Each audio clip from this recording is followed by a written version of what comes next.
Super Mario World was not just the fourth mainline entry in the extremely popular Super Mario Bros. Franchise, it was the debut for the series on the Super Nintendo, and while it may have been one of the very first games developed for the system, it still remains today as one of the best. After the crash of Atari in the early 80s, Nintendo had almost single-handedly reinvigorated the video game industry in North America, and they had done such a good job that by the end of the decade, competitors had started to emerge.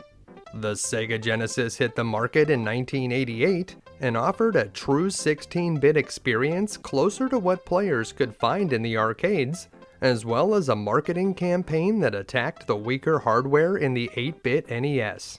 Nintendo knew that they had to release a new system to stay competitive, but they also knew that if they waited, technology would improve and their system would get a technical edge over existing hardware. And as the market leader, introducing a new console would take away sales from their own NES. So Nintendo put all of their marketing muscle into promoting Super Mario Bros. 3 and got working on their new system in secret.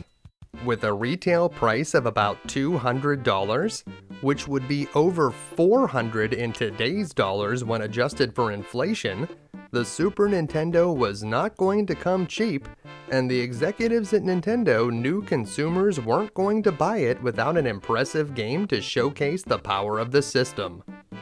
They needed the next Super Mario Bros. The new game was produced by the legendary Shigeru Miyamoto, who handed off the role of director to his longtime co-developer, Takashi Tezuka. This was a big responsibility for Tezuka, but Miyamoto was not the hands-off kind of producer, and did a lot of directing from his producer role.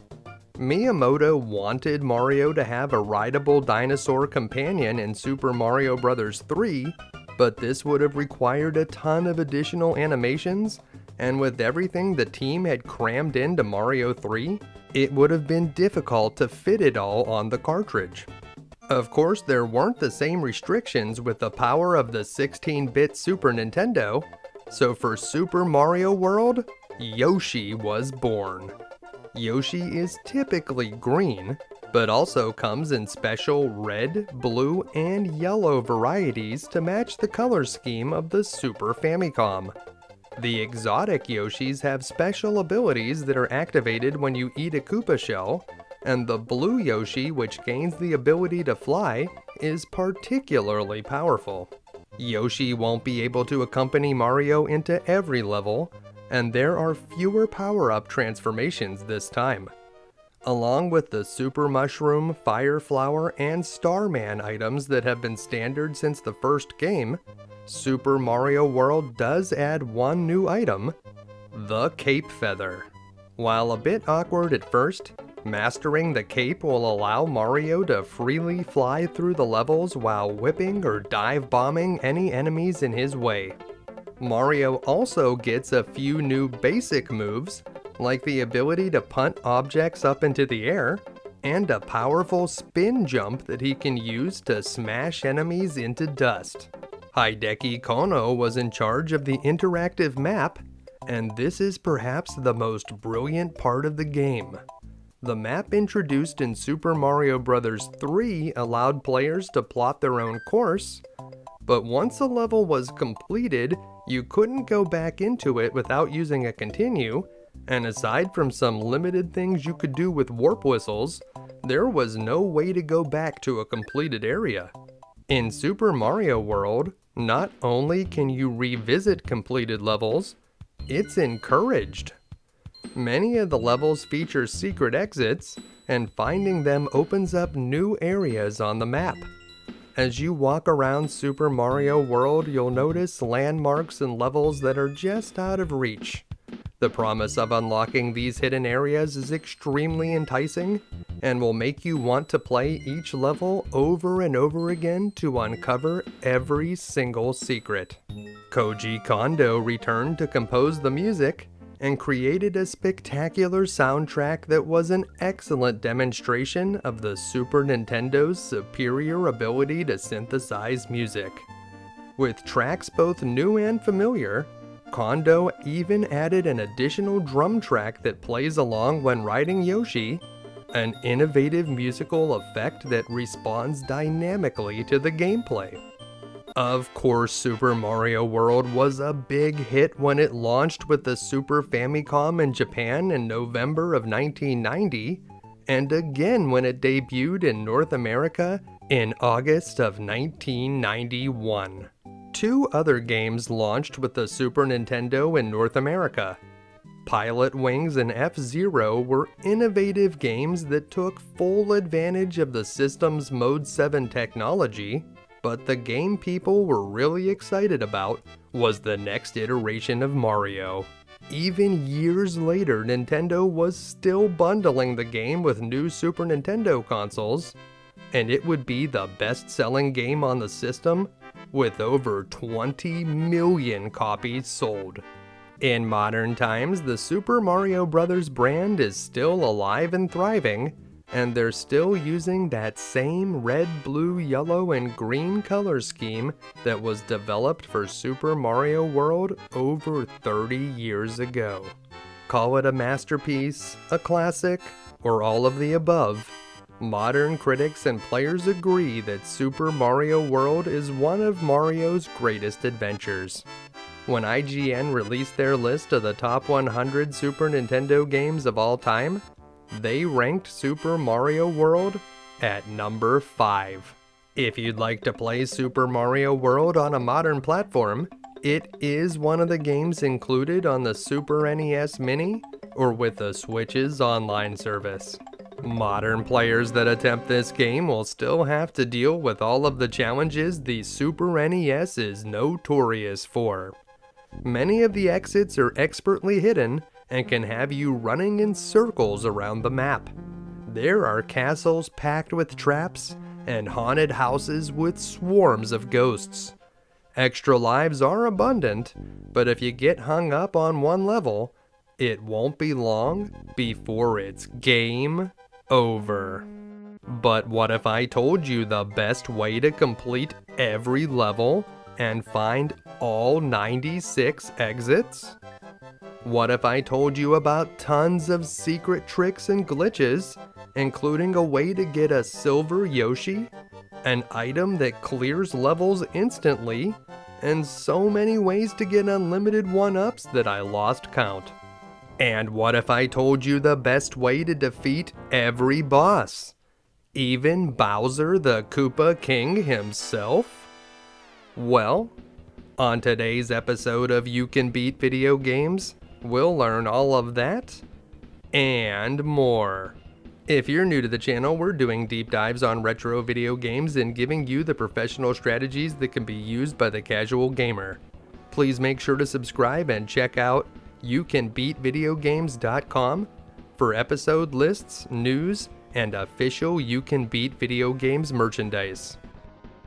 And please join our Patreon for access to an exclusive Discord community and a chance to vote on future episodes. Let's get started.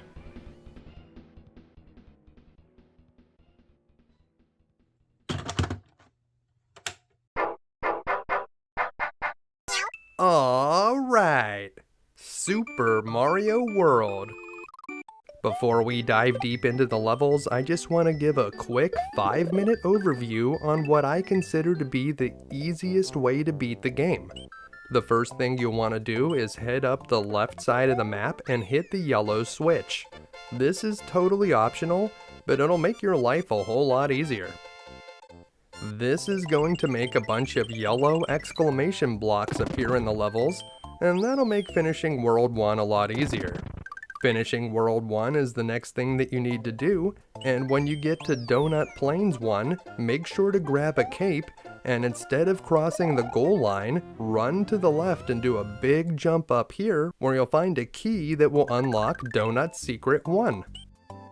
If you bring a P switch over near this question mark block, you'll be able to get a key out of it, and then you'll find another secret exit.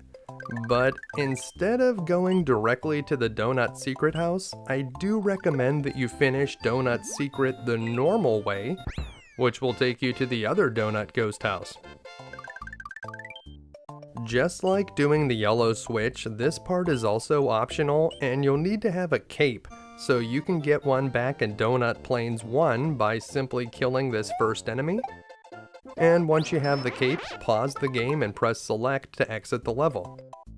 Head back up to the Donut Ghost House, and you're just going to run to the right and then run back to the left and do a big jump holding down the jump button. If you had enough speed, you'll be able to float right up here to the top, and then you just want to run across this ledge, and at the bottom, you'll find a couple 1-ups, but they're not very important, because once you go through the door and cross this goal line, you're going to find the top secret area. Inside the top secret area, you'll be able to get whatever power-ups you need. You can find capes on the right side or flowers on the left side, and you'll find Yoshi in the middle.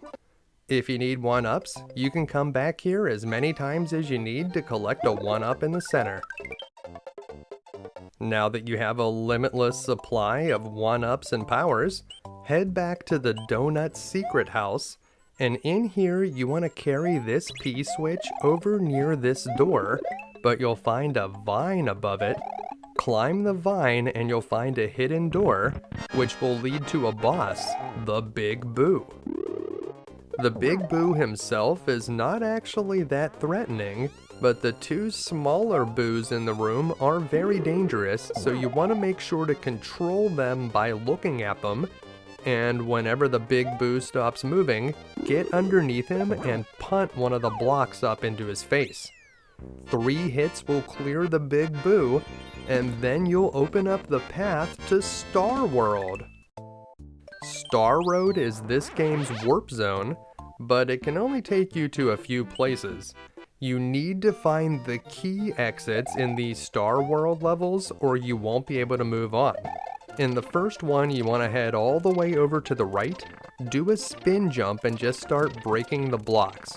It's okay if you abandon your Yoshi because we're going to find a better blue Yoshi in the next level. So just keep breaking the blocks on the right side, and you're going to come to the area where the key is, and you'll just be able to use the hidden exit and move on to the next Star World level. Star World 1 is pretty easy, but Star World 2 is perhaps even easier. At the very beginning, you'll find a baby blue Yoshi, and you can either feed him the Starman or feed him a bunch of fish, and he'll turn into an adult Yoshi. And then you just need to get to the end of this level. You can do that by keeping the Starman going or just swimming up at the top of the screen. Either way will work. At the end, you'll see an exit pipe that leads to the goal, but you want to swim underneath that because we need to find the hidden exit to move on. Over here, you'll find a key, which you can grab with your blue Yoshi's tongue, and then just touch the keyhole to advance. We're going to encounter a Lakitu in Star World number 3, and we need to borrow his cloud.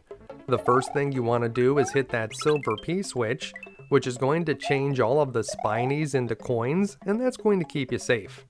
Dismount from Yoshi, pick up one of these blocks, and launch it at Lakitu when he's near that stair-like formation near the goal.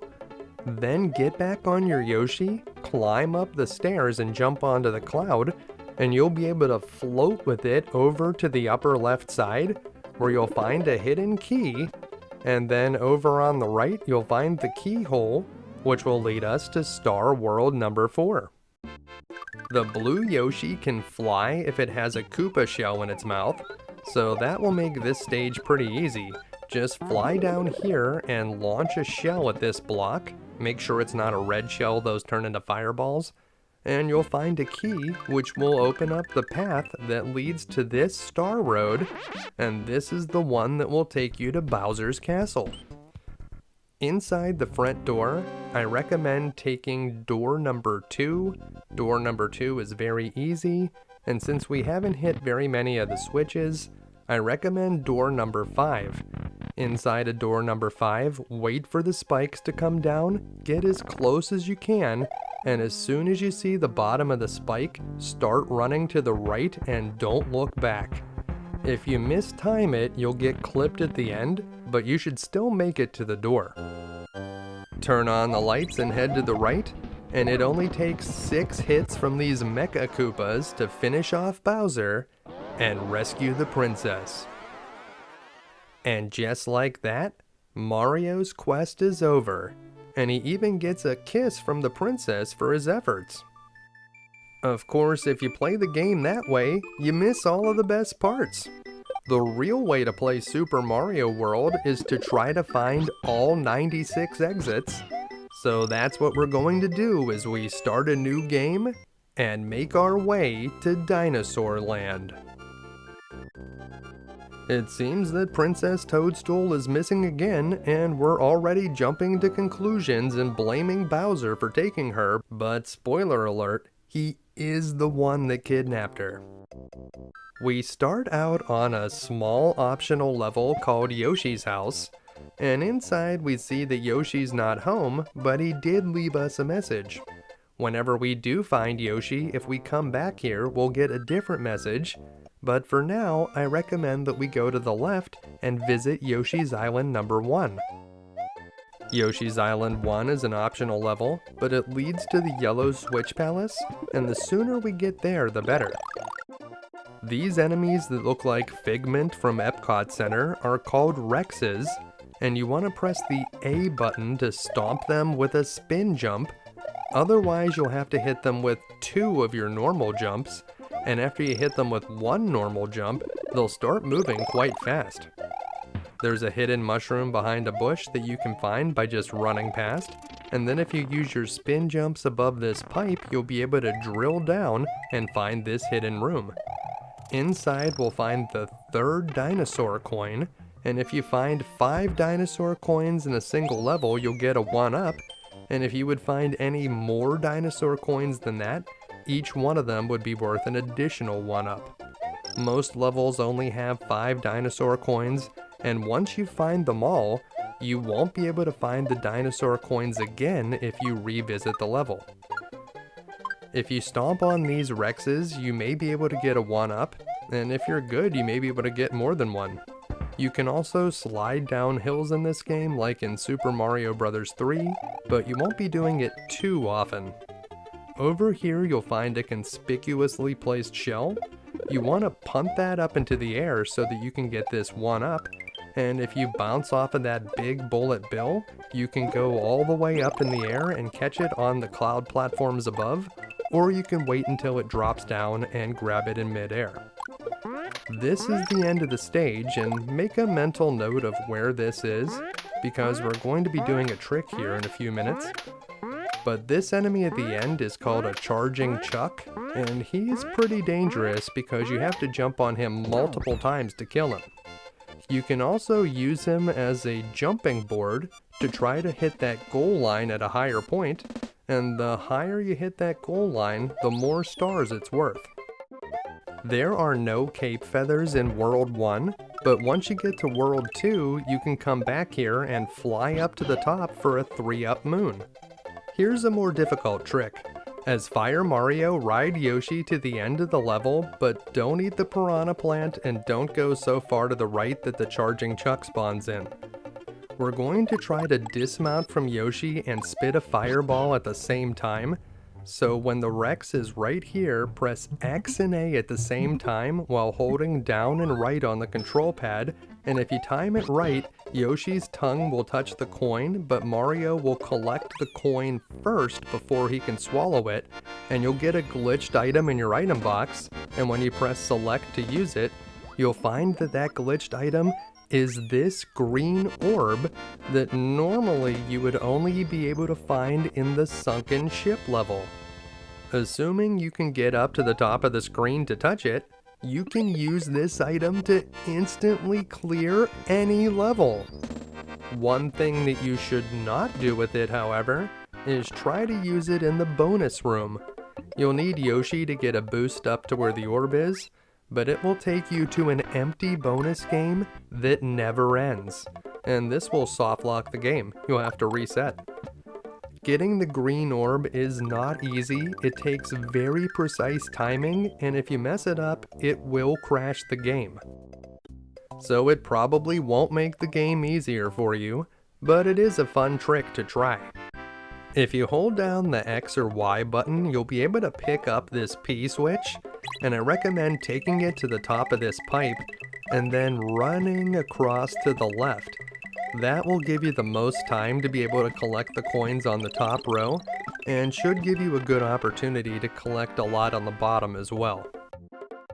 Over here you'll find a large yellow switch, and whenever you jump on it, it will change all of the yellow dotted lines into solid yellow question mark blocks, and you'll also get a chance to save the game. Once you complete a Switch Palace, you will not be able to go back inside of it, so unless you run out of time and die in there, you will only get one shot at collecting those coins. So make it a good one. Once you've finished at the Switch Palace, head down here to Yoshi's Island 2, where we'll finally meet up with Yoshi for the first time. If you grab this shell and throw it to the right, you'll be able to hit all of those Koopas for a 1-up. And if you keep following it fast enough, you can hit even more Koopas for even more 1-ups. Just make sure you don't get hit by the ricocheting shell at the end. This speaker box provides some information about spin jumps, but the box we're really interested in is this one that contains Yoshi. Since it's the first time we've met with Yoshi, he has a little message for us, and although Yoshi just hatched out of an egg, he is not a baby. It seems that Bowser used some kind of Benjamin Button magic to reverse age Yoshi until he was an egg, and whenever Mario hits the question mark box, it releases him from his spell. While riding Yoshi, you can eat these red berries, and eventually he'll crap out a power-up for us. If you get hit while riding Yoshi, Yoshi does not immediately die and will just start to run away. If you can jump on him, you'll be able to remount Yoshi, and it'll be as if nothing ever happened. If you find another Yoshi egg while you already have a Yoshi, even if you're not currently riding him, you'll find a 1-up instead, and you can eat these Monty Mole enemies before they even pop out of the wall. One thing that Yoshi cannot do is climb a vine, so if there's vines to be climbed, you may need to press the A button to dismount. Over here we'll find our 5th and final dinosaur coin, so we'll get our 1-up, and then you'll see a few of these yellow exclamation point blocks, which would not be there if we hadn't visited the yellow Switch Palace. If you press down on top of this purple pipe, you'll enter a cave below, and there are a few question mark blocks flying up above. If you jump while riding Yoshi and dismount in midair, you can use Yoshi to get a little bit of a boost to your jump. You can also pick up the purple blocks and launch them up into the air to hit the question mark blocks, and while most of them contain coins, one of them does contain a 1-up. After exiting the cave below, eat the piranha plant and then knock down this purple P switch. Whenever you hit the P switch, you'll temporarily turn the coins into blocks, and you can use those blocks as a platform to hit the top of the goal line. If you hit it at the perfect position at the top of its arc, you'll get 50 stars and 3 1-ups. If you're getting 40 or 30 stars, you're very close and you're probably only a few frames off. Before we go on, if you get a running start at the beginning of this level and do a spin jump in just the right place, you can actually kill that entire line of Koopa Troopas. And if you pause the game and press select, you can leave any level that you've already completed. If we come back to Yoshi's house, we'll get a different message. This message now tells us that it's possible to fill in the dotted line blocks by visiting the Switch Palaces. But we kinda knew that already. If you want to practice eating the fruits, you can do that here, but you won't get any significant rewards for doing so. Once you're done in Yoshi's house, we'll head back out. That of course is optional, but now we'll head on to Yoshi's Island number 3. At the beginning of this level, we see a speaker box that tells us a bit about dragon coins, which is another name for the dinosaur or Yoshi coins. I never really thought of Yoshi as being a dragon, but whenever he eats a red shell, he does breathe fire. If you hit the yellow switch, you'll find a lot of those yellow exclamation blocks in this area, and they'll provide a safety net for you if you miss some of your platforming jumps. Over here we'll find a Yoshi egg, so if you don't already have a Yoshi, you'll be able to find one here, otherwise you'll get a 1-up. Ride these floating gray platforms over to the right, and whenever you jump onto one of these wooden platforms, it will rotate around a central pivot point. Down here at the bottom, you'll find a yellow pipe which will lead you to this hidden cave, and if you hit the P switch and cross over the lava, you'll find your second dragon coin. Once you exit the pipe, you'll find the mid goal. If you ever cross the mid goal as Small Mario, you'll be upgraded to Super Mario. Try to bop this Koopa Troopa from underneath, and if you eat a red Koopa shell as Yoshi, you'll be able to breathe fire whenever you press the Y button. Inside that question mark block, you'll be able to find a fire flower, and over here, if you've already been to the Yellow Switch Palace, you'll be able to easily cross over to the right, but if you haven't and these yellow exclamation blocks are not there, you'll need to cross these stretch blocks, and when you're doing that, you want to always jump to the middle block because that one is always solid. Here at the end of the level, we'll find this green star block. If you've collected at least 30 coins in this level, you'll get a 1-up, otherwise it'll only contain a coin.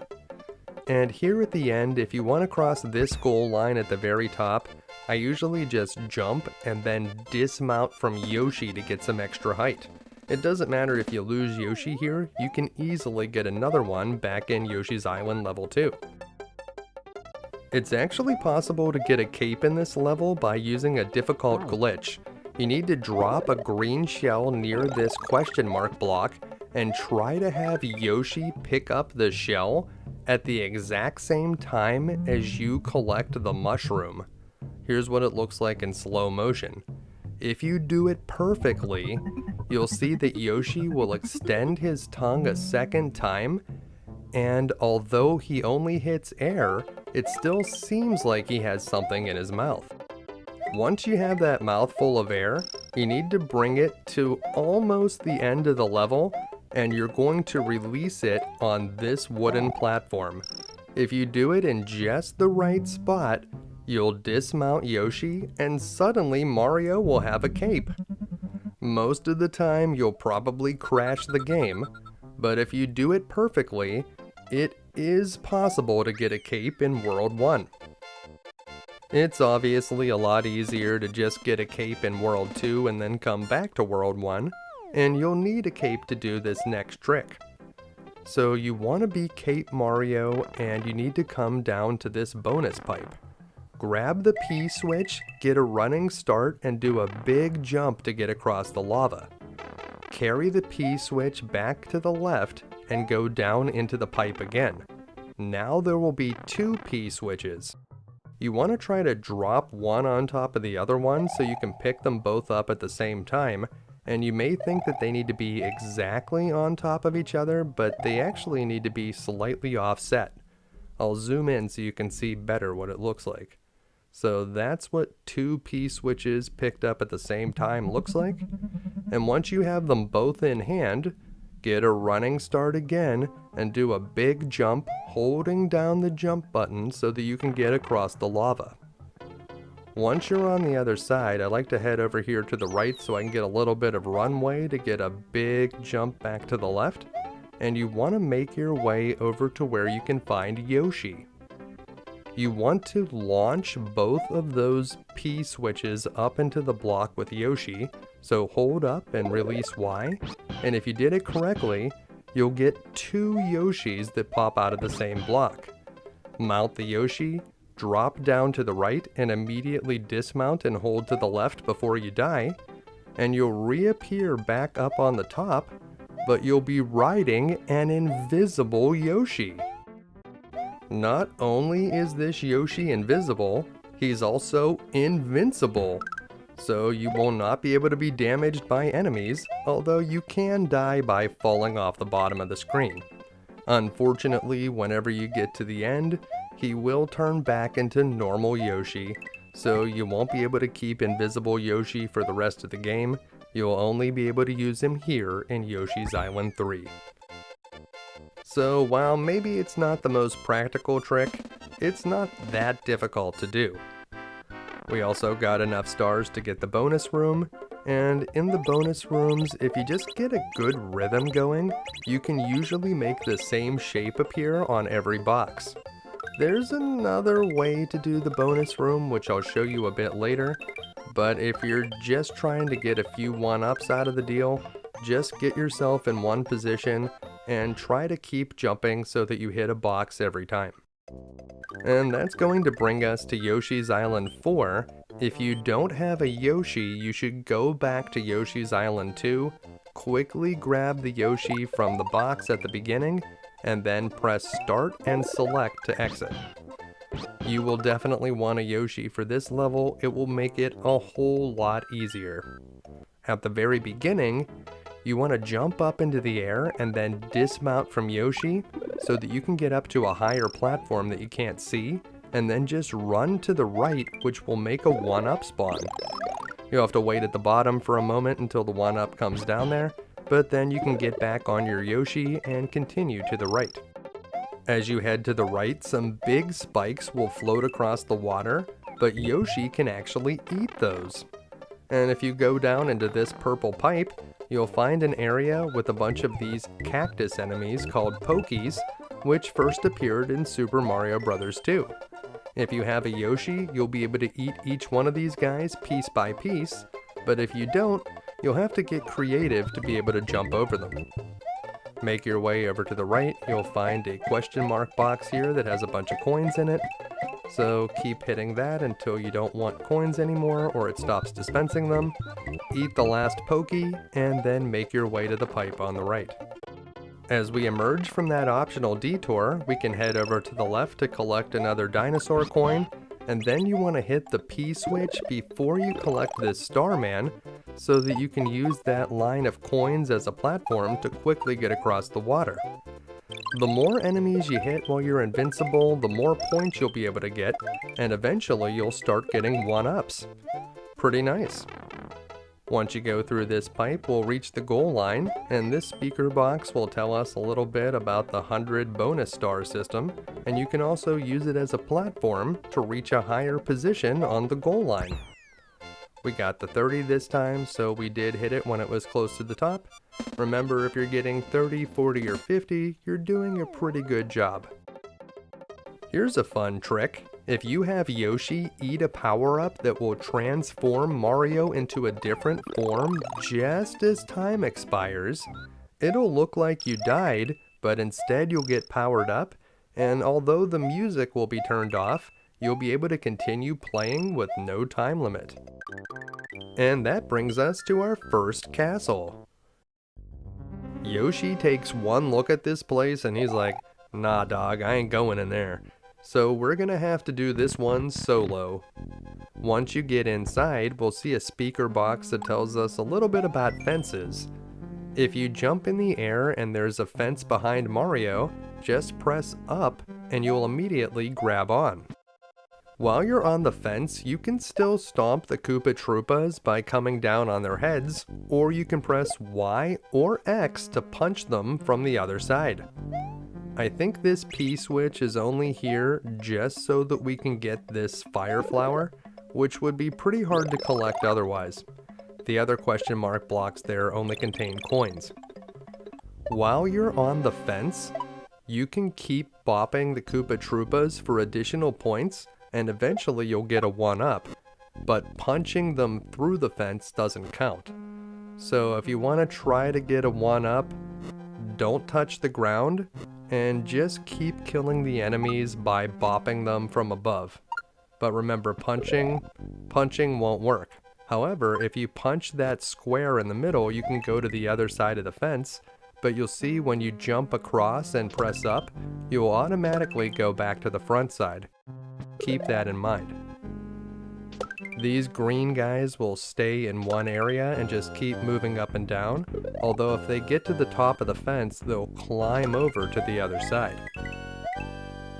And once you get over here, you'll be able to find the midpoint goal, and there's a little bit of advice on how to defeat the boss, but it's not time for a boss fight just yet. In this area, massive pillars come down to crush Mario. Stay on the left to avoid the first one, and crouch down in this area to avoid the second. You'll be able to get a power-up from that floating question mark block, and then you want to get all the way to the right side of the screen to avoid that next pillar, wait for this stretch block to extend, and then run over to the right to get to the door. If you have fireballs, just launch a couple at Iggy when you get into the room, and then jump on him a couple times to knock him off the edge. If you don't have fireballs, you'll need to be a bit more conservative. Just wait until the right side dips down, and then jump on him twice. That's all you need to do to finish him off. Don't overthink it, or it will get more difficult.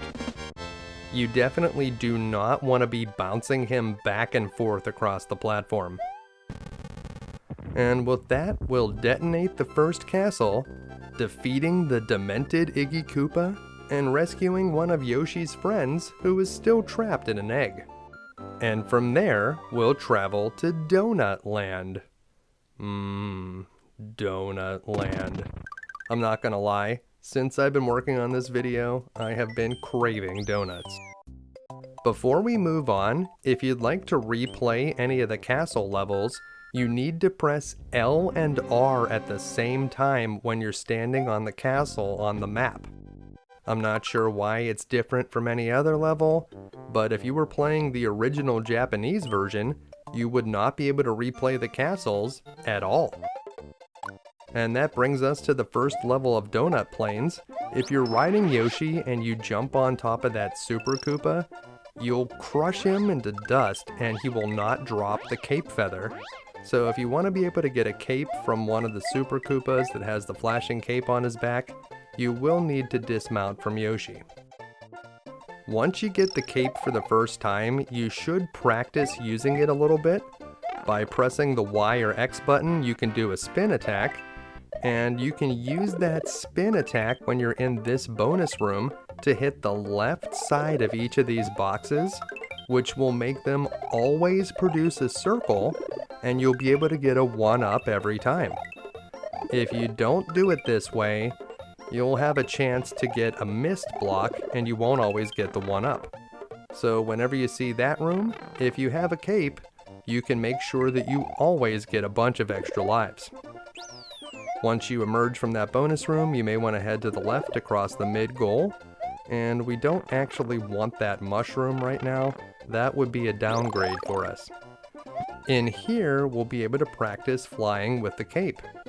You can just run up the side of this pipe. So just run towards it and keep running and you'll go up the side and you'll be able to build up a bunch of speed, which you can use to get your flight going. Once Mario has the cape extended in the air, you just need to keep tapping to the left to keep flying to the right. So tap the opposite direction that you want to go and just tap, tap, tap, tap. Get a nice rhythm going, and you'll be able to fly across very wide spaces. The cape is also great against the charge and chuck enemies. Normally you'd have to bounce on this guy's head a whole bunch of times, but a single cape attack can take him out. Over here you'll find a vine that leads up to the third dragon coin, and down here to the left we'll find a Yoshi. We may have abandoned Yoshi at the beginning of the level, but because we went into a pipe and that Yoshi is gone, we can find another one now. And Yoshi can even eat those lava lotus enemies, which I think you would only find underwater in the previous game, but you'll find them on land in this one. And that's going to bring us to the end of the level. You can see some conspicuous dotted line blocks, and we'll get back to that later. But for now, we're just going to go through the normal goal. Watch out for the lava lotus and the charge and chuck at the end, and you can use those yellow exclamation blocks to reach the top of the goal line. And we got another 40 stars. So it's time for another bonus game. It's a little bit more difficult to get a good jumping rhythm in the bonus room when you're riding on a Yoshi, but it's still possible to do. Now the next time we get the bonus room, I'll show you the other strategy where you pause the game and you look for the symbol that you're trying to find. But if you're good at getting a good rhythm, you don't have to do any of that. Regardless of whether or not you got the bonus room, finishing Donut Plains 1 by crossing the goal line will take you over here to the left, which leads to Donut Plains number 2. Donut Plains 1 does have an alternate exit, but we'll get back to that later. Right now, we want to find the secret exit here in Donut Plains 2 so that we can unlock the Green Switch Palace. And then those green dotted line blocks that we saw back in Donut Plains 1 will suddenly be filled in. The screen scrolls to the right in this level, so make sure not to get crushed by a wall on the left side. The screen scrolls pretty slowly here, so you should have plenty of time to get out of the way, but you do need to navigate the yellow sections of the ground, which move up and down.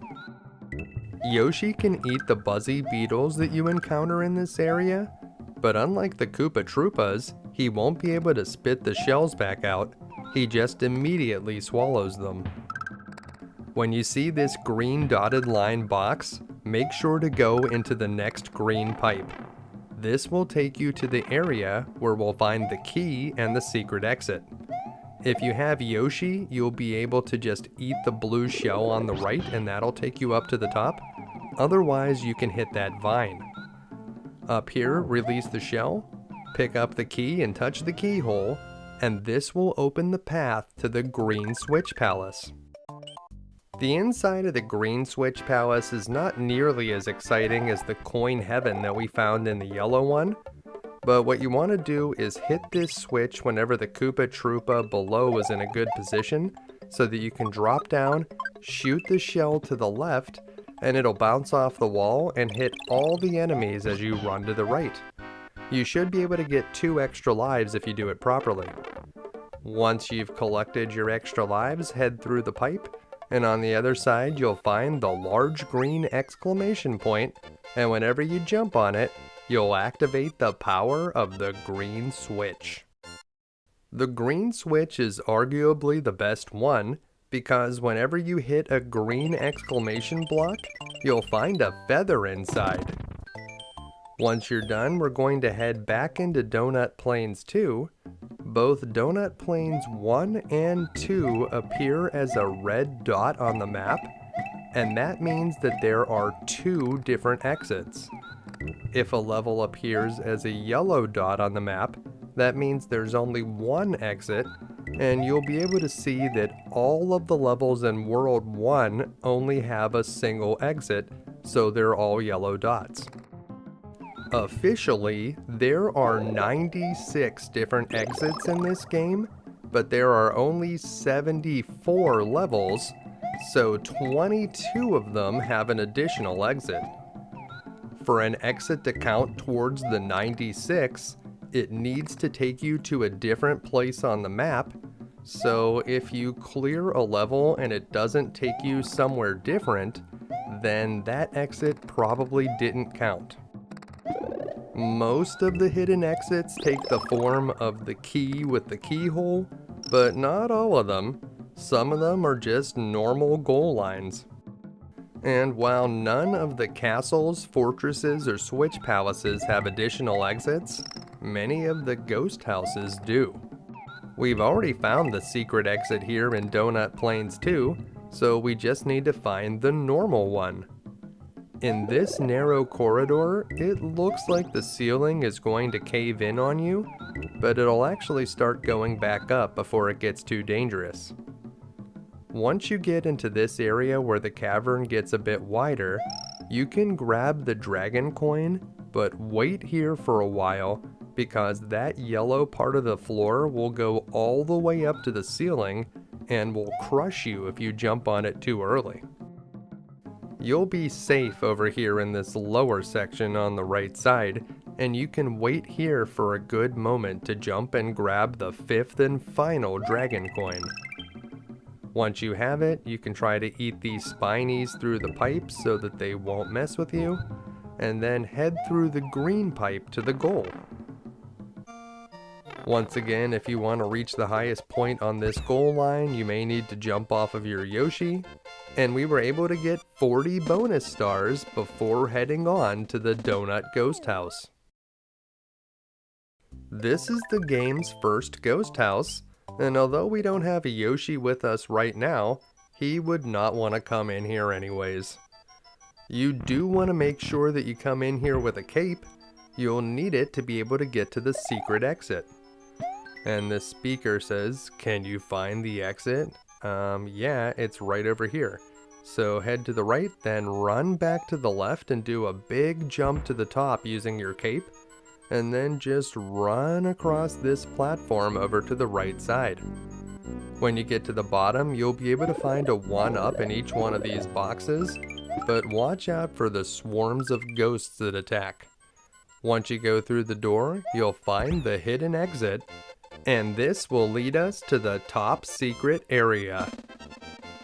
The top secret area is a spot on the map that you'll want to unlock as soon as possible, because it will allow you to get whatever items you need at any time.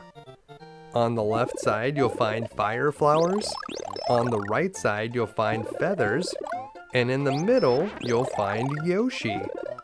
If you're already riding on a Yoshi, instead you'll find a 1-up, and you can just keep coming back into here as many times as you need to collect that 1-up over and over again.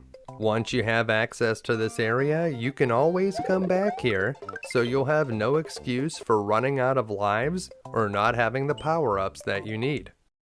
Ghost houses are not marked with a red or yellow dot on the map, so you just have to kinda know which ones have multiple exits. We may have already found the secret exit here in the Donut Ghost House, but this place is a maze, and finding the normal exit may actually be more difficult. Head through the doors until you find this P switch, and then whenever you hit it, you'll see that a hidden door has appeared, and that door is only there while the P switch is active. Inside, you'll find this control coin block. You can change which direction the coin is moving with the control pad, and it works kinda like the snake game that you'd play on an old cell phone, in that if it runs into the wall or bumps into the other coins, it'll stop. So try to make the control coin produce as many coins as you can, and whenever you're done in here, head out through the door. That was just a bonus room, and it's not the way that we need to go. Instead, in the room with the P switch, you need to head over here through this door. That'll take you down to the bottom of this room, where you can make a vine grow, and whenever you climb up the vine, you'll find a hidden door at the top. That's how you get to the normal exit. So yeah, I'd say that's a good bit more difficult to find than that first one. And this will create a bridge to Donut Plains 3. If you ever just need to save your game, you can always go back to the Donut Ghost House and take the easy exit that leads to the top secret area. Before we head on to Donut Plains 3, we never did the secret exit in Donut Plains 1, so we'll go back and do that now. If you get a good running start, you can fly through most of this level with your cape, and now would be a great time to practice cape flight.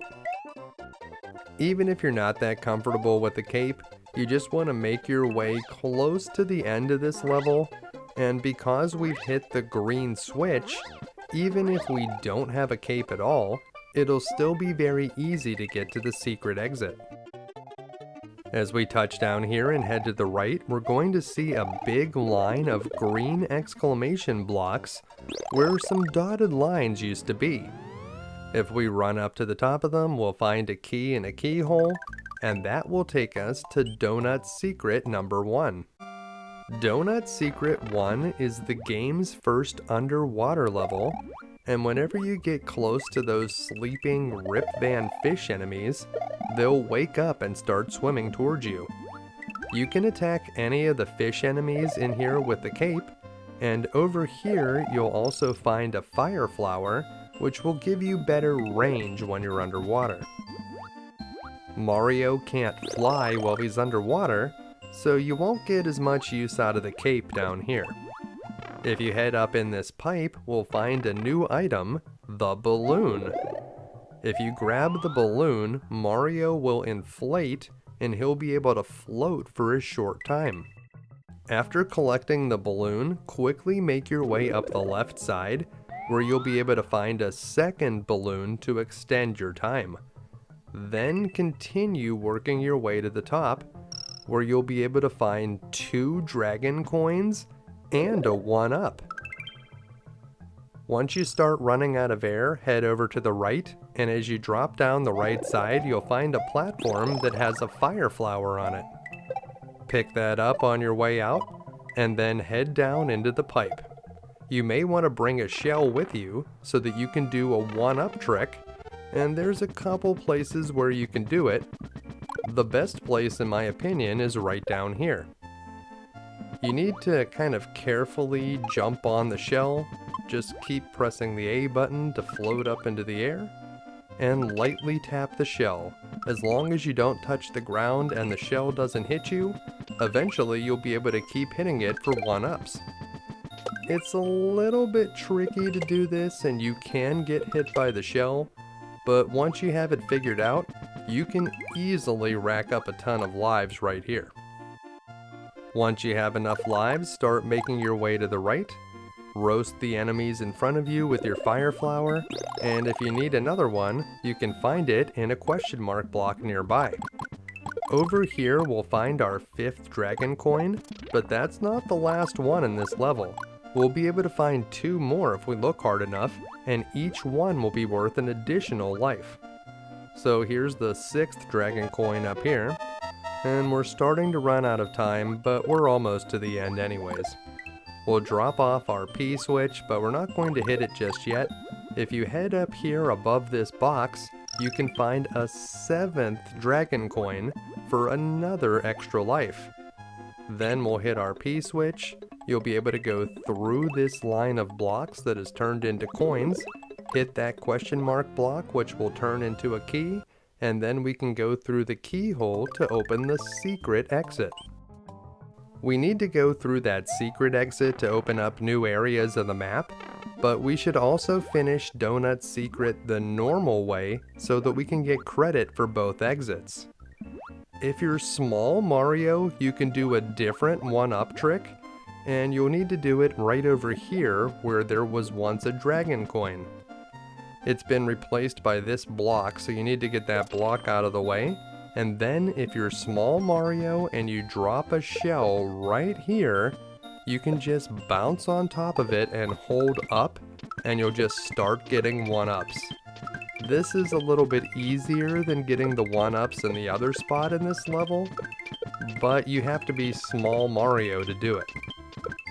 So doing this trick, you can easily get a ton of extra lives, and when you're done with that, you can make your way to the right. If you're holding an object, you can quickly swim under the area where that key was, which looks impossible, but it's something you can do. And if you cross the goal line while holding a P switch, it'll turn into a power-up. Which power-up it turns into depends on Mario's current form and what power-up he has in reserve, and you can see as small Mario with nothing in reserve, it would turn into a mushroom. The normal exit from Donut Secret 1 leads up to the Choco-Ghost House, so that's an alternate path that leads up here. Before we move on, we can stop at the top secret area and stock up on items, and then we're going to head down to the Donut Secret House. Yoshi, would you come in here for a Scooby snack? Maybe 2 Scooby snacks? No? Alright. Well, I guess we're going in here alone. Watch out for that circle of ghosts, and over here you'll encounter the Big Boo. You can use this springboard to jump over him, but did you know you can actually kill this guy by sliding down the stairs? Just hold down on some stairs when the Big Boo is coming towards you, and you'll be able to take him out. You'd be very surprised at what enemies you can kill with the slide. In this room, make your way to the left and jump through the large space in the circle of ghosts. You can collect some coins in this question mark block while you wait. Remember that the single ghosts will only chase you when your back is turned, so you can turn to face them to make them stop still. This speaker box says that there are 5 entrances to Star World and Dinosaur Land, and we'll need to find all of them to be able to get all 96 exits. Before we get out of here though, we can head through this door, where we'll find a control coin room, and this is essentially a bonus room. You do not have to come in here. So follow the coin around, make it go where you want to go, and try to corral all the ghosts in the same area so that you can just turn and look at them and make them stop moving. And whenever you're done, collect as many coins as you can, and then exit the door on the right side.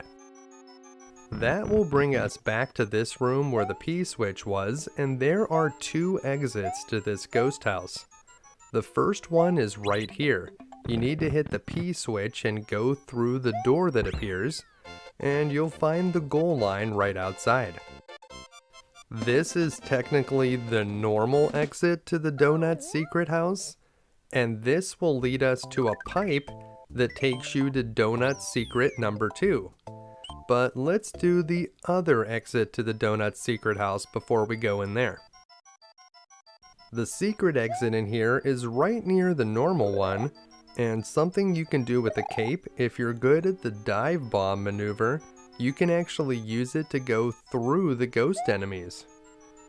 You can also get a running start and just jump up over the Big Boo, so you won't even have to use the springboard. And in this room, you're just going to head over to the left, where we're going to get the P-switch again, but instead of going into the door that's surrounded by the coins, we're going to use the P-switch to create a row of invisible question mark blocks, and we'll use those to find a vine up above, which we can climb to this ledge, and this is where we'll find a hidden door, which will only be there while the P-switch is active. In this room, we're going to fight the Big Boo for the first time, and the Big Boo is not very difficult. The boss himself is not particularly dangerous. You just want to watch out for the small ghosts, so try to keep them on the same side, wait for the boss to stop moving, get underneath it, and then hold up as you launch a block up into its face. It only takes 3 hits to defeat it. Defeating the Big Boo will open up the path to Star Road, and that will give us access to Star World. Even if you don't plan on using Star World to skip ahead to the end of the game, you should still finish some of the levels here, because this will give us access to the exotic red, blue, and yellow Yoshis. Now, you may not know this, but you can actually crush those blocks while you're riding on Yoshi by doing a spin jump, which will dismount you from Yoshi and then landing on his back. That will give Yoshi the energy to smash through these blocks. And when you get down here on the right side, we'll find the key. And remember, you need to use the key in Star World to be able to advance. However, you notice that each one of these levels is a red dot, so we do need to find the normal exit to be able to get all 96 exits. If you want to get all of the dragon coins here in Star World 1, the first one is on the far right side, but the second one is over here on the left. You can also find a cape feather over here, and if you head over to the right, you can find a fire flower if you're interested. The cape is a lot better in this level because you can use it to move to the left and right through the blocks, and you won't be able to do that as Fire Mario. If you head over here to the right, you can find a 1-up. You can just bop through those blocks until it comes down. And then you'll find 2 Starman items on this level. So you can keep your Starman going for quite some time, and you may be able to rack up a decent number of 1-ups by hitting the Koopa Troopas at the bottom. There's even a big line of them right here, so drill down and get a ton of extra lives with your invincibility. Now, dropping through that line of enemies made us miss the last 2 dragon coins, but we can use our cape to whip through to the left and collect them. This is a little bit trickier than it looks. You need to be careful that you don't suddenly just slide all the way down to the bottom. That can happen sometimes. And if we head down this way, we'll find yet another Starman. And if you didn't bring a Yoshi with you when you started Star World 1, you'll find a red baby Yoshi down here, which we can feed a bunch of Koopa Troopas, and eventually he'll grow up into an adult red Yoshi. Red Yoshi is the same as the green Yoshi with one small difference. Anytime he eats a Koopa shell of any color, when he spits it out, it will be fireballs. As far as the 3 exotic Yoshis go, I'd say that the red one is the least useful, but a red Yoshi is definitely better than no Yoshi.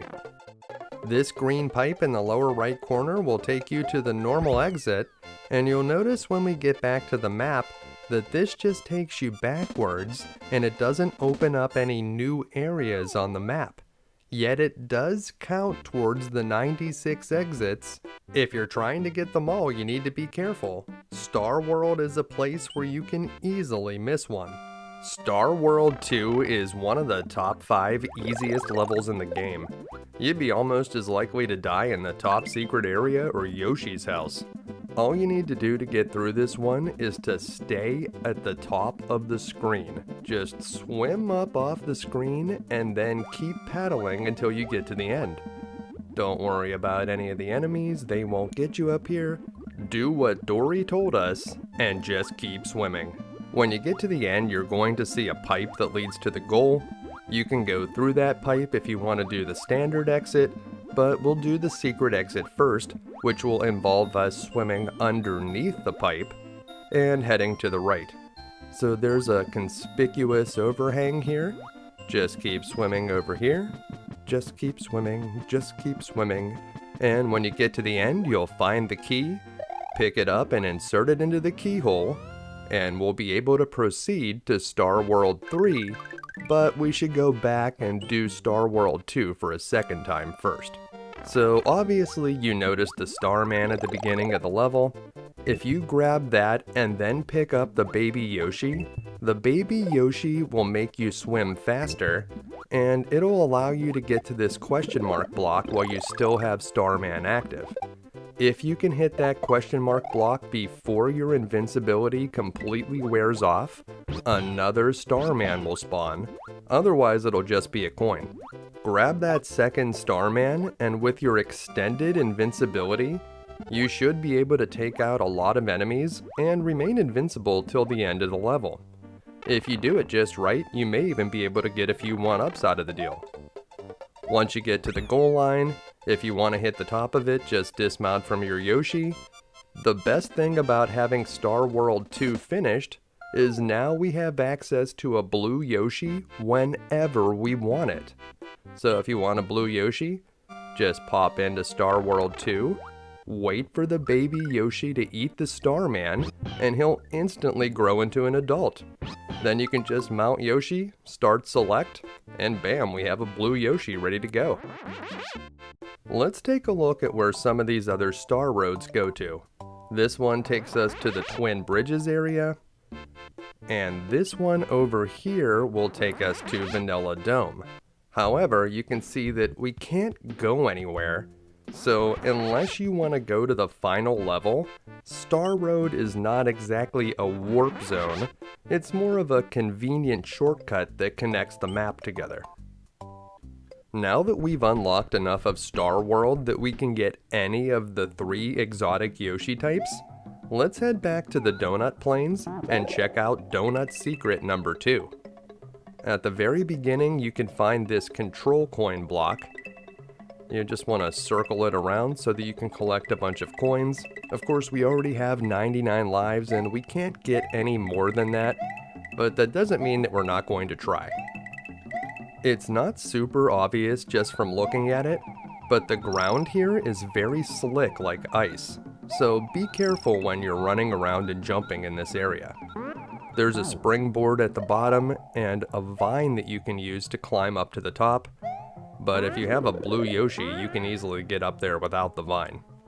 This block contains a Starman, and you want to let it go to the right just a bit before you grab it, because if you run with this Starman fast enough, you'll be able to get a second one from a question mark block about halfway through the level. The box that contains the second Starman is over here, and you'll still get it even if your invincibility is just wearing off, but if it's completely gone, you'll only find a coin. And you should be able to get a smorgasbord of 1-ups by hitting all of those Koopa Troopas at the end. Now before we go through the goal line, over here on the left is a green pipe that we can go into, so let's check that out very quickly. This part is totally optional and you won't miss any dragon coins for skipping it. It's just a bunch of normal coins, but you will get an opportunity to mess around with the balloon item again, which is kinda rare in this game. So just float along, collecting as many coins as you can and staying above the piranha plants. But don't waste time, because you will run out of balloon power in a short time. When you get to the end, you can go through the pipe, and that will take you back out near the block where the second Starman was, but since we're not invincible right now, it only contained a coin. And then we'll head over here where there's that big line of Koopa Paratroopas. You won't get as many extra lives as we did when we had built up a Starman, but you can get a single 1-up for hopping on all of them. And with that, we'll cross the goal line, but before we go, if you have Yoshi eat the control coin, then the control coin music will not stop, and it'll continue until something would make the music change, like if you get a Starman, or go inside of a pipe, or hit the goal line. So if you'd like to listen to this delightful tune for the entire level, feel free to have Yoshi eat that coin. Not a very useful trick, but one that's very easy to perform. Finishing Donut Secret 2 takes us to this pipe, and that leads back to Donut Plains 3, and I guess all the paths are converging here, so that's where we're going to go next. If you've hit the green switch, you'll be able to grab a feather at the beginning, and there are a lot of platforms to jump on in this area, so you need to be ready for that. Having a cape would help, and if you're struggling with this level, you may want to bring a blue Yoshi here. If you use a spin jump to drill down to the bottom here, you can release a vine, and up at the top you'll be able to find a bunch of coins as well as the second dragon coin. You can also use these coin platforms as a runway if you want to take off and try to fly through the rest of the level, but you'll miss out on a lot of the goodies if you do that. This speaker box tells us about pressing the L or R button to scroll the screen forward, and that's a good idea to do here. Press R to slide the screen forward, and make sure that you're hitting those switches so that the platform continues along the rope. Over here, you want to watch out for that fuzzy as you jump onto the platform, and you can find a feather in the middle of that rotating platform. Take the top platform here, it will jump between the ropes, but if you do fall off, there are some platforms below that might catch you. If you don't make it to the pipe, you can actually jump from the rotating platforms on the right and still make it over there if you have a cape. Inside, you'll find one of those bonus rooms, and remember, if you use the cape to hit each one of the boxes from the left side, you'll always get the circle. Make sure that you always start on the left. If you start on the right, you may accidentally hit one of the boxes from the right side, and then you could mess it up. And once you've collected all the 1-ups, head back out through the pipe, and that will take you over here, but you'll need to head back to the left if you want to collect the 5th dragon coin. Watch out for the black fuzzy as you jump to this platform, and if you've collected enough coins in this level, you'll find a 1-up in this green star block. You can also use it as a platform to reach the top of the goal line, and we did quite a good job this time getting the full 50 bonus stars. Donut Plains 3 only has a single exit, so things are getting a bit more straightforward as this world wraps up. As soon as you get into Donut Plains 4, you need to run to the right so that you can hit that shell before the Koopa gets inside of it. If he gets in there, the shell will turn flashing and it will be very dangerous. Heading down this pipe, we can find a bonus area, but there's not really anything to find in here, so feel free to skip this one if you want. There's a Hammer Brother riding a floating platform here. Wait near this red fruit and try to bop him from below when he hits his rightmost point. Then you can run up the wall, and if you have a cape, you'll be able to float up to this area, where if you do this weird counterclockwise jump around that small gray block, you can make a 1-up spawn. You may need to try it a couple times, and if you throw this shell, you can catch a 1-up by hitting all of those enemies. Nice. Drill down through this block if you need a power-up, but it's just a fire flower, and we probably would prefer the cape here. Still, it's nice to have a fire flower in reserve in case we would want it at another time. Head down this pipe to be able to find the last dragon coin, and you can use those Koopa Paratroopas as a bridge to get across to the pipe. Once you come out, you'll find the midpoint goal, and over here, we'll find Yoshi. Huh, nice to see you again, friend. Yoshi can eat these Goomba enemies through the wall here, and you'll want to do that to clear the way as you move ahead. And that brings us to this roulette block item. You want to release the item from the block when you see the cape feather, and then catch it when it turns into a Starman. That'll give you a nice invincibility for the rest of the level, and you should be able to get a bunch of 1-ups by running through the enemies. Use that Hammer Brothers platform to jump to the top of the goal line, and we've cleared yet another level here in the Donut Plains. That brings us to Morton's castle, and as usual, we're going to have to do this one without Yoshi. See you soon, buddy. This one's for all the donuts. When you get inside, if you have a cape, there are 2 ways that you can go. Normally, you'd go underneath these small thwomps, which are called thwimps, and head up the stairs to the right. But you'll notice if you head back to the left that the leftmost thwimp has despawned, and now you have enough room to make some runway, and that will lead you up to this bonus room. Did you know that if you exit through the same pipe that you went into, you can just skip the bonus room, and it's as if you went all the way to the top? That's something that you may want to consider if you already have 99 lives. In this area, we need to navigate through these moving blocks as we climb to the top, and you'll find a power-up if you need it in the center of those 3 question mark blocks.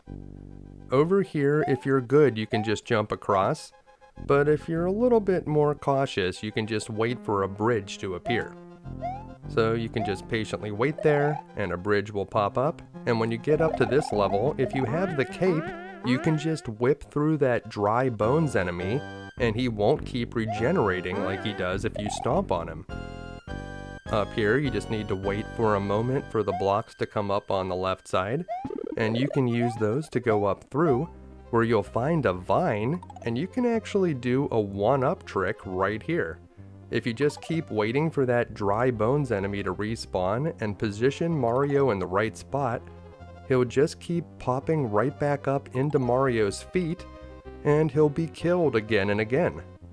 This never counts as touching the ground, so you'll get more and more points each time, and eventually you'll start getting 1-ups. As far as 1-up tricks go, this one is pretty slow, and you'll only get about 40 extra lives before the time runs out. So if you need some extra lives, this is an easy way to do it, but for now we're just going to climb up the vine and continue onwards. There's another 1-up mushroom at the top, so if you needed more extra lives after all of that, there's yet another one there, and we're not done. There's another 1-up mushroom over here on the right side. So I'm not sure what the Koopa engineers were thinking when they designed this place, just packing it full of extra lives. On some level, I think the bad guys want Mario to get through.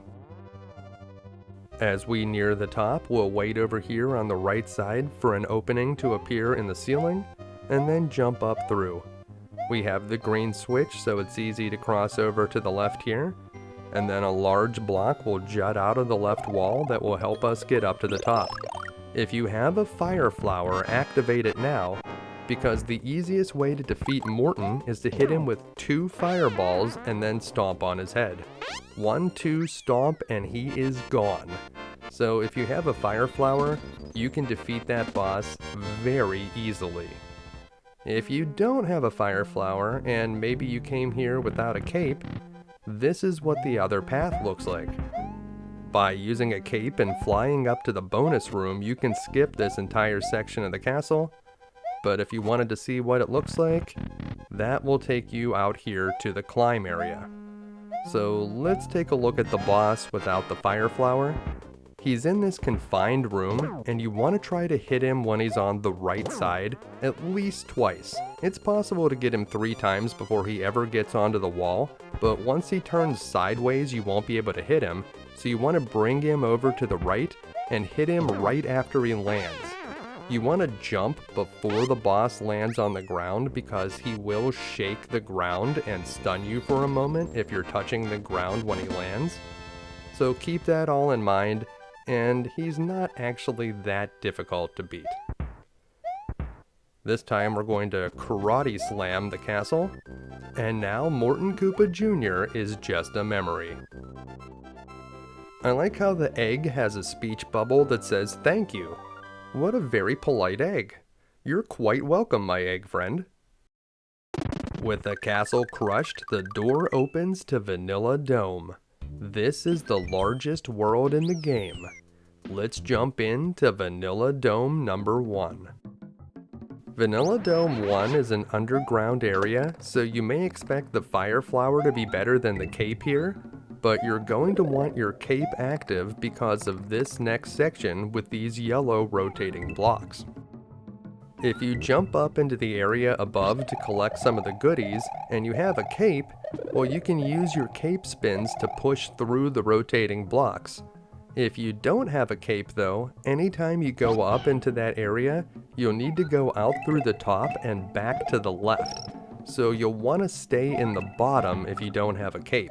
If you need one though, you can find one right here in the upper tier of blocks on the right side. Using your cape, you can push through or just stay along the bottom, and you can find a 1-up hidden in the block on the left side. Over here, we'll eat a few buzzy beetles, and you'll notice that there are red dotted line blocks here, which hint that the red switch palace might be nearby. We'll come back to this area after we hit the red switch, but for now we'll go through this pipe, and you want to catch this Starman and then jump onto this large yellow platform, which will immediately start sinking into the lava as soon as you touch it. So make sure you run quickly across it and do a big jump at the end when it's almost hitting the lava. That brings us to the mid-level checkpoint, and when we jump up here to the right, you're going to find a dragon coin that the developers clearly only wanted you to be able to get if you're small Mario, but it is possible to get it in a larger form. You can wedge yourself into this small space, pick up and throw the block that's in your way, and once you have it, it's actually pretty easy to get out.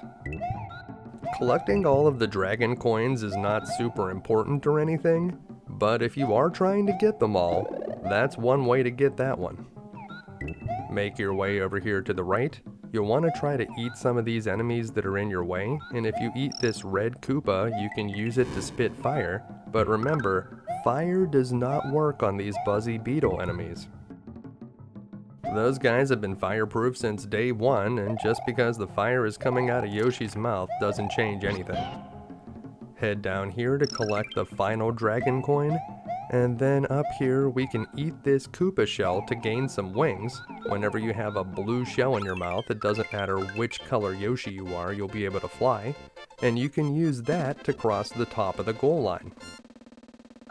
It's possible to access a secret bonus stage in this level. Bring Yoshi to this area, and you're going to kick a shell upwards in this exact spot without collecting the dragon coin, and if you did it correctly, you'll make another rotating block spawn. Whenever it stops rotating, collect the dragon coin, and your new block will turn invisible, and if you kick a shell upwards into the side of that block, you can make a hidden wings appear. When you collect those wings, you'll be taken to this bonus stage, which you should not be able to access in this level. Once you drop out of the bottom of this bonus stage, you will clear Vanilla Dome 1 through the normal exit.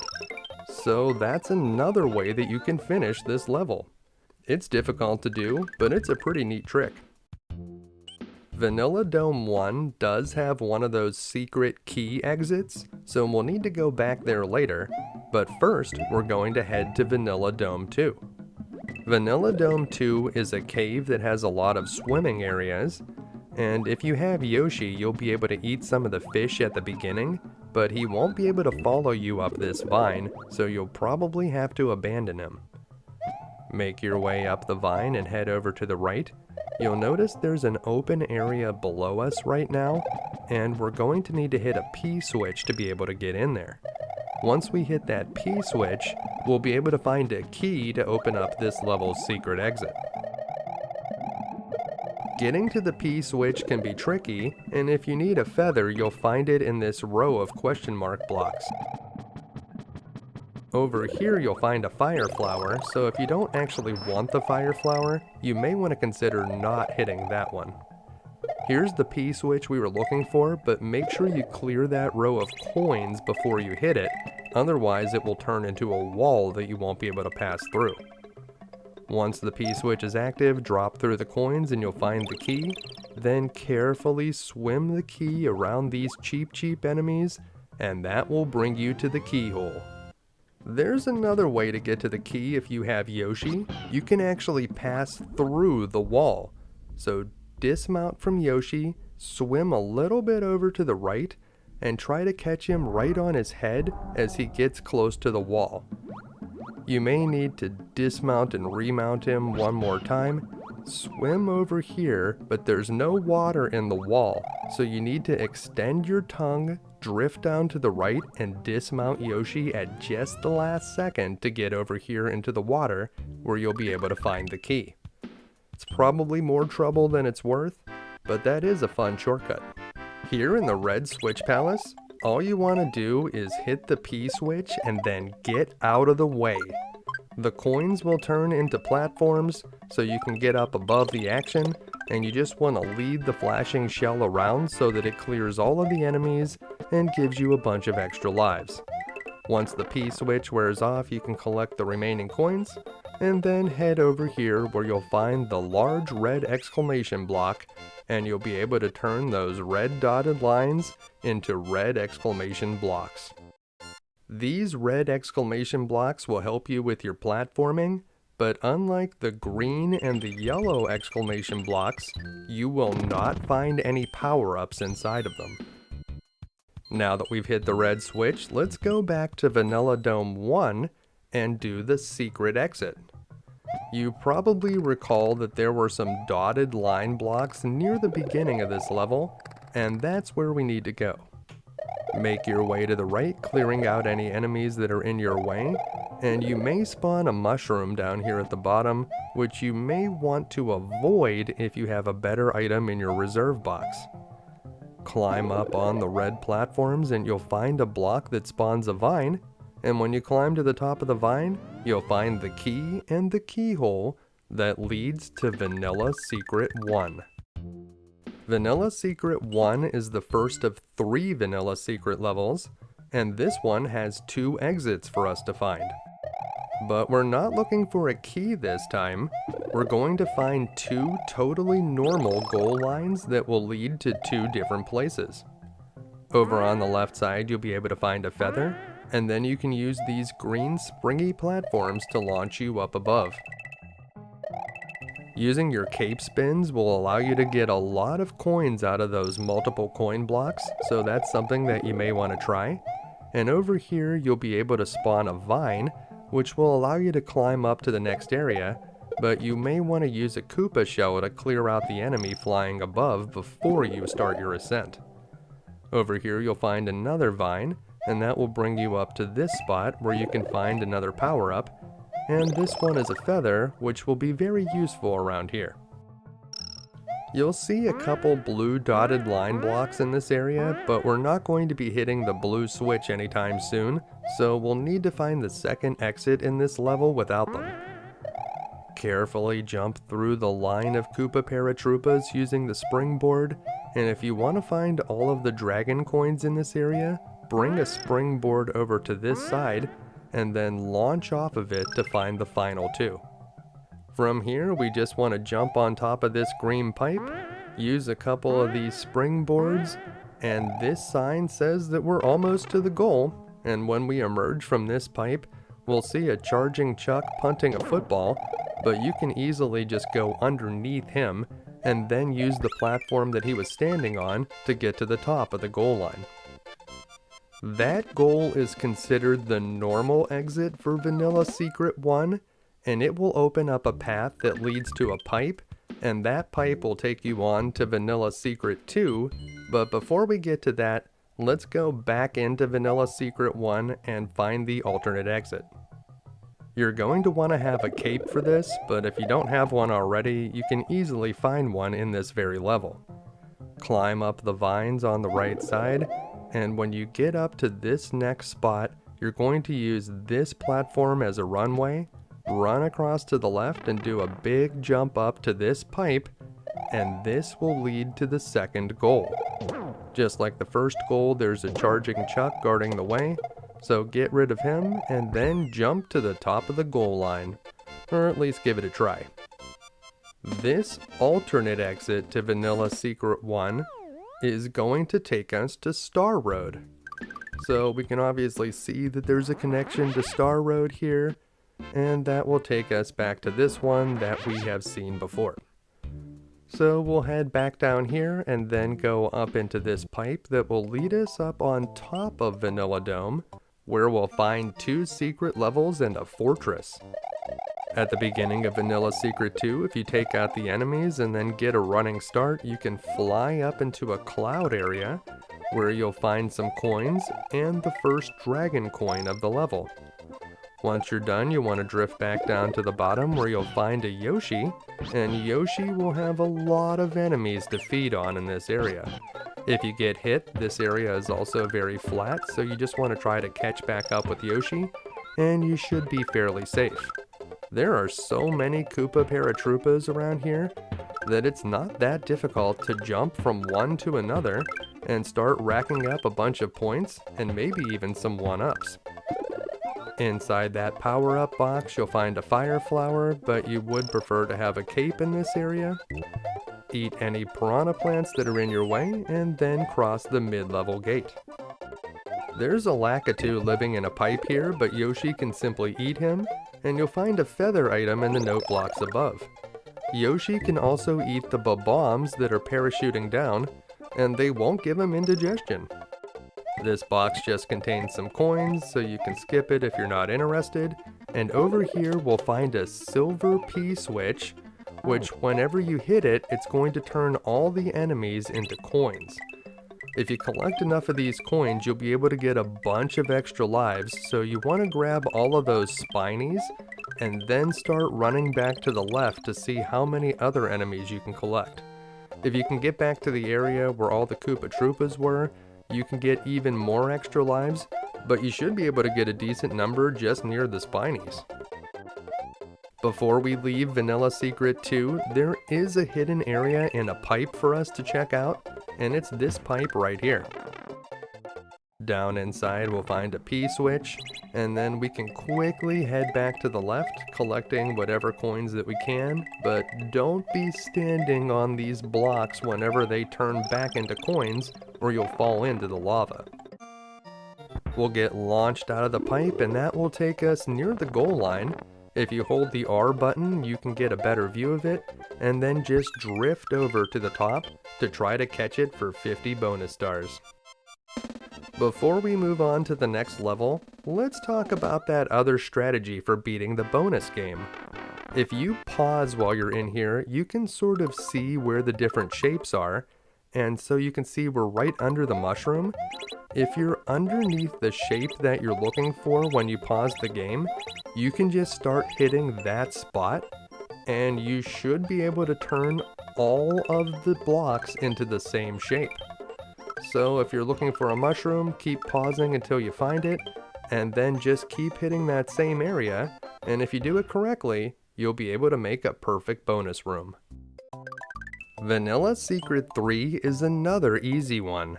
At first it looks kind of hectic, but there are very few enemies in here that can actually damage you. The dolphins are totally friendly. You can use them as platforms, you can bump into them, they won't damage you. So use them to collect the dragon coins and the other goodies up above. You'd also rather stay out of the water if you can avoid it. There is an occasional porcupine enemy that you may see down there. If you have Yoshi, you can eat that enemy. And other than falling off the bottom of the screen or running out of time, that's the only thing that can kill you in here. We can ride the dolphins up to the mid-level checkpoint here, but it's probably not necessary. Just keep making your way to the right, and over here we can just ride a dolphin to the end as we bounce through these arrows made out of coins.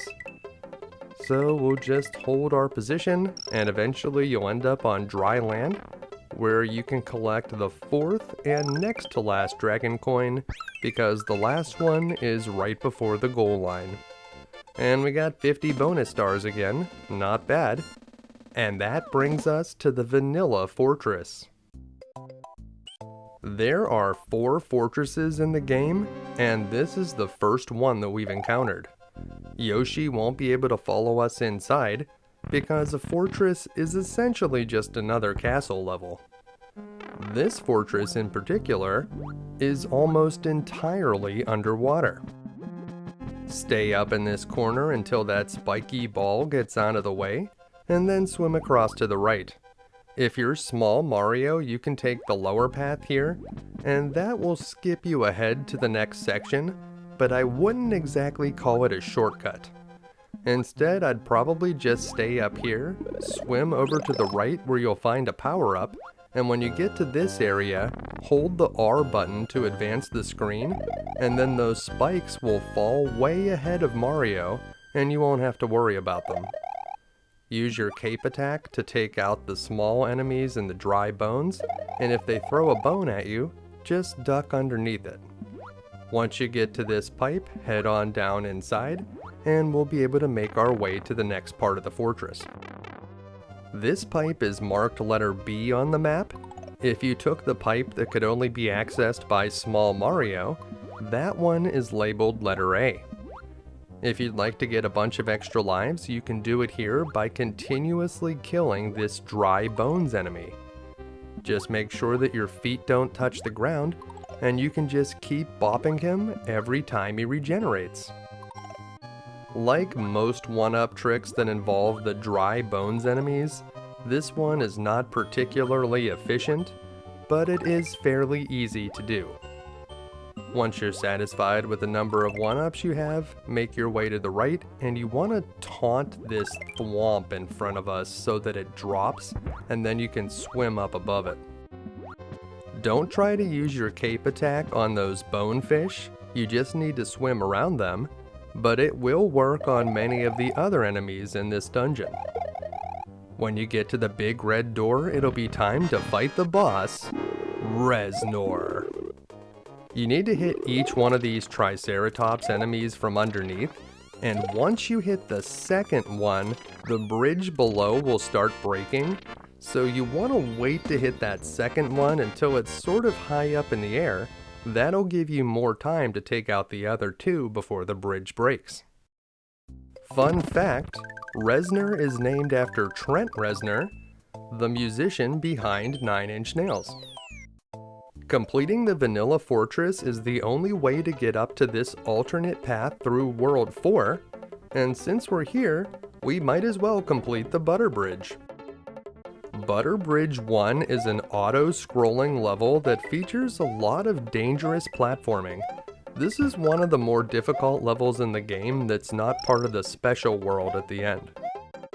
It helps to have Yoshi and a cape for this one, but if you're really struggling with Butter Bridge 1, you may want to head up to Star World and come back with a blue Yoshi, which will make this one much easier. There are plenty of Koopa Paratroopas for you to eat, and if you have one in the blue Yoshi's mouth, he'll be able to freely fly.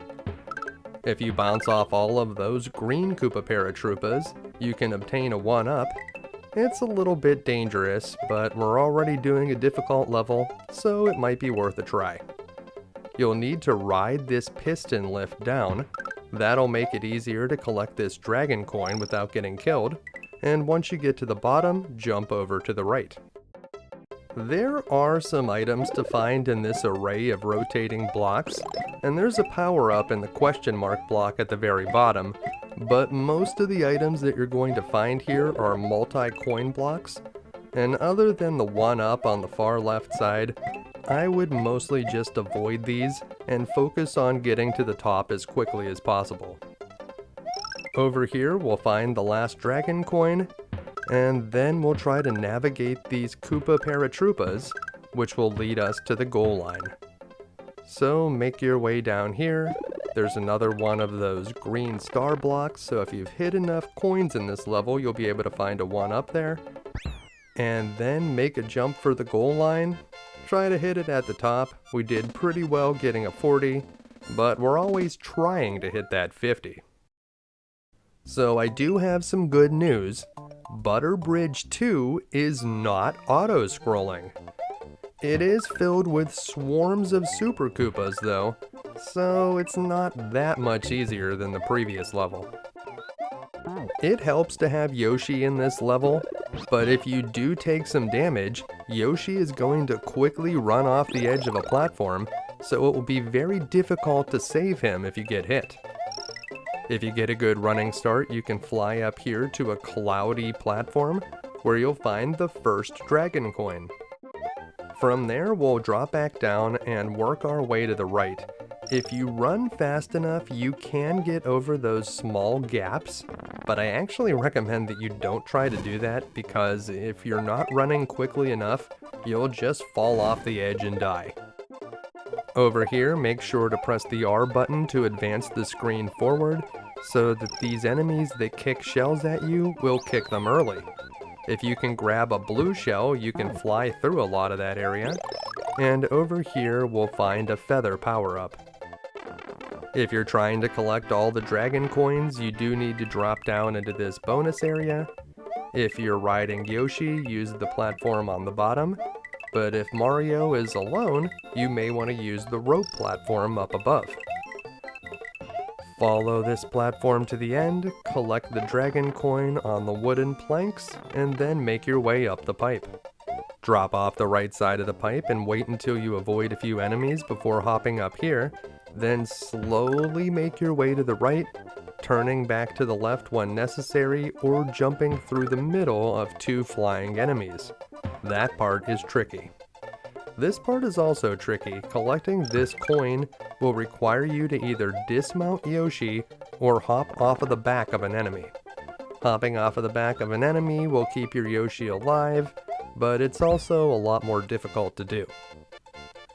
And that brings us to the end of the level, and from here we can go directly to the World 4 castle, but I feel like we're getting ahead of ourselves at this point, so let's go back into World 3 and finish that up first.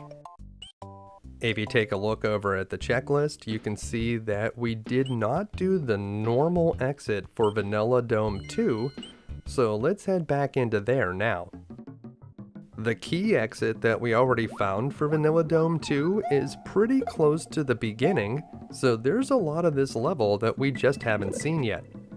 If you need a fire flower, there's one near the beginning, And if you remember from the first time we were here, we're going to abandon our Yoshi so that we can climb up this vine. Sorry, Yoshi. Once you get to the top, we're going to head to the right. We're not going to worry about going down below to get the key this time, but we are trying to collect all of the dragon coins, and one of them is located over near the key, so we will need to go back over there. In this corner, you can find a 1-up. There's also the cape feather down here if you need that.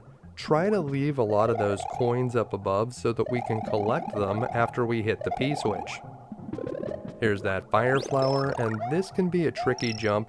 You want to get a little bit of a running start and jump back to the left. Make sure to clear those coins out before you hit the P switch.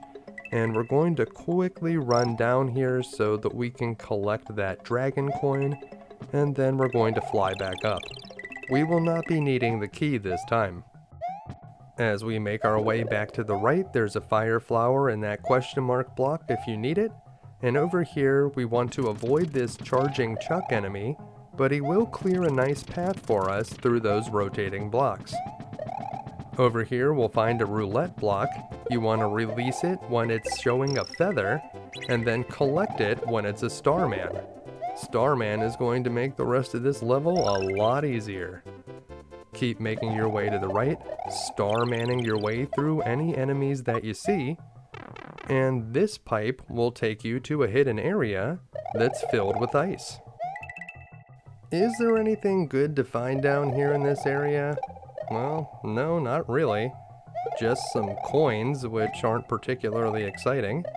So I would say that this dangerous area is probably more trouble than it's worth. If you'd like to visit it anyway, just make your way to the pipe on the right side, and that will lead you up here to pipe B, which is very close to the goal line. There's another one of those question mark blocks filled with coins here, and you want to go underneath this charging Chuck, but get ready, he's going to split into 3 parts. Use your cape to take them out. And that brings us to the goal line.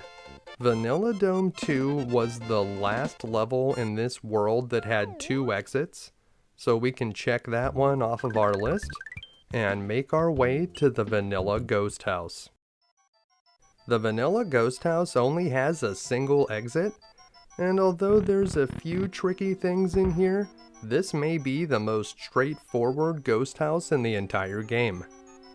Duck under the first set of eerie enemies, and if you go underneath this wooden platform, you can pick up a dragon coin or a power-up on the top side. I recommend staying on the upper level of platforms as you jump across here, because most of those ghost enemies will start lower on the screen.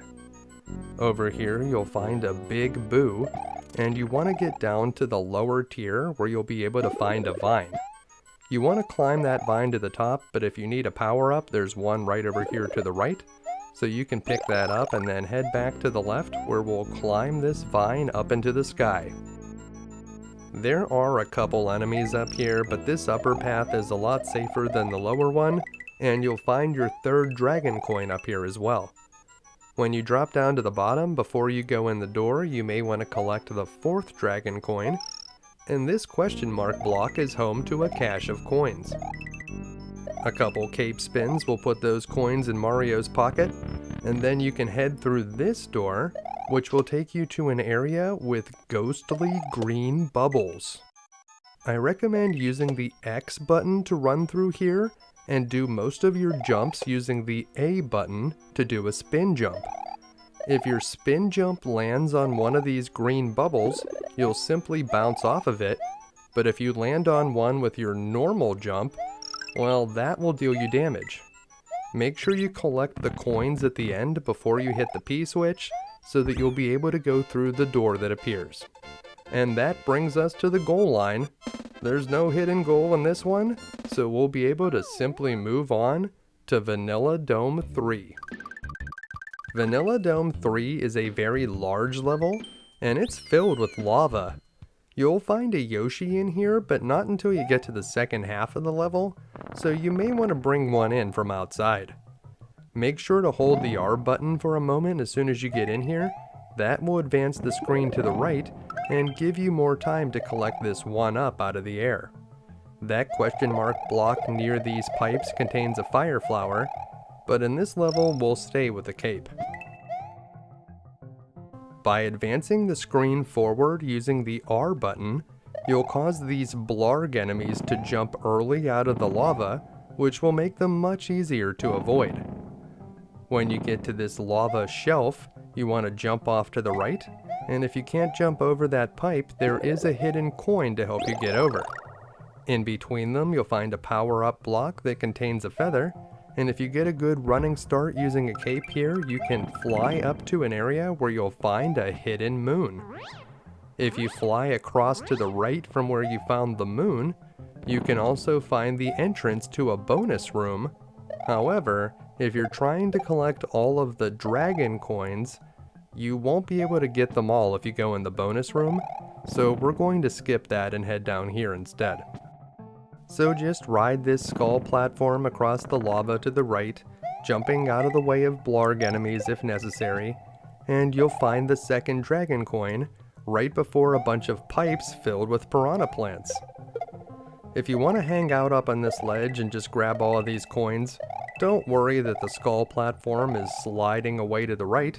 When you come back to the left, you'll find another one. So just touch that skull platform, head over here, and then continue to ride it across the lava, but you'll have to jump off here and you can go down into this pipe. You'll find an icy area inside the pipe, so be careful not to slide into an enemy, but you will find the third dragon coin down here, as well as a question mark box that contains a feather. When you have everything that you need, head back up the pipe.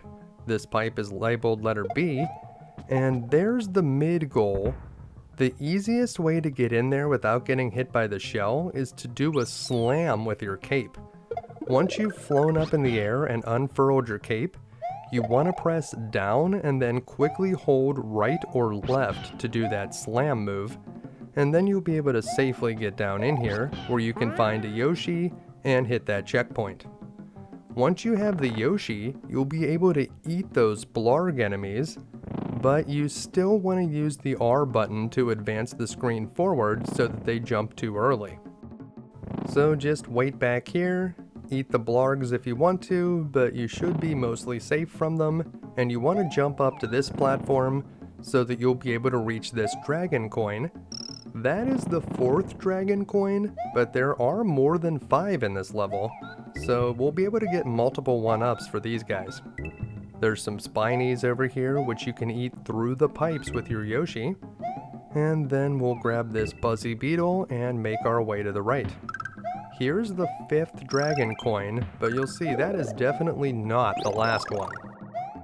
If you get a good running start down here, you'll be able to fly up above where you'll find a 6th dragon coin for another 1-up, and if you head over to the right, you'll find a P-switch that will create a nice little bridge of question mark blocks that will lead you to the goal line. That'll make it a lot easier to hit it at a high point, and that will take us to Vanilla Dome 4. Vanilla Dome 4 is shorter than Vanilla Dome 3, but this one involves a good bit of platforming, and there are bullet bills constantly firing through the air. You probably won't need that mushroom down at the bottom, but you can grab it if you want, and make your way across to the right. So carefully make your way to the right, avoiding the bullet bills. In the first half of the level, you won't see more than 2 bullets on the screen at a time, but there will be more later. This springboard can help you get up here, and then you can jump across and grab a power-up from this question mark block. Down below that question mark, if you can jump around that block so that Mario goes all the way around it, you'll spawn a 1-up mushroom. Make sure to grab it before it runs away. Continue heading to the right and you'll find the mid-level checkpoint. It's pretty far up in the air, so either hit it as you drift down, or you can dismount from your Yoshi to reach it. You'll find that the bullet bills are being fired from all different directions now, but if you go down into this purple pipe, you'll be able to find a bonus area. Unfortunately, you need to abandon your Yoshi here, or you'll run into some problems ahead.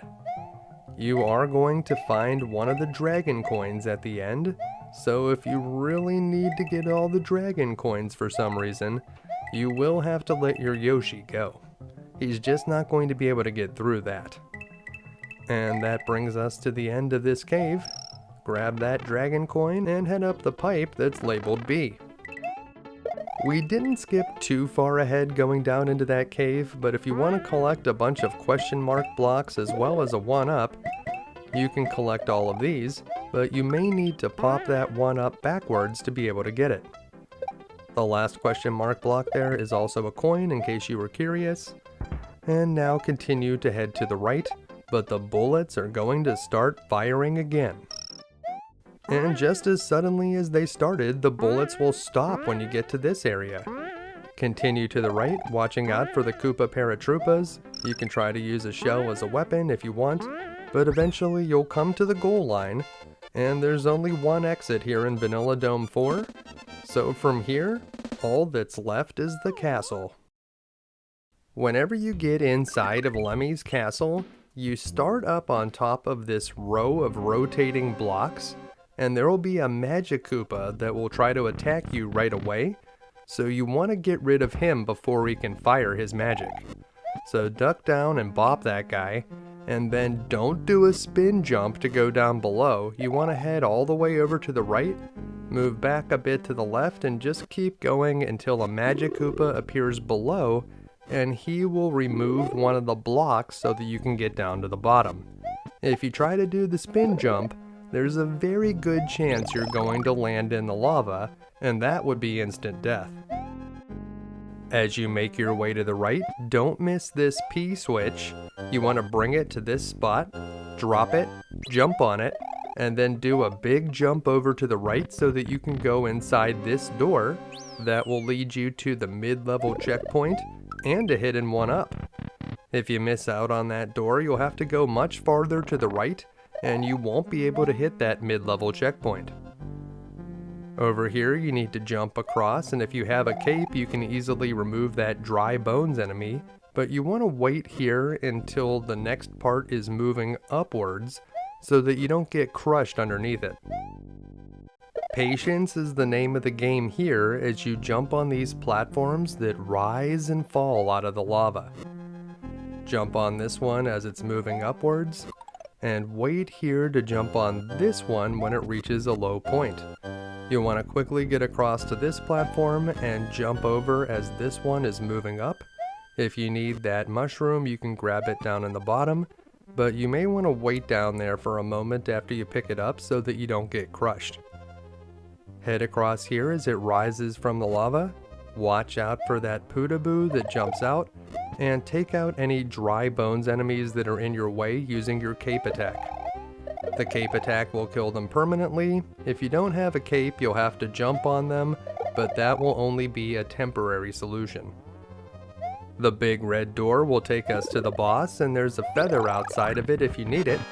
Once you get inside, you don't want to stand in the center of any of the pipes. You can get hit as the enemies pop up if you're in the middle, but if you're off to the side, you'll be fine. 2 fake Lemmys will pop up in addition to the real one. You need to bop the real one 3 times to win. With Lemmy defeated, we'll be able to make our way to World 4, the Twin Bridges, but we've kind of already been there already.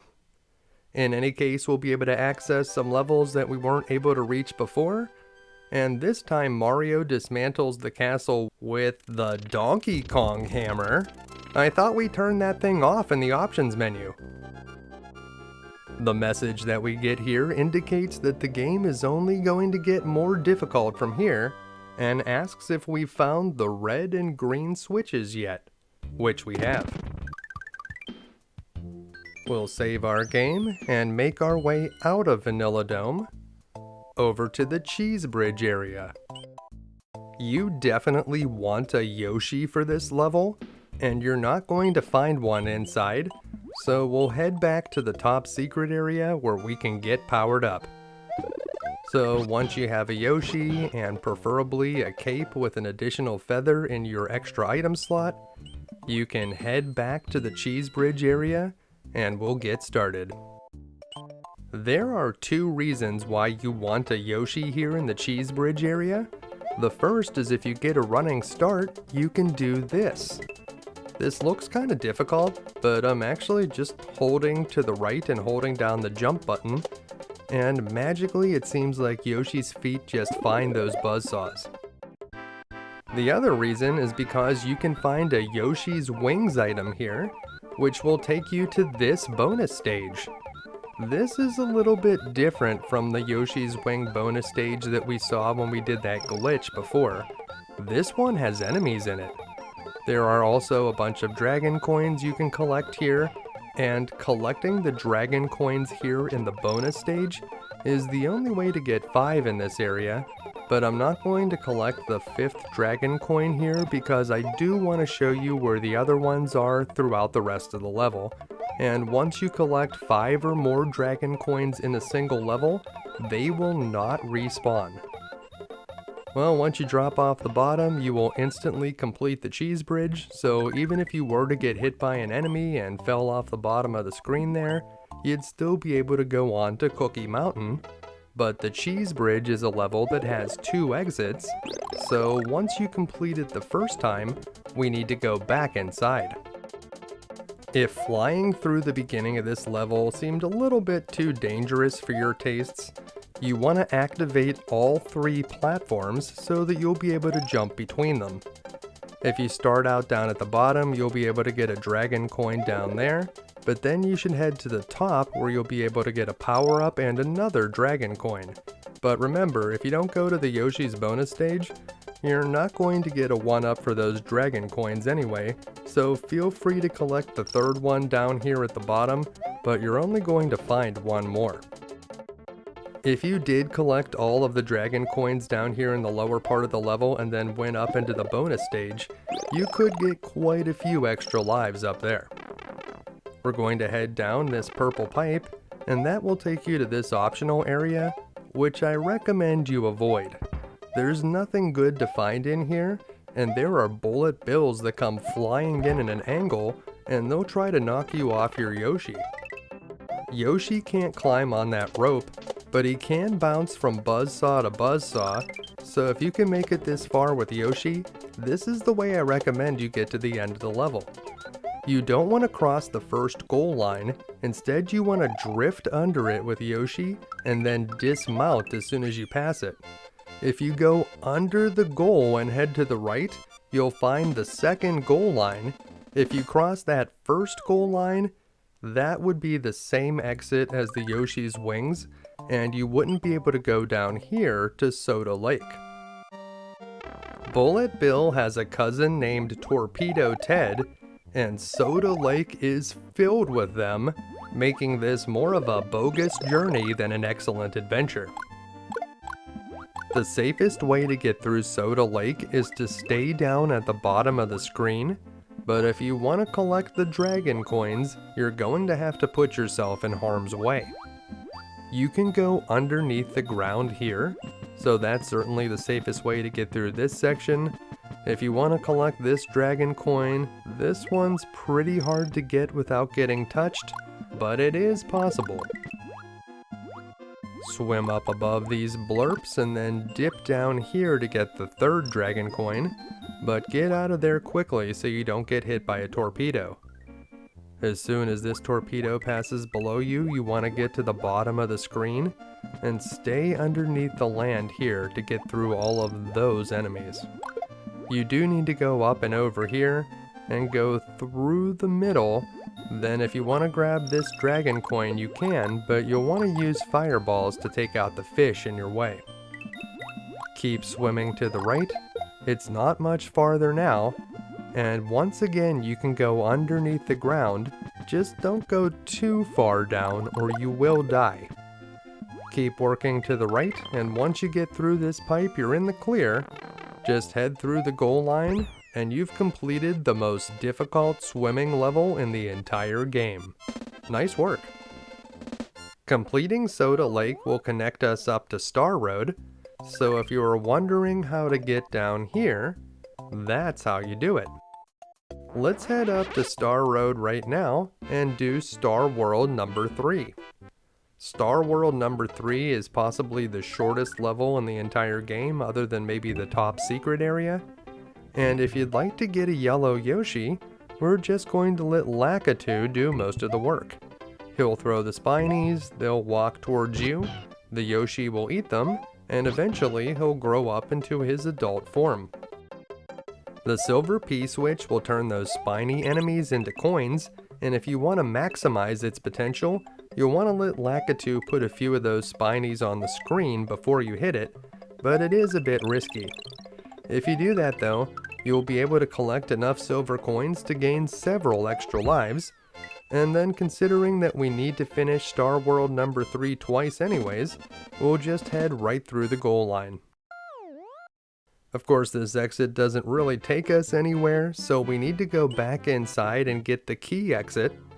And the best way to do that is to hit that silver P switch first so that Lakitu won't be able to hurt you. Then launch one of the blocks up from below so that you can take him off of his cloud. And then steal it and fly the cloud up to the top where you'll find a key and the keyhole. The cloud seems like an item that you can only find in a few levels, but in Yoshi's Island 2, it's possible to do a glitch that will give you a cloud you can use as an item. Pick up a red shell and launch out the fireballs from the top of that first ledge, then run behind the fireball making sure it doesn't go off screen, and make sure to eat the green shell so that you can drop it at the top of this ledge.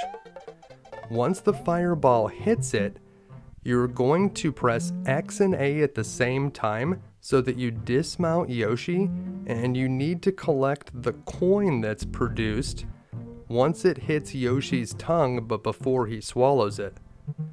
And then you also need to hold the R button.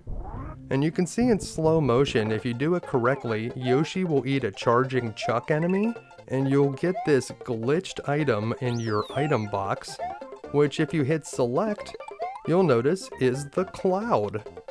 Now this magic cloud is special, it never fades away, and you'll be able to ride it till the end of the level. So take this cloud as far as you want. If you dismount from it, it will continue to fly along, but you can get back onto it. And you can see that although this cloud is difficult to produce, it can be very handy. Getting the cloud takes perfect timing, and if it's not absolutely perfect, you could crash the game, so keep that in mind. Getting the cloud is also more difficult than getting the Green Orb, and the Green Orb is generally more useful, but you will find some great places to use the cloud, like this difficult level in the Valley of Bowser. Remember, this cloud will never fade away, it'll stay with you all the way to the end of the level, so you can use it to fly over many dangers. Surprisingly, these tricks can be done on the Switch version of the game, so if you're playing there, you can use the rewind feature to help make the trick work. This Star Road leads to the Forest of Illusion, but we haven't connected to that level yet, so we'll head back to the Twin Bridges area. It's time to take on Cookie Mountain. Cookie Mountain is right over here next to the Cheese Bridge, and this is another large area. Cookie Mountain is home to the Sumo Brothers, dangerous enemies related to the Hammer Brothers that will stomp and launch a lightning bolt that will create flames below them. You want to try to hit them from below to take them out, but be careful not to get caught up in the fire. As you head over here to the right, stop and press the R button so that these Koopas will attack you too early, and then you're going to want to grab this red shell so that you can clear out the Monty Mole enemies up here. That shell will easily take them out of your way, and you can follow the path down here to the right. Scroll the screen forward again with the R button so that some of these Monty Moles will spawn before you jump across the pit. And over here there are two Sumo Brothers guarding a dragon coin. Try to grab it and then quickly run to the right. You don't want to mess around with those guys. After hitting the mid-level goal, Make your way down to the right and climb up this vine where you'll find the third dragon coin, and then drift down this way. You can find a Yoshi in between two note blocks down here, and if you go down this purple pipe, we'll find a watery area that has some coins and a few Porcapo enemies that you can eat. Now you may be wondering why we came down here at all, but it's going to lead to an area up above Cookie Mountain where we'll be able to find some 1-ups. If you run across these clouds to the right, you're going to make a 1-up spawn, so make sure to grab it whenever it pops out. And then you can also use these clouds as a runway so that you can do a big jump across to the right, where you'll be able to find a yellow block that contains another 1-up. So hit that, collect the 1-up, and then head on to the right, past where we found Yoshi, and over here we'll find the 4th dragon coin. Eating these pink fruits gives Yoshi gas, the kind of gas that will make him release a cloud with a smiley face on it that drops more smiley faces, and those just seem to be coins. We're kind of running out of time here, so while we could sit here and try to collect every coin that cloud drops, we kind of need to get a move on towards the end of the level. If you get a running start with a cape, you'll be able to fly underneath a row of question mark blocks, and you'll be able to pop all of them. Over here we'll find the goal line, and once we cross it, it'll be time to move on to this world's castle. Compared to Vanilla Dome or Donut Plains, Twin Bridges is a very small world. We'll head around here to the castle. It looks like it's very hot inside of Ludwig's castle, but it's not actually that difficult. As usual, we'll leave Yoshi behind at the door, the gate will open up, and Mario enters the castle. At the beginning, we're in a very tight hallway, and you'll want to have a cape here so that you can take out some of these undead enemies. Fireballs are not going to do it. There are a lot of mace balls in that area, but it's not that difficult to get through them, and there's a spot in the ceiling that you can jump through, which will lead you to this bonus room. You remember the trick here in this bonus room? You just want to hit the boxes from the left side with your cape feather. And as usual, what were the Koopa engineers thinking putting this many 1-ups inside one of their castles? I just don't know. Maybe they weren't expecting Mario to be able to rig the game using his cape? Maybe that's a possibility. But once you exit the bonus room, you'll come to this area where the ceiling is falling down, and you want to wait until just the last moment to hit the on switch, which will make it go back up. Once it hits the top though, it's going to start coming down again, so once you get across the lava, make a mad dash to the left to get to the door. The last leg of Ludwig's castle has some fences for us to climb, and as usual you can bop the turtles from above to get extra points or possibly lives, or you can punch them from the other side of the fence by pressing Y or X. There is a power-up over to the right if you need it, but for the most part you want to stay on the left side as you're climbing up here. It's a little bit easier. So just keep climbing up, jump from fence to fence, and you're going to hold up on the control pad to make sure that you grab on. So you're going to jump over to that fence on the left, grab on by holding up, and we can even get a 1-up there, not bad. And here's the red door that leads us to the boss, Ludwig von Koopa. Whenever you stomp on Ludwig's head, he goes into his shell and starts moving around the room, a lot like the bosses in Super Mario Bros. 3. He'll then do this cartwheel jump, and as soon as he lands, that's when you want to hit him again. So watch for where he's going to land, and try to drop right on top of his head. 3 stomps will take him out. Now, if you can make it up to Ludwig with a fire flower, there aren't really any in his castle, so you have to bring it from outside. You can hit him with 2 fireballs, and then a single stomp will take him out. So a fire flower will make that fight a bit easier, but Ludwig von Koopa wasn't that difficult to begin with. Mario has rigged up Ludwig's castle with so many explosives that when he hits the detonator, it launches into the air like a rocket, and it explodes with such a force on the nearby hillside that it requires a bandage. Maybe you should stick to plumbing, Mario, and leave the demolitions to the experts. From here, the path leads to the Forest of Illusion. But what if I told you it was possible to beat this game without finishing a single level? Well, that's what we're about to do. This is the credits warp. To do this trick, you need a second controller, and you need somebody to be holding down, right, L, select, X, and B at the end of this trick, although it's fine if those buttons are held down the entire time, so you can use rubber bands. Enter Yoshi's Island 2, grab the red shell, and we're going to do the block duplication trick on the right side of this question mark block. It is important that Yoshi appears on the right and not directly above the block. Move Mario into this exact position, and then you're going to hold L to scroll the screen as far as it'll go, then hold down, left, and Y, and press and hold B until the 1-up completely spawns. That is very important. Now we're going to head to the right, and we just want to get rid of the berries that are on the ground level, and we want to get rid of the red shell and the other enemies, but make sure not to stomp the green shell. That part's a little bit less precise.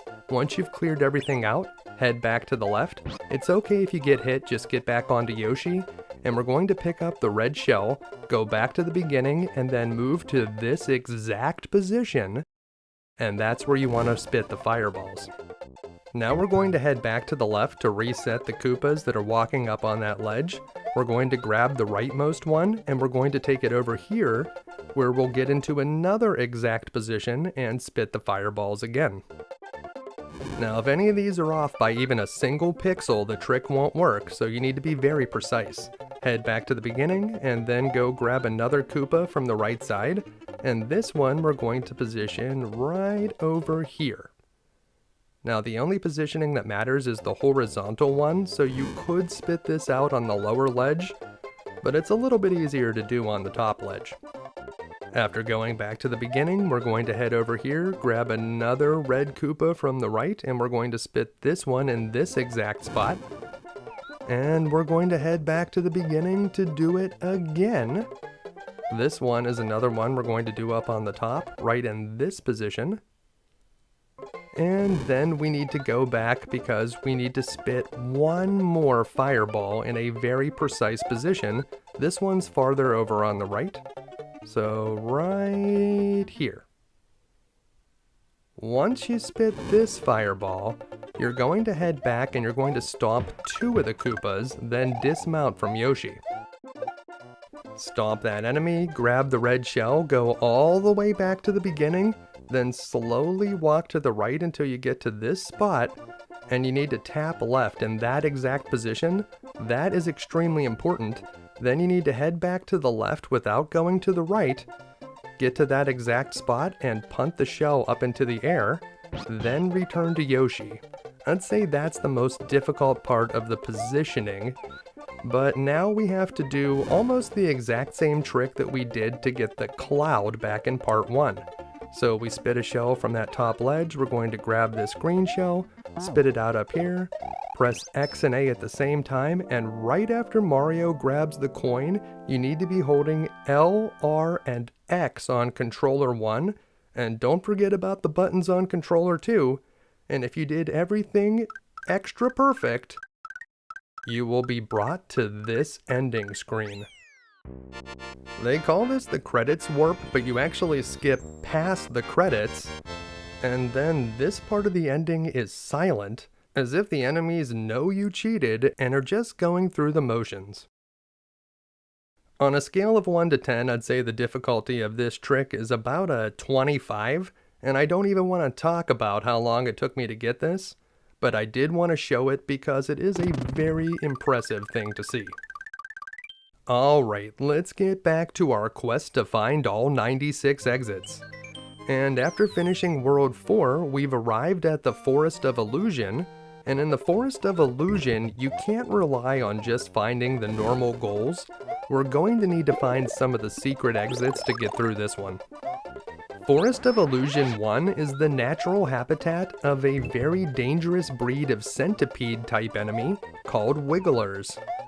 You're going to want to have Yoshi in here, and you can find one in this question mark block if you didn't bring one from outside. And you'll want Yoshi here because when you stomp on the Wigglers, they get angry, but Yoshi can eat them in a single gulp. So whenever you see Wigglers, have Yoshi eat them head first, and we've now eaten enough of those pink berries to hatch a happy little cloud, and he's dropping smiley faces on us, which count as coins. You can hit that one up from below to bring it down to this level, and in this area, it's possible to get a ton of points by bouncing on these Wigglers. Now you can only get points whenever you bounce on a yellow Wiggler, but you can keep bouncing on the red ones so that you can stay up in the air. Try to move around from left to right so that more yellow Wigglers will spawn, and as long as you don't touch the ground, you'll get more and more points each time, and eventually you're going to get 1-ups. But it doesn't stop there. You'll get a 2-up, and then you'll get a 3-up, and a 5-up, and then things will start getting interesting. While most enemies in the game are programmed to stop giving you points whenever they start giving you 1-ups, it seems that Wigglers don't have the same limitation, and after they give you 5 extra lives, they'll just start giving you increasingly more and more points. If you're interested in maxing out your score, this is the easiest place to do it, and the most points you can possibly have is 9,999,990. Whenever you're done trying to get points from the Wigglers, head through the mid-level checkpoint, and then if you hit the roulette block while it's showing a feather, you should be able to grab a star as soon as it pops out, and that's going to make the rest of this level a whole lot easier. There are a ton of enemies between that roulette block and the goal line, so if you move fast and plow through enough of them with your invincibility, you'll also be able to pick up a few extra lives. Now that's one way to reach the normal goal, but there's another way you can reach it by accessing a secret bonus stage. You'll want to be Cape Mario and you need to be riding a Yoshi. Head over to this point in the level where you see the keyhole below you and eat a green shell so that you can bring it down here where you'll want to spit it out while holding down. Dismount from Yoshi and pick up the shell. We're going to do the block duplication trick on the left side of that question mark block, and the easiest way to do it is to jump up and drift into the right side of it. Here's what it looks like in slow motion.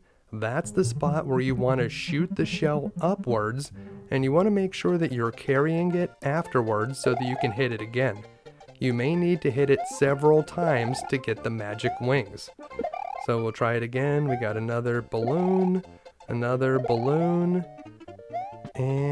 there it is. There's the wings. Quickly get onto Yoshi, and this will take you up to a bonus stage that should not be in this level. As soon as you drop off the bottom of the bonus stage, it's going to clear the level, so if you're in a big hurry, you could theoretically just walk off the edge of the bridge and be done with this. But for now, we're going to fly around and collect as many coins as we can before moving on.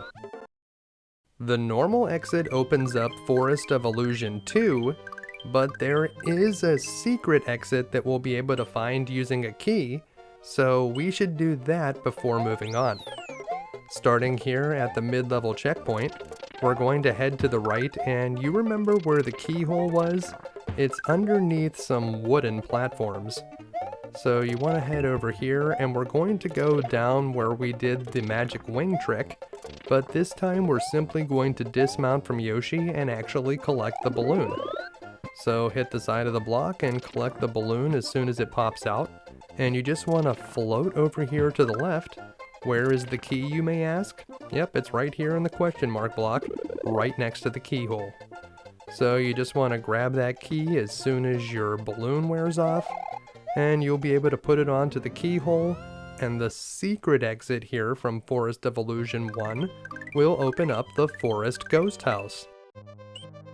Before we go to the Forest Ghost House, Forest of Illusion 2 will lead us to the game's fourth and final Switch Palace, so let's do that one first. This is an aquatic level, so if you have access to the Fire Flower, you may want to switch to it now. Neither the Fire Flower nor the cape can kill those large prickly urchin enemies, but you can defeat them by using the purple blocks that you'll find occasionally in this stage. Burn as many of those fish as you can and then swim up whenever the urchin's on the right side. If you want to collect that dinosaur coin, you may want to pick up this block and kill the urchin with it. Make sure to launch it in the direction of the urchin. Don't just try to run into it, or you may get hit by accident. If you use your R button here to scroll the screen to the right, you'll be able to despawn one of the enemies below here, which will make dropping down through this area easier. There should be an urchin over there to the left, but you can see that it did not spawn because we scrolled the screen to the right. Watch out for the Cheep Cheeps and the Blurps in this area, and there is a power-up for you here if you need it. It's a Fire Flower. Head straight across the top if you just want to move on, but if you'd like to get a 1-up and the second dragon coin, you should come down here to the bottom, where we can avoid that urchin and we'll find the 1-up in a hidden box. You want to make sure that you hit the 1-up and let it drop down before collecting all of the coins that appear in hidden boxes there. Otherwise, you'll trap the 1-up in the top. So we'll let it drop down here. We'll burn out some of these fish, and we'll collect it and the second dragon coin, and then we'll make our way back to the left. So you can see what I mean. If you hit all those coins, you'll just block off the way for the 1-up to drop down and you won't be able to collect it. We're going to head across to the right. We're going to find the third dragon coin over here, and we'll also roast a Rip Van Fish and then sneak under this urchin so that we can continue on to the right. As we swim over here to the right, we'll find another one of those purple blocks, and we can use it to take out one of the urchins in this area, and if you do a good enough shot, you may be able to get 2 of them. Just missed that time. Make your way over here to the right, wait for that urchin to swim over into the right pocket and then drop down, and make a mental note of where this area is. We're going to be coming back there later.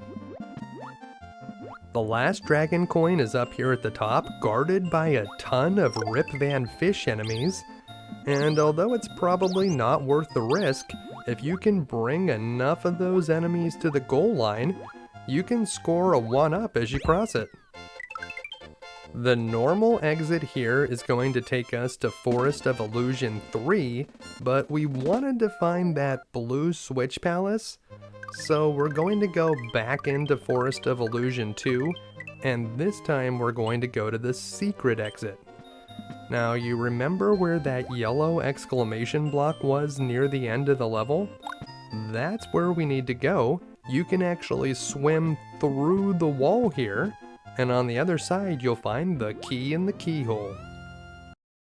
Now, you were supposed to go through that wall, but if you bring Yoshi to this level, you can actually go through some walls that the developers intended to be solid. So head over to this spot. We're going to go up into this corner, dismount from Yoshi, and you want to swim over to the left a bit so that you can remount him right at his head as he's going near the wall. If you do it correctly, you can get inside the wall, and in this level, there is water inside the wall, so you can just keep swimming while you're in here. This is a big difference to the Yoshi through the wall trick that we did earlier, where there was nothing but air inside the wall, and that makes things a lot more difficult. Doing almost the same trick here in the Forest of Illusion 2 will allow you to avoid almost all of the enemies, and then you can just extend the tongue, pick up the key, and touch Yoshi's head to the keyhole to be able to reach the blue Switch Palace. Once you get into the blue switch palace, make sure to collect a few of the coins at the beginning, then hit both switches, which will turn all of the enemies into silver coins, which you can collect for extra points and 1-ups. And there will also be a bunch of coins at the top that you can collect, as well as a row of coins that will reappear at the bottom whenever the switches wear off. So just grab as much loot as you want and then make your way through the pipe on the right side, and that will lead you to the large blue exclamation point, and when you hit that switch, that's going to turn all of the blue dotted lines into blue exclamation point blocks. Just like the red switch, the blue exclamation blocks are only used as platforms and do not contain power-ups. We'll also get the opportunity to save the game here. Forest of Illusion 3 will take us out of the forest, so let's head over to the Forest Ghost House, which will take us deeper into its secret areas. We'll say goodbye to Yoshi, and if you come into this ghost house with a cape, well, we can make this a very short trip. Head over to the right, trying to avoid the large boo as well as some of the smaller ones, and when you see this big boo, you want to lead him down into the lower corner, and then you can use a spin jump to get over him. Keep making your way to the right, turn your back on the ghosts to make them head towards your location, and then jump over them once they get close enough. And here's where we want to use the cape. You want to get a running start while you're on this platform, and if you do that, it's actually very easy to get up and over this wall, which will lead you directly to the goal. That little trick will allow you to skip most of this ghost house, and there's a second exit to this one, so we're going to take the long way the second time, but you could definitely use the same trick again to reach the second exit if you're not interested in playing through the rest of this level. The second exit here in the Forest Ghost House is also one of the easiest ones in the game to miss, so if you have 95 exits and you just can't figure out where the last one is, try getting both exits from this ghost house and see if that helps. So make your way to the right. Remember that the ghosts in this game will only move towards you if you are not facing towards them, so use that to your advantage to manipulate them until they move out of your way. Watch out for these Eeries, you can usually duck underneath them, and as we head to the right, we'll find our first dragon coin, and we'll also find a question mark block that contains a power-up. This one has a feather. There are swarms of ghosts in this area, so be careful when you're jumping, and this box that's flying through the air with wings contains a fire flower if you need it, but the cape is probably a little bit better, so if you need one of those, you'll find it in this question mark block. As you make your way to the right, you're going to see a P switch, but underneath it there's a block that you can hit to get a 1-up, but you'll need to get a bit of momentum and slide under it if you're not small. Once you've collected the 1-up, you can make your way up and over to the right, avoiding the swarms of ghosts.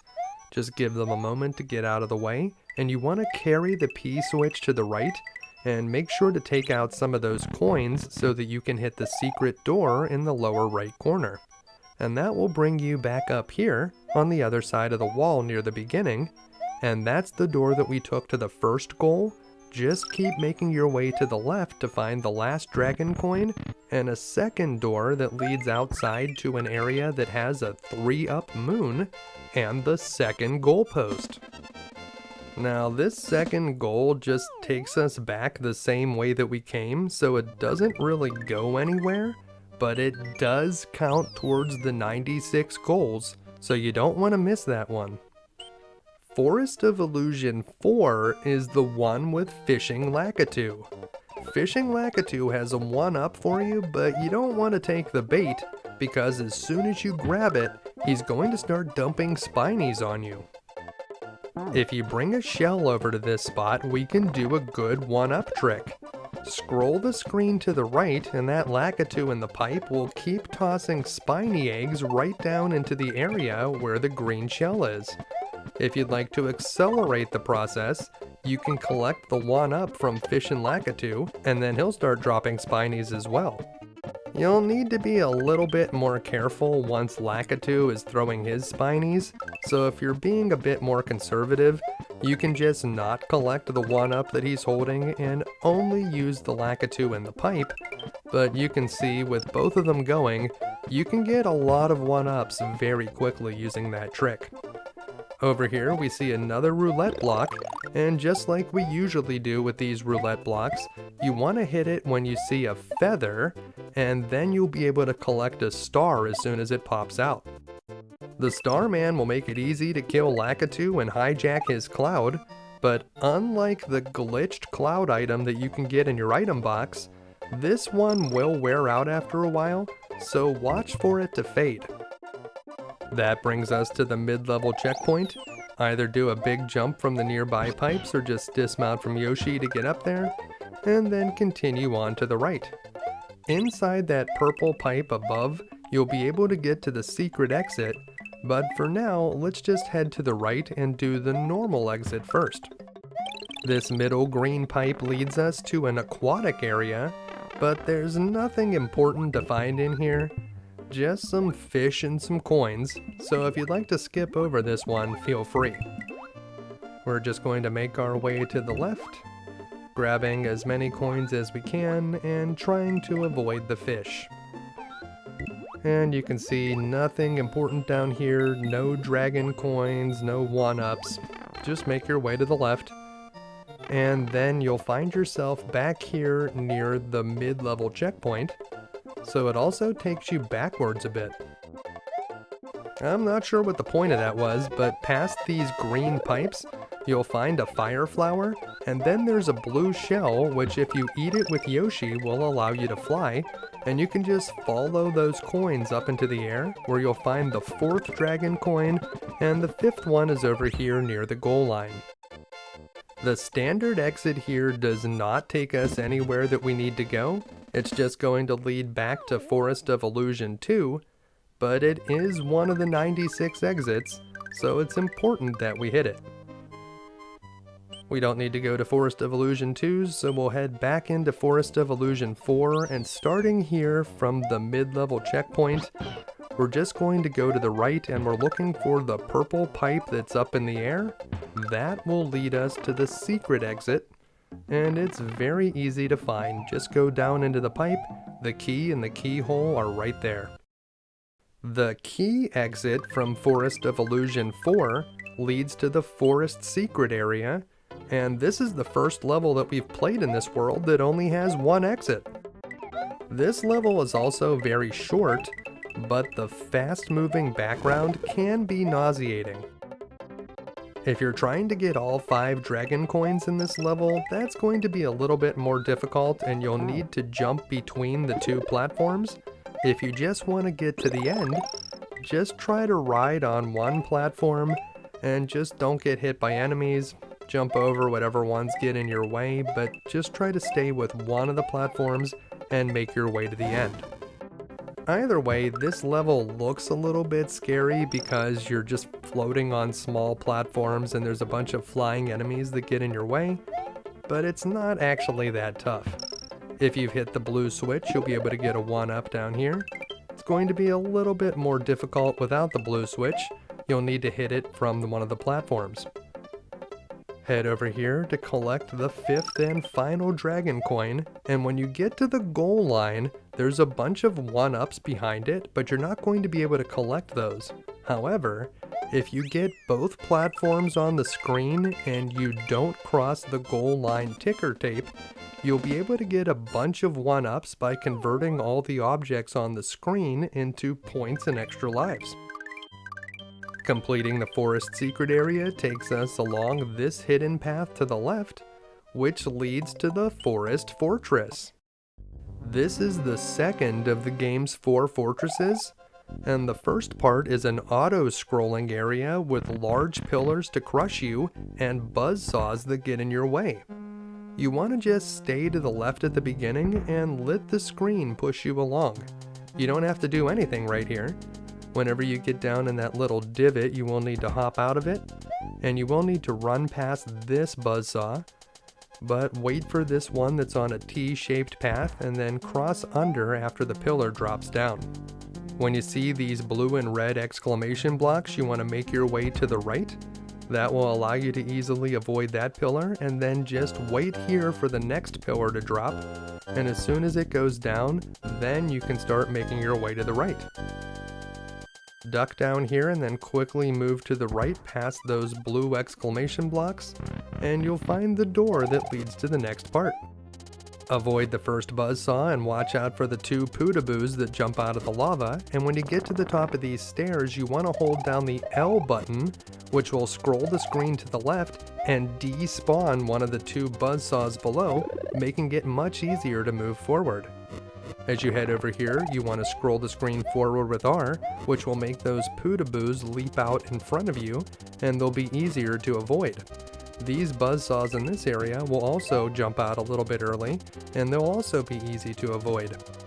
Up here you can find a cape feather, so if you need it, grab it now, and if you're good at flying, you can skip this first door to the boss, and get a running start to fly over the lava here. Just keep tapping to the left once you get your flight going, so left, left, and that will bring you to this area, where you'll find 9 1-ups. So if you're good with the cape, you can come over here and grab 9 1-ups. If you're not as good, you should probably take the first door that leads to the boss. Both boss doors will take you to the same place.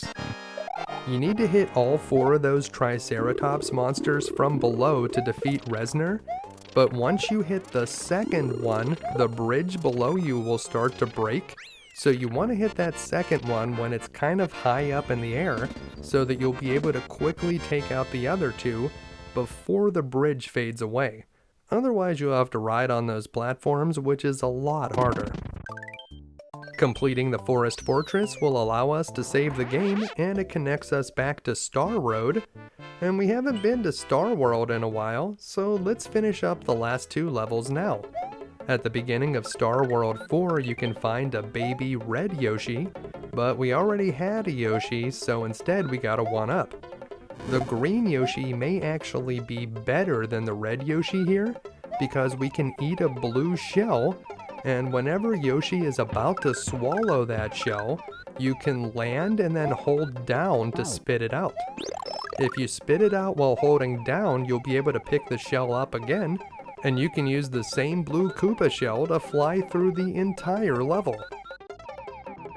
The red Yoshi would turn the blue shell into fireballs when you spit it out, so that's why the green, yellow, or blue Yoshi would probably be better for this level. You'll also need a shell to be able to get the secret exit, so you want to head down here, spit a shell out at that question mark block, which will reveal the key, and the keyhole is right nearby. That will allow you to advance farther in Star World, but don't forget, if you want to get all 96 exits, we still need to finish this one the regular way. Because they don't really take you anywhere, it's very easy to forget to do the normal goals in Star World, so if you're missing a few exits towards your 96, this is another good place to check. Star World 4 is probably the most challenging of the 5 Star World levels, but with a little help from Yoshi, it's not that tough. Of course, that path takes us backwards, and in case you forgot, this Star Road is the one that takes us to the final level. So if you'd like to skip ahead to Bowser's Castle, you can, but let's go back and finish Star World number 5. Star World 5 starts out with a bunch of platforms that drop out from under you whenever you step on them, but they move kind of slowly, so as long as you're moving fast, you shouldn't have too many problems getting across. Beyond the platforms that drop out from under you, you'll find this large chasm and this control coin block, which ideally you'd like to direct to move across the bottom to the right. So just let it travel to the right as far as it can, and then we're going to hit that P switch over on the left, and that's going to create a bridge of bricks. You'll also be able to find a hidden 1-up here if you created the bridge low enough, and there it is right there. We abandoned our Yoshi because we're going to be able to get a better yellow Yoshi over here, but if you had a Yoshi already, you would get a 1-up instead. We need to feed this Yoshi to make it grow, but there's plenty of food down here, so feed it some spinies and piranha plants, and you'll have an adult yellow Yoshi in no time. When yellow Yoshi has a Koopa shell in his mouth of any color, whenever you jump, he'll do a stomping attack, which releases some dust clouds out to the right and left, and those can kill enemies. And that brings us to the normal exit for Star World 5, which will actually take us somewhere back around to Star World 1. So unlike the other normal exits in this world which just take you backwards, Star World 5's will complete the star. What about the secret exit, you say? Well, we're just going to do the same thing that we did last time, except this time we want to make our control coin bridge a bit higher up. We're going to use it as a runway whenever we hit the P switch, and as long as you have a cape, it should be pretty easy to get up to the area where the key is. There's also a way to do this by hitting a vine in one of the blocks in this area, but I think creating a runway and just jumping up here and then dismounting from Yoshi to get into the area with the exclamation blocks is your best bet. Don't feel bad about abandoning your Yoshi here. You won't be able to bring him through the tunnel anyways, and at the end you'll find the key in the keyhole, which leads to the special world. Before we leave Star World 5, if you bring the Green Orb item that we got in part 1 of this guide to this level, you can do a pretty interesting trick.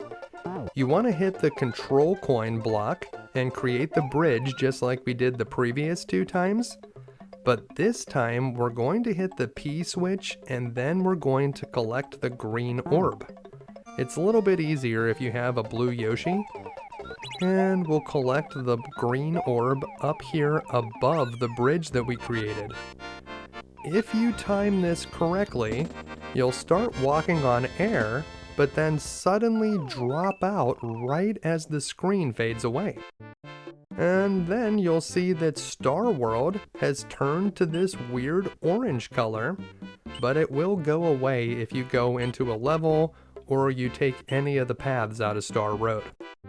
If you're having trouble doing that trick, you may just want to wait until later in the guide where I'll show you how to do a much easier map glitch.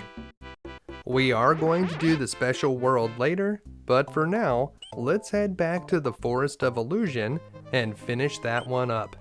We're going to head down here to the Forest of Illusion 3, and once again this level has a red dot, so there are 2 exits here. Forest of Illusion 3 contains a lot of enemies that are trapped inside of bubbles, and if you touch the bubbles they'll pop, but they'll also pop on their own, so be careful as you make your way to the right. This question mark block contains a Yoshi which will be very useful in this level, although he's not quite as useful in this bonus area, which if you don't have a Yoshi and you hit the left side of those blocks with your cape, you'll always get a circle. Of course, we have plenty of lives at this point, so we're just going to collect as many 1-ups as we get and make our way out of the top pipe. In addition to enemies, some of the bubbles contain mushrooms, and while the mushrooms won't hurt you, if you have a good item in your reserve item box, the mushroom would replace it, so you'll probably want to avoid those. Hitting that red shell from below will cause a chain reaction that will drop the spring, and that will make it easy to get over that big yellow pipe. Keep making your way to the right, avoiding the bubbles in this area, and that will bring you to the mid-level checkpoint. So just keep making your way to the right, avoiding the enemies trapped inside the bubbles, and whenever we eat this pink fruit, we've eaten enough of them now to release another coin cloud, and it will drop some smiley faces on us, which count as coins. I wonder why the programmers had this cloud drop smiley faces on us instead of just regular coins. It seems like that would have been easier to program, but this is what we have, so just keep continuing to the right, and all of the question mark blocks in this area contain single coins, so if you want to skip those over, feel free, but if you insist on collecting them, you may want to use a dismount from Yoshi boost to get up to the higher coins. Over here you'll find the 5th dragon coin, and then you'll find the goal line.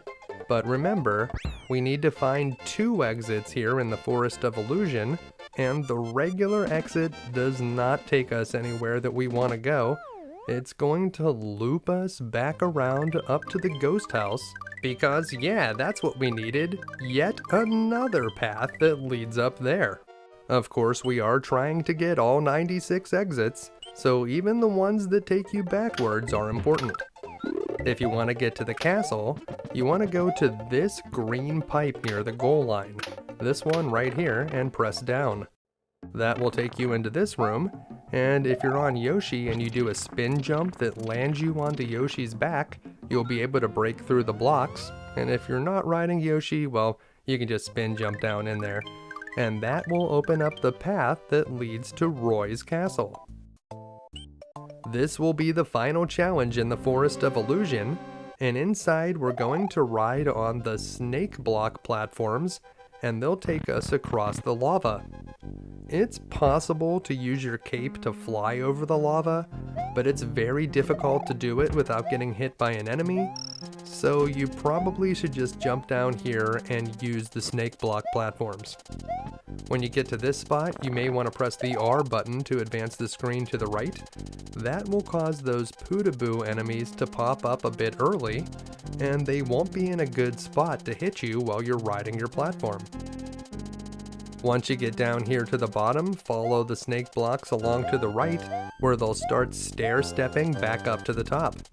Be careful that you don't get hit by a Peekaboo that pops out of the lava, and continue along to the right. Over here, make sure to press the R button to advance the screen ahead, so that the spikes will fall early and you won't have to deal with them. So you just need to ride the platform along, and try to pick up the dragon coins if you want. When you get over here, you can abandon the snake block and just jump across. Don't hit this P switch right away. Instead, bring it over to the right past this statue that spits fire at you, drop it here, hold left to move the screen back, and then hit the switch. Wait right there and the 1-up will come right to you. If you hit the switch early, you'll have to deal with an extra statue. Whenever you're jumping across these accordion blocks, try to jump to the middle of each formation. That block never actually moves. Of course, we've been dealing with those accordion blocks since World 1, so that will bring us over here to the red boss door, and Roy Koopa is very similar to Morton, who was the boss of World 2, in that he's going to run to the left and try to climb up on the wall. If you're fast enough, you can hit him 3 times before he even gets to the wall, and if you do that, you won't even notice that he causes the walls to move in on you, so if you let this fight go too long, it will get more difficult. If you have a fire flower, you can shoot him with 2 fireballs and then hit him once on the head to easily defeat Roy. So if you happen to have fireballs available, that will make this boss even easier. If Roy does get up on the wall, make sure to jump before he lands on the ground, or he will stun you. And it seems that our bomb didn't work this time, and yeah, it did. And well, Mario has found his way through the Forest of Illusion and has put an end to Roy Koopa of Castle Number 5. Onward to the dangerous, but tasty, Chocolate Island. As Roy's castle crumbles, a bridge pops up that takes us into Chocolate Island. The first level is a yellow dot, so there's only going to be 1 exit here. Yoshi is unable to eat the large dino rhinos on this level, but he can stomp on them, and he can eat the smaller and arguably more dangerous dino torches. If you stomp on a dino rhino while you're not riding Yoshi, it'll shrink down into a dino torch, so if you don't have Yoshi, you may want to use a spin jump against those guys. This flying box contains a fire flower, but you'd probably rather have a feather if you have one available. Keep making your way to the right, And whenever you get past this piranha plant, you want to go down in this yellow pipe so that you get launched out of the green one. If you don't get launched out of it, for some reason, the mid-level checkpoint won't be there. Pretty strange. Use the P-switch to create a bridge of coins over those munchers, and if you carry a spring over to this area and launch yourself up into the air, you can dismount from your Yoshi to reach a 3-up moon. You'll find another flying question mark block with a fire flower in it, and then you just want to make your way over here to the right, where you'll find a Yoshi, or if you already have a Yoshi, you'll find a 1-up. If you'd like to find an extra life, you can go into this purple pipe in the middle, and that will take you to a hidden area filled with dolphins, and there's the 1-up right there. Make your way across the water. Remember that Yoshi can eat those puffer fish, or you can just use the dolphins as platforms. Once you get to the other side, you'll be launched out of a pipe, where you'll come to the goal line, and you can use the spring nearby to try to hit it at its highest position. And we got the 50! Pretty good! If you recall from part 1, 50 is the most stars that you can get from the goal line. If you're getting 40 or 30, you are very close to getting the 50. It may be a bit surprising this deep in the game, but the Choco-Ghost House may be the most straightforward ghost house in the entire game. There's only one exit, and it's honestly not that difficult to find. Watch out for the holes that open up in the floor at the beginning, and make your way to the right. You can duck here to avoid this squadron of Eries, and the hole in the floor shouldn't get that far to the left. Continue on to the right, where you'll see a new enemy, a fishing boo. This guy has a spectral flame that he dangles near you, and that can damage you, so definitely don't try to collect it. At the bottom you'll find a feather if you need it, and just keep working your way to the right, avoiding the holes in the floor and the eerie enemies that fly through. If you stay low on the screen, you won't get hit by the flame from the fish and boo, and when you get to the door, make sure that there's solid ground underneath it before you try to go inside. In this room, you'll encounter some ghosts that will turn into blocks that you can actually stand on whenever you're facing them, and they'll remain as ghosts whenever your back is to them, so just let them follow along behind you until you get to this area, then turn and face them to freeze them in place. You can kind of walk under them and quickly freeze them back, and up here is the door that you're looking for, but if you must get another 1-up, you could venture over here to the right, where you'll find one hidden in the yellow block all the way in this corner. Once you collected your 1-up, you can head back to the left, and remember, you can use those ghosts to get up to the top, or if you have a cape, you can just get a running start and do a big jump, and that will also get you up there. And that brings us to the goal, the only goal in this ghost house.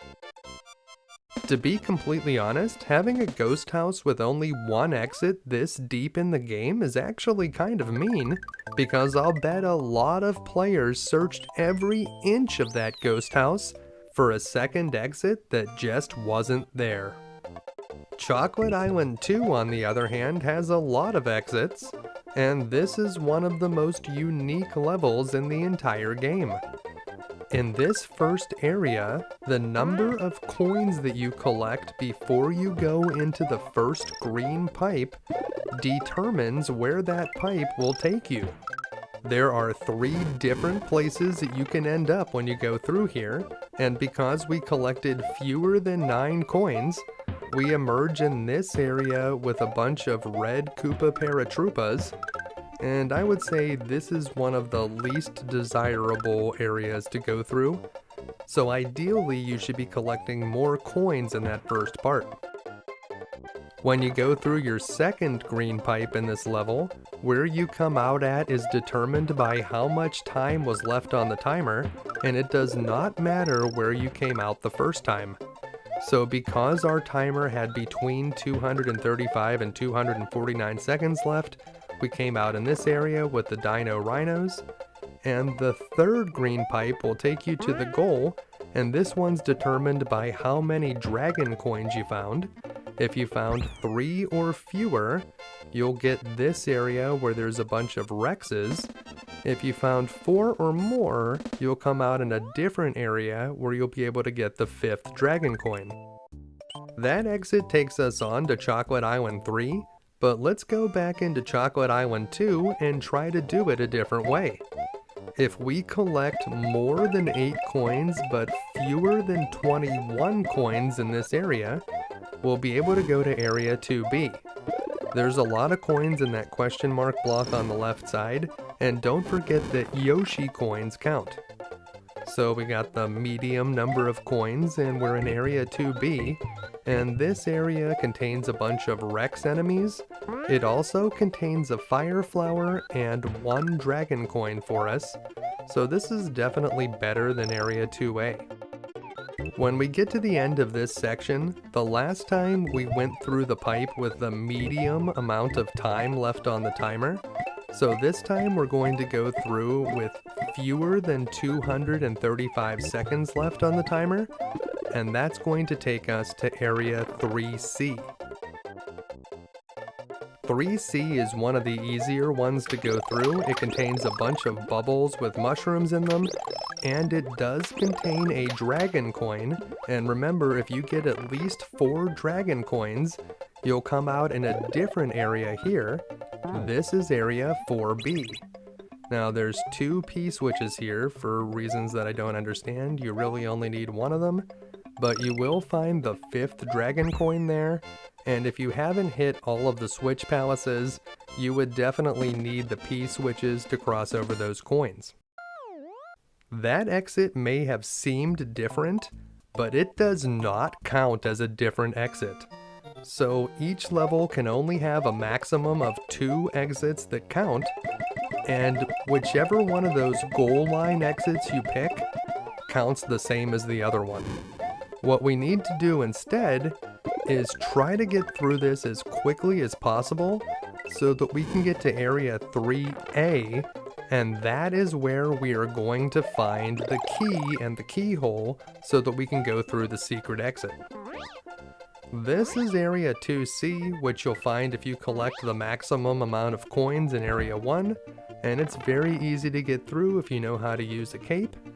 And here we've come through to Area 3A because we had more than 250 seconds left on the timer, and if we just cross above those charge and chucks, we'll find the key in the keyhole, and this is one of the exits that does count towards our 96.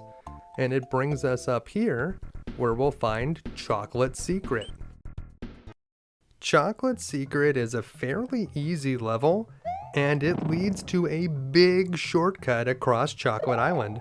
So if you just want to get through Chocolate Island, this is the way to go. Head underneath these charging chucks that punt footballs at you and try to kill them with a buzzy beetle shell, or use your cape attack. Then make your way to the right. If you don't have a cape, make sure to take that opportunity to grab one from the question mark block, and you could go up into this green pipe if you want to, but there's really nothing to find up here. If you get a good running start, you should be able to go right across those platforms and just avoid the Hammer Brother above, but you may just want to avoid that pipe altogether. You'll come out of the pipe here near the mid-level checkpoint, and you can see from the map that that was not much of a shortcut at all.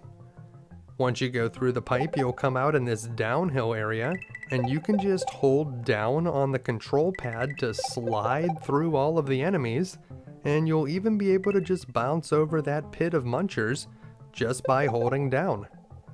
So make your way all the way to the bottom here, and head through the pipe in the lower right corner. You'll find some spike top enemies down here in this cavern, very similar to their cousins the Spinies, except these guys will go up and down walls. You can eat them as Yoshi, or you can hit them with your cape to kill them, and just make your way to the right. Whenever you jump onto these yellow platforms, they'll start falling into the lava, so you want to do a big jump before you land on them, and down here you'll want to use your cape to take out several charging chucks, and inside that question mark block is a fire flower, but hopefully you have a feather here. Watch out for some more charging chucks as you head to the right, and once again take a big jump that skips over the first yellow platform so that you have enough time to get across the lava. Once you get through the pipe on the other side, you'll reach the goal line, and there is only one exit here in the Chocolate Secret. Completing Chocolate Secret will allow you to get over to the left side of this area outside of the Valley of Bowser, and when we go down this pipe, it will take you directly to Castle number 6. So if you want to skip Chocolate Island and go right to the castle, you can, but for now, we're going to head back to Chocolate Island number 3 and pick up where we left off over there.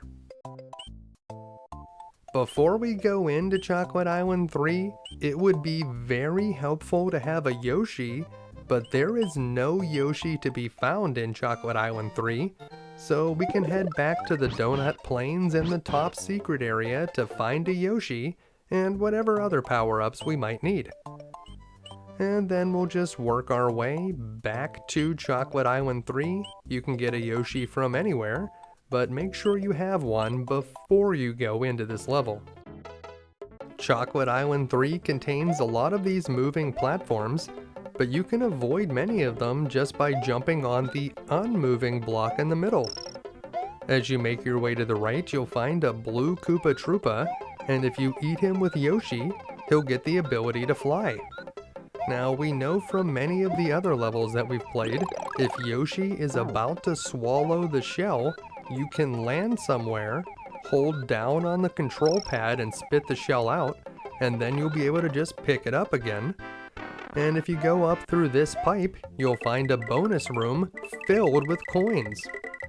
Collect as many of the coins as you want, and you will find the third dragon coin over on the right side, and then drop down to the clouds below, where you'll find a pipe that will bring you back to the level. In this section, you'll see why we wanted Yoshi in this level. Those enemies with the googly eyes are called fuzzies, and Yoshi can eat the ones that you find here. There are some fuzzies in other levels that Yoshi cannot eat, but the ones in this level are totally delicious.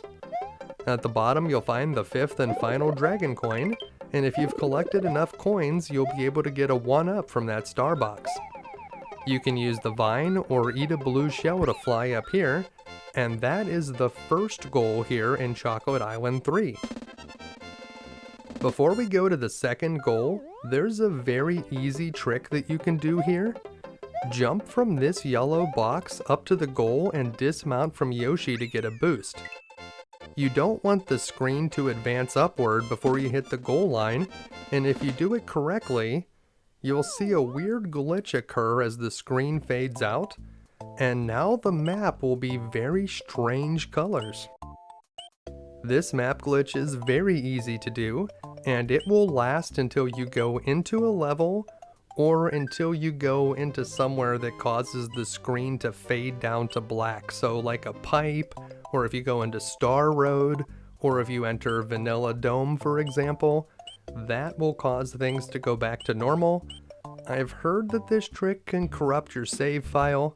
I didn't have any problems with it, but if you're very risk averse, you might want to not save the game after you do that. Now let's talk about the secret exit here in Chocolate Island 3. You want to bring Yoshi to the end, and then have him eat that blue shell, and then just fly over here to the right. It's really that simple. Over here you'll find 3 yellow blocks that contain 1-ups, and you'll find a second set of goalposts. This goal will take you deeper into Chocolate Island, while that first goal will only take you around in a circle. If you're trying to get all 96 exits, you do need to hit both sets of goalposts in Chocolate Island 3, so don't forget about the exit that takes you around in a circle. And that brings us here to the Chocolate Fortress. The first part of the Chocolate Fortress contains a lot of these wooden spear traps, so try to jump between them and avoid the pointy ends as you move forward. If you have a cape, you can kill that dry bones enemy with a cape attack and he will not regenerate. And be careful that you don't get hit by one of these wooden spears and knocked out of the air down into the instant death water below. So maybe it's not water, I guess it could be some kind of brown lava. In any case, make your way to the right through this door, and there's a lot of thwomps in this area. The first one you can avoid by just running underneath it, but for most of the thwomps you're going to want to taunt them to drop and then go underneath as they head back up to their hole. There are also a bunch of thwimps in this area, which are the smaller thwomps, and whenever you see those, you want to wait until they jump up in the air and then just run underneath. So let these thwimps jump and then run under them. This thwomp you can get under by just jumping and quickly running, but you probably want to taunt this one to drop before you go underneath it. If we've hit the switch palaces, these last few thwomps won't be an issue, and you can grab a cape from this block before we head to the boss's room. It's Reznor again, so it's the same Reznor we fought twice now. Remember, when you take out the second Triceratops, that's when the bridge will start falling apart. So you want to take out that second one when it's up in the air. That'll make it easier to get rid of the last two. Just from looking at the map, you might think that completing the Chocolate Fortress would lead you to the castle, but instead it leads down on this path that goes to Chocolate Island 4. The good news is, all of the remaining levels in Chocolate Island only have a single exit, so it's just a straight shot across the map to the castle. Here in Chocolate Island 4, we'll find a lot of platforms that move along on a diagonal path, and we'll need to use them to get across more of that brown lava.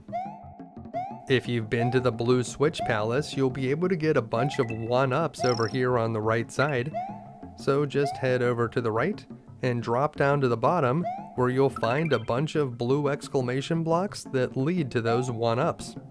If you haven't hit the blue switch yet, it is possible to still get them by using those diagonally moving platforms, but it may not be worth the effort. We can use a P switch here to be able to get the 4th dragon coin, and also to open up the path that leads into this bonus area. So hit the P switch at the beginning, and then drop down to the left, going through all of the layers of coins. You want to try to get all the way to the bottom. The way this room was designed, you're supposed to fall down through the coins, and whichever level you stop on, that's the items that you get, and then you go through the pipe on the right. But if you just stayed on the left and collected all the coins, you can use your cape to fly up between the different levels and collect all of the rewards. So we'll head up here where we'll find a feather, and then we can fly up to the next level where we'll find 5 1-ups. And then we can fly up here where we'll find a mushroom, and above that there's going to be a starman, which is not going to be super useful here. But above that we'll find another 1-up, and above that we'll find the 5th and final dragon coin. So if you were wondering where that is, that's where it can be found, pretty close to the top. And right up here near the very top there's another feather. So that's pretty much the last prize unless you count these coins. And if you head through this pipe on the right, any of the pipes on the right side there are going to lead you to this yellow pipe and this area with the large mega mole enemies, which can be eaten by Yoshi.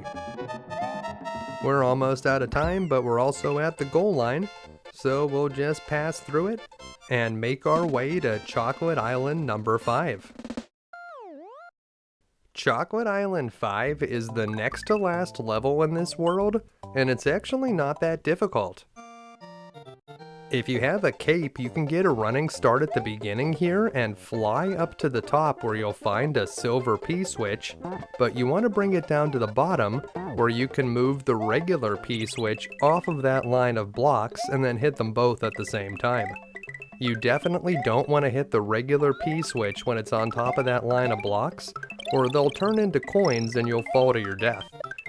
Once everything's been transformed, collect as much loot as you can, and then you may want to head back to the left, because in the question mark block you'll find a Yoshi egg, so that's going to be worth a 1-up. And there's also a fire flower at the bottom, and if you enter this pipe that was blocked off before, you'll enter a bonus room. We've seen this bonus room about a dozen times now, so if you want to use your cape to hit the left side of the block so that you always get a circle, you can. Otherwise, just make your way to the top, because this is actually a pretty good shortcut as well. You'll find the mid-level checkpoint when you emerge from the pipe, but if you want to collect all of the dragon coins, you are going to have to venture back to the left. If you don't care about dragon coins, you can just move on. But if you do, you want to head back this way and enter this pipe, because inside you're going to find 2 more dragon coins, as well as a bunch of fish that are trapped inside of bubbles. So just make your way across, grabbing the dragon coins, and the fish in the bubbles are not particularly dangerous. Unless they fall into the water, they won't be able to hurt you. When you come out, you'll be on top of these pipes that move, and then you'll see some accordion blocks, which as usual, we'll try to stay in the middle of. We'll find another dragon coin over here on the right for an additional 1-up. There are 6 dragon coins to find in this level. Before we move on to the castle, in this level there's a trick that you can do to make a fountain of extra lives. You want to bring a Yoshi with you from outside the level, and you need to have a cape so that you can fly up and grab the silver P-switch. Bring it down to the bottom, and then do a spin jump to take out these 2 blocks to the left of the question mark, but leave the rest of them intact. Then you want to head over to the right and try to get hit by an enemy, because you need to be small Mario to do this trick. Once you get hit, head back to where you left Yoshi, and we need to try to pick up both P-switches at the same time. Just like we did whenever we got the invisible Yoshi back in part 1. Once you have both switches in hand, go underneath the question mark block, push all the way to the right, and then launch both switches upward, which will start this fountain of eggs. Because we already had a Yoshi, each egg will hatch into a 1-up, and you can just stand underneath and collect as many of them as you can. Wendy's castle is all that remains of Chocolate Island, and although this one looks difficult at first, if you know what you're doing, it's not actually that tough. I definitely recommend that you come here with a feather, and have a second one in reserve. You can use a cape attack to take out that dry bones enemy, and wait for that spike to go down before you use the springboards to jump up. You'll want to duck underneath this buzzsaw and then use the R button to scroll the screen to the right. That will make things a little bit easier as you move forward here. You can stand in this divot to get underneath that buzzsaw, and you'll want to wait here for the spikes to come down before you move forward. Try to get between the 2 sets of buzzsaws and then wait for the spikes.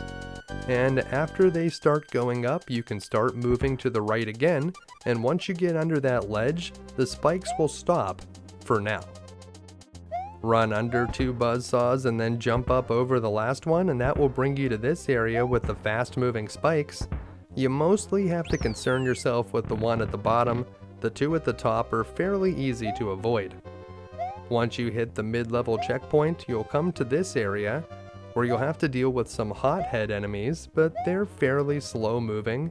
You do need to be cautious of the ceiling that's coming down in this area though, but there is a safe spot here on the far right.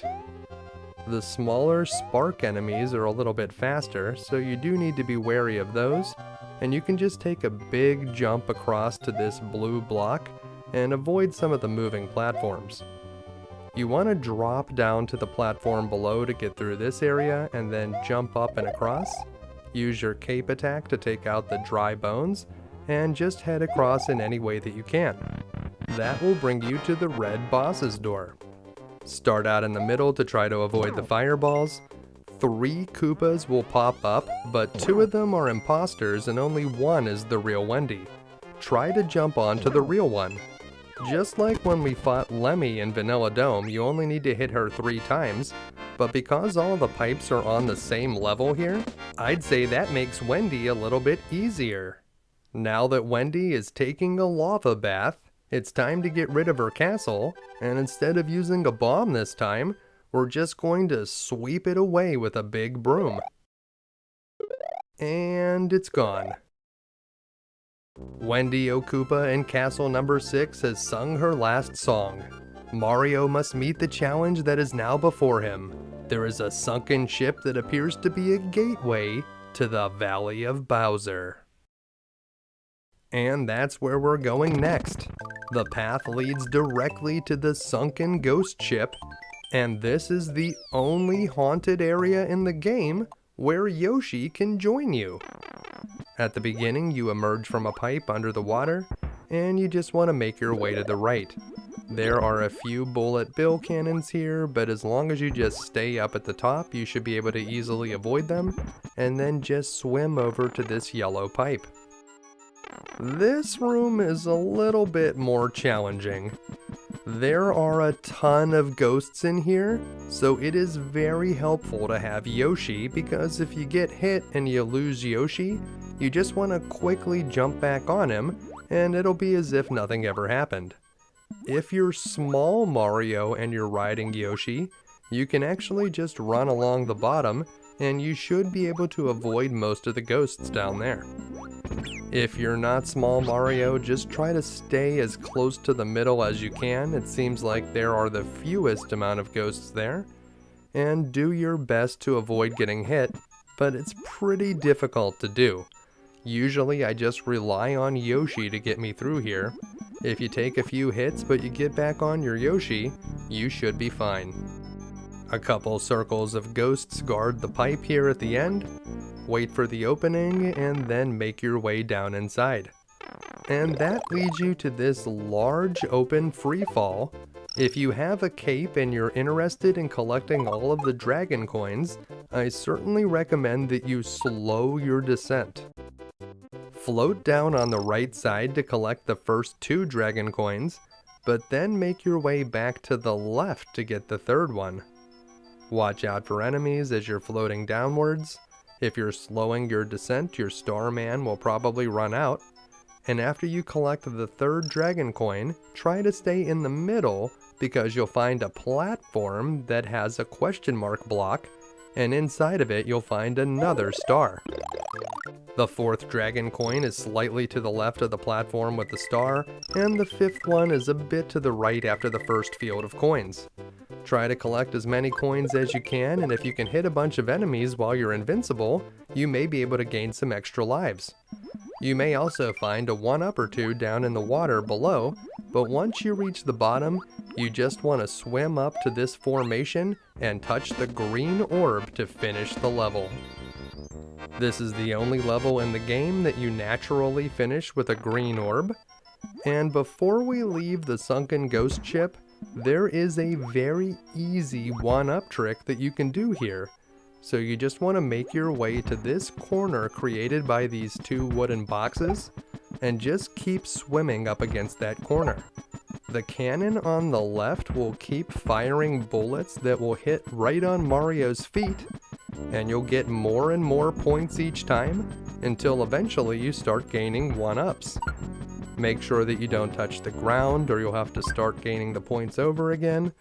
But this is a very easy way to stock up on lives for the difficult challenges ahead. So yeah, just keep swimming. With a sunken ghost ship completed, the Valley of Bowser rises dramatically out of the water. It's time to make our way inside. Valley of Bowser 1 is an underground level, and it's filled with these Mega Mole enemies, so it's highly recommended that you bring a Yoshi with you. Watch out for charging chucks that bust through these formations of blocks. If you scroll the screen a bit to the right, that one will open a path for you, which will allow you to get the first dragon coin. With the dragon coin in our possession, we'll head to this upper ledge and walk right over that first mole, but we should probably eat this second one that's coming down the stairs. If you stay on the upper level here, you can get the second dragon coin, but then you should drop down and continue to the right. If you follow the upper path here, you'll come to the mid-level checkpoint, so cross that goal line and then go to the path above it. If you're riding on a Yoshi, you don't have to worry about the munchers here, and you'll find a 3-up moon on the other side. Drop down and head to the right. Don't go all the way to the top, but take the path just below to find the third dragon coin, and then take the path below that, which leads to the fourth dragon coin. From here, you want to head down to the bottom, eat any enemies in your way, and just keep making your way to the right. And you'll need to jump over a small gap in the ground, and on the other side you'll find a yellow box that contains a vine, but if you continue to the right, you'll find the pipe that leads to the goal. We didn't find the 5th dragon coin yet, so we'll do that first, and you'll find it up here above the goal pipe, so just continue on to the right, and it's over on the far right side of the level. If you follow where that vine grew to, you'll find a bonus room. It's the same bonus room that we've seen many times before. The trick, of course, is to use your cape on the left side of each box, but if you're not too worried about the 1-ups, just make your way to the top. When you exit the bonus room, you come out directly below the mid-level checkpoint, so it's actually quite a bit of a setback. And you just need to make your way back across to the right, stay along the bottom, and that will bring you back to where the vine was. And you can just head along the bottom to the right this time, watch out for the charging chuck, and take this green pipe which leads to the goal. Valley of Bowser 1 only has a single goal, but the next few levels have 2, so keep your eyes peeled for secret exits. You'll certainly have to look hard to find the hidden exit in Valley of Bowser 2, because I'd say this level has one of the most well-hidden key exits in the entire game. You'll want to start out this level by scrolling the screen forward by using the R button. That will make those swooper bat enemies come down a little bit early, and it'll be easier to avoid them. So just make your way across. Most of the time you won't even have to use the moving floor areas. You can just jump from one high section to another. You'll find your first dragon coin before the mid-level checkpoint, and when you get to the other side of the pipe, if you're riding a Yoshi, you'll be able to find a wings item that will take you up to a bonus stage and will immediately clear the level for you. So that'll make this one a lot easier. Also, if you want to collect 5 dragon coins in this level, you'll need to do it up here in the bonus stage. I'm not going to collect the last dragon coin so you can see where all the other ones are, but you'll only find 4 scattered throughout the rest of the level. The bonus stage counts as the standard exit and leads to the Valley Ghost House, but if you want to find the secret exit, we'll need to go a little bit deeper into Valley of Bowser 2. We have a blue Yoshi now because we were in the bonus stage, and that's going to make going through the beginning of this level a lot easier. Just eat any of the Koopa shells and fly straight across. This time when we go through the pipe, we're going to dismount from our Yoshi and continue on foot. Riding a Yoshi through this next area is pretty much impossible, so you'll have to do this part alone. The yellow walls here move up and down, and there's a space in the middle that you can stand in. Whenever you're at the very top or the very bottom of the screen, you're going to be safe, but whenever you're moving from left to right and you're trying to cross the middle, that's when things get dangerous and you could get crushed. So you need to be patient and plan out your moves, but whenever it comes time to make that move, make sure to run as fast as you can. So we're going to run to this divot. We'll wait until the walls are moving up and then run across to the right. We'll grab this dragon coin over here, and we need to cross at the top here, so we'll wait for the walls to go all the way to the bottom, and we'll start crossing to the right as they move upwards. So we'll head across here. You can see the lower path was a dead end. We did not want to end up down there. We'll wait in this divot. And then we're just going to run across to the right. Wait here. If you're having trouble seeing ahead, you can always scroll the screen forward by pressing the R button. And here we're going to run across the top, go to this divot, wait until the screen is moving down, and then run all the way down to the bottom, and then all the way across the bottom, and that's going to take us to the exit pipe. So just follow this to the end, and that's going to take us to the third part of Valley of Bowser, and this is where you'll find the hidden key. Where is it, you may ask? Well, ride this wall, then jump up over the ceiling to the left, and you'll find a hidden area with a key and a keyhole. Very sneaky. If you're good at duplicating blocks, you can do a fun trick here in the Valley of Bowser too.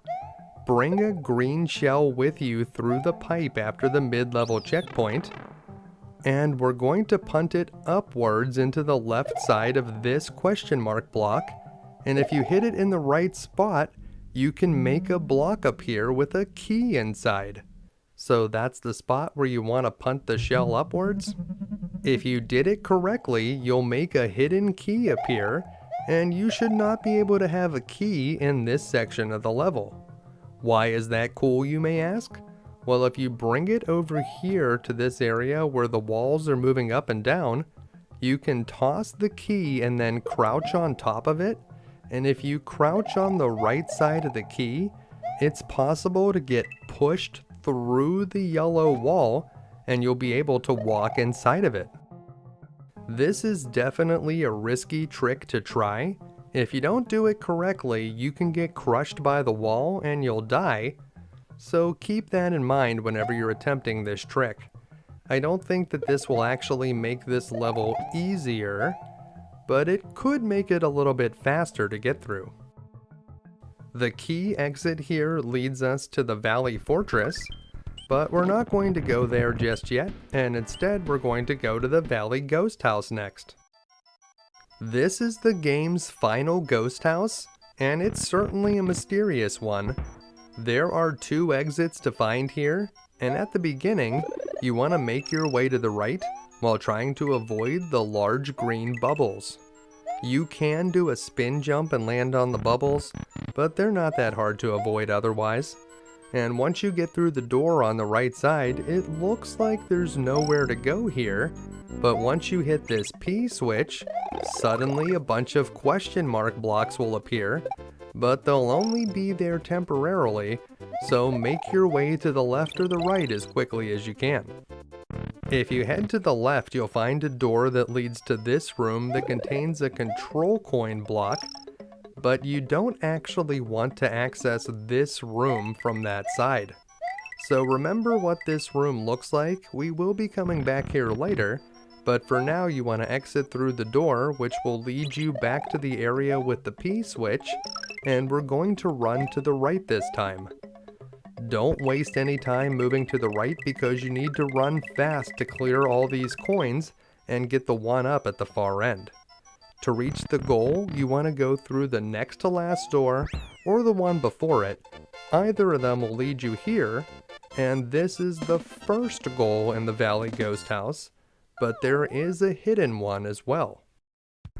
The normal exit leads to Valley of Bowser 3, but before we go there, let's head back to the Valley Ghost House and find that secret exit. So we're just going to go through this first part the same way that we did before, avoiding the big green bubbles. If you slide down a slanted area and hit one of those bubbles, you can actually kill them. But when you get into this room, you want to quickly run to the right after hitting the P switch. So make your way to the right, and this time, we're going to collect all the coins and go through the door at the very end. That will take you to the left side of this room, and if you carry the P switch through those coins, you can bring it to this area where you'll find the control coin block. When you hit the P switch, you'll turn the control coin block into this snake of blocks, and you can use it to create platforms that will lead you up to the top where you'll find a key and a keyhole. You may be surprised to find out that there's another way to get up there. If you fly up, bump into the wall, and then catch your foot on the end of the ledge, you can carefully do a few crouched jumps to get underneath it, and you'll be able to grab the key and make your way to the keyhole that opens up a shortcut to Larry's castle. Valley of Bowser 3 features a fun new type of platform called a countdown lift. Countdown lifts have a number on the side, and they'll start moving as soon as you land on them. The ones with a higher number on the side will last longer because the lifts will count down, and when their number reaches 0, they'll drop out from under you. If you navigate the countdown lifts to this pair of yellow pipes, you can go down the bottom one to reach another bonus room.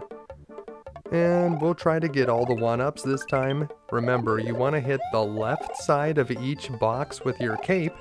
You don't have to go from left to right. As long as you hit the left side of the box, it will always be a circle. But if you start at the left side, you won't accidentally hit any of the boxes from the right. So that's the best way to do that bonus stage, and whenever you emerge from it, you'll be right near the mid-level checkpoint. If you toss a shell on this slope, you'll be able to take out most of the enemies, but be careful that you don't take yourself out as well. Down here, you'll find some more of those countdown lifts. When you get to this lift that's moving diagonally, I recommend holding the R button to advance the screen to the right. That'll cause those large bonsai bill enemies to fire earlier, and they'll be easier to get around.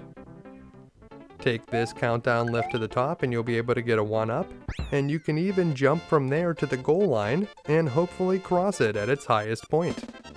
With all the countdown platforms, Valley of Bowser 3 has some of the most difficult platforming in the game outside of the special world.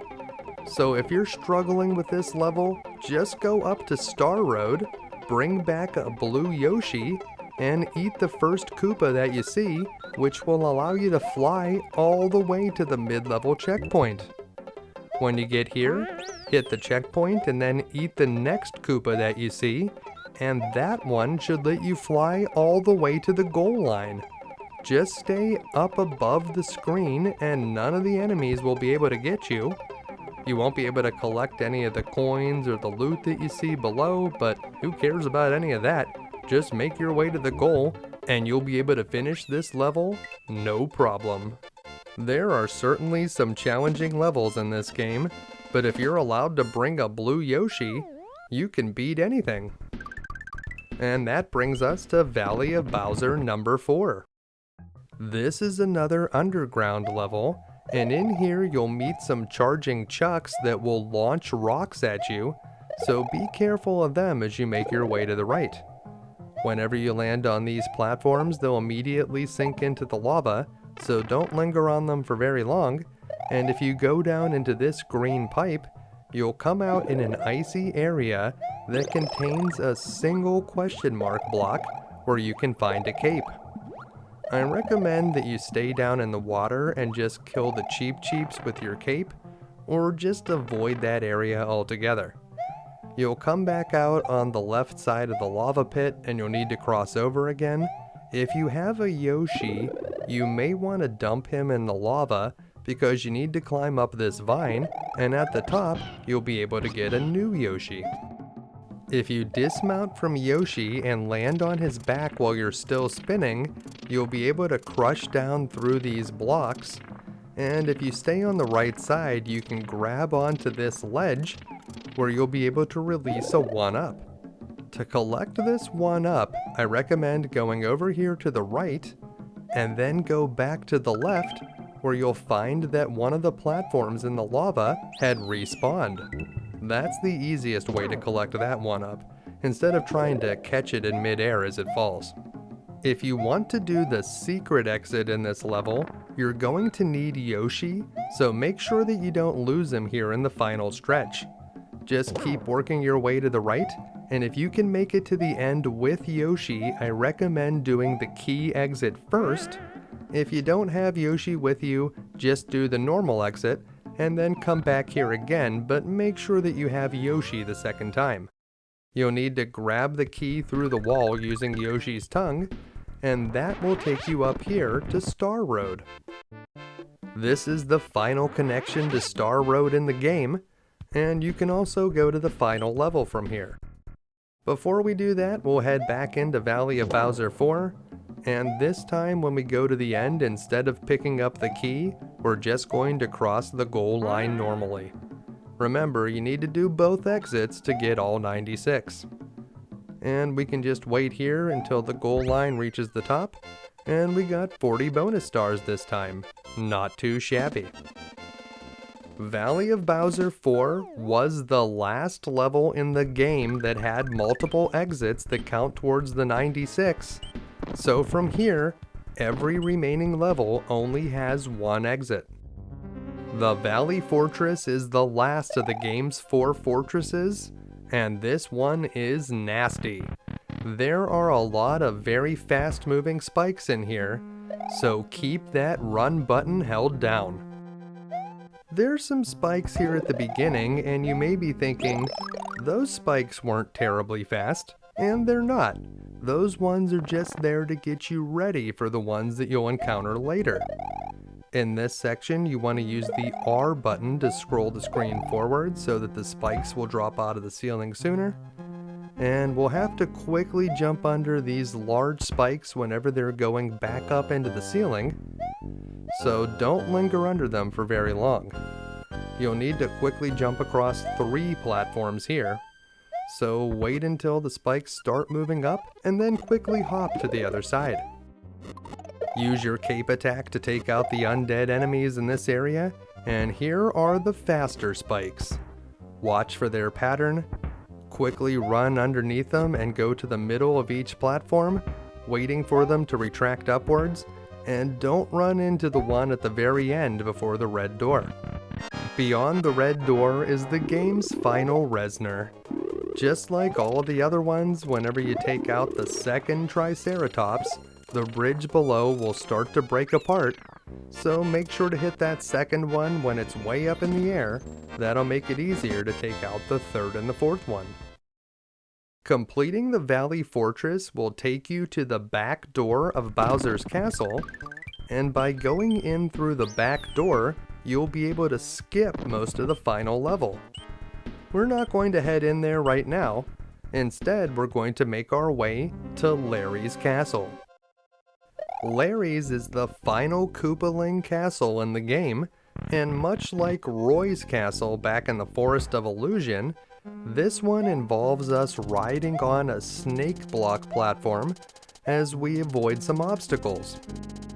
The snake blocks start out by following the spikes along the bottom of the level, and you'll want to do your best to avoid the rotating mace balls that get in your way. It continues along across the lava, and whenever you see these 2 brown blocks in the air, that's when it's going to start moving upwards and then back to the left. When you get to this area, you want to stay on the upper ledge, follow it along to the left, and you'll be able to pick up the snake blocks again on the left side. Here's where you'll find the second dragon coin, and if you need it, you can get a mushroom from that yellow exclamation block, but hopefully it won't come to that.